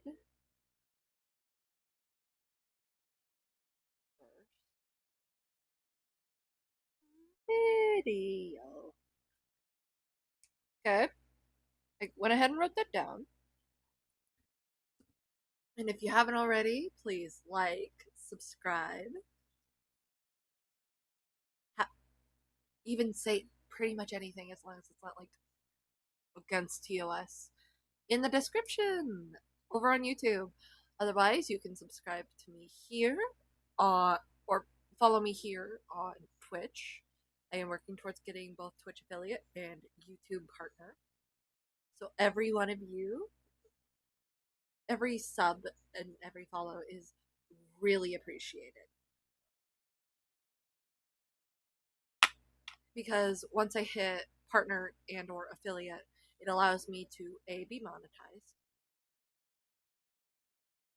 B, allows me to access things like emotes, where I can put emotes in the on Twitch and YouTube for you guys. Sorry, it's the water. It allows me to give you guys emotes, and it allows me to run ads. I forgot Twitch exists. It moves the box when I do anything. Oh no. Any platform works as long as it's for you and you have the ability to toggle notifications so you know the next time I'm going to be live or really post a video.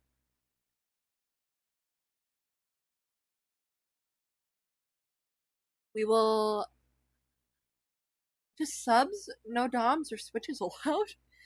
Oh, they're allowed.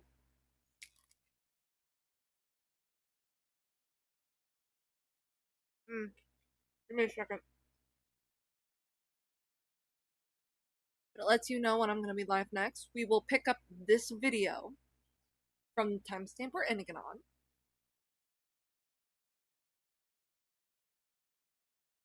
That way I can raid people.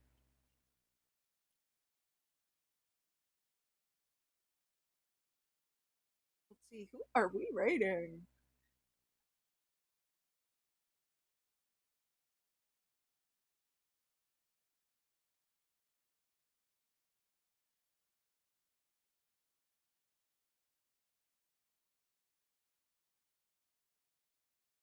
And we are going to be on Twitch. We are going to be raiding Rayeli, or really, just take me to Creator Dash, bro.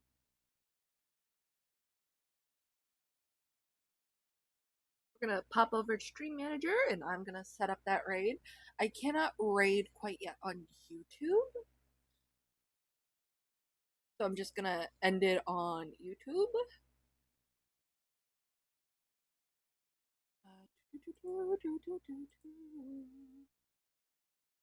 Let's go to activity feed. No, wrong thing. Wrong thing. Channel.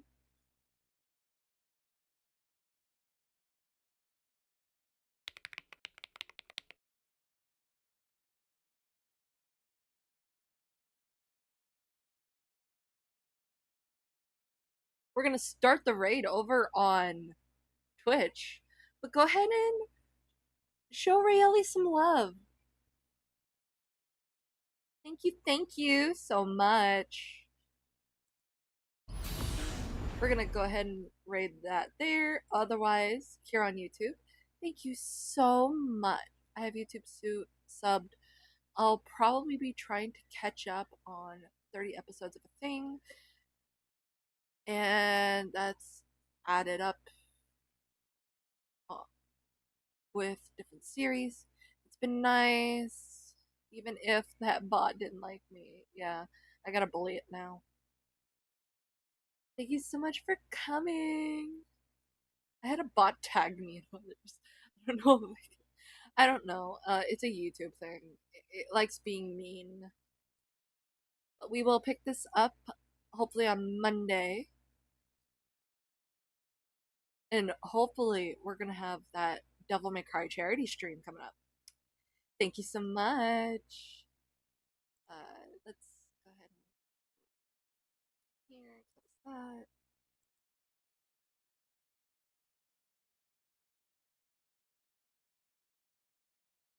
Bye-bye. Bye. Bye.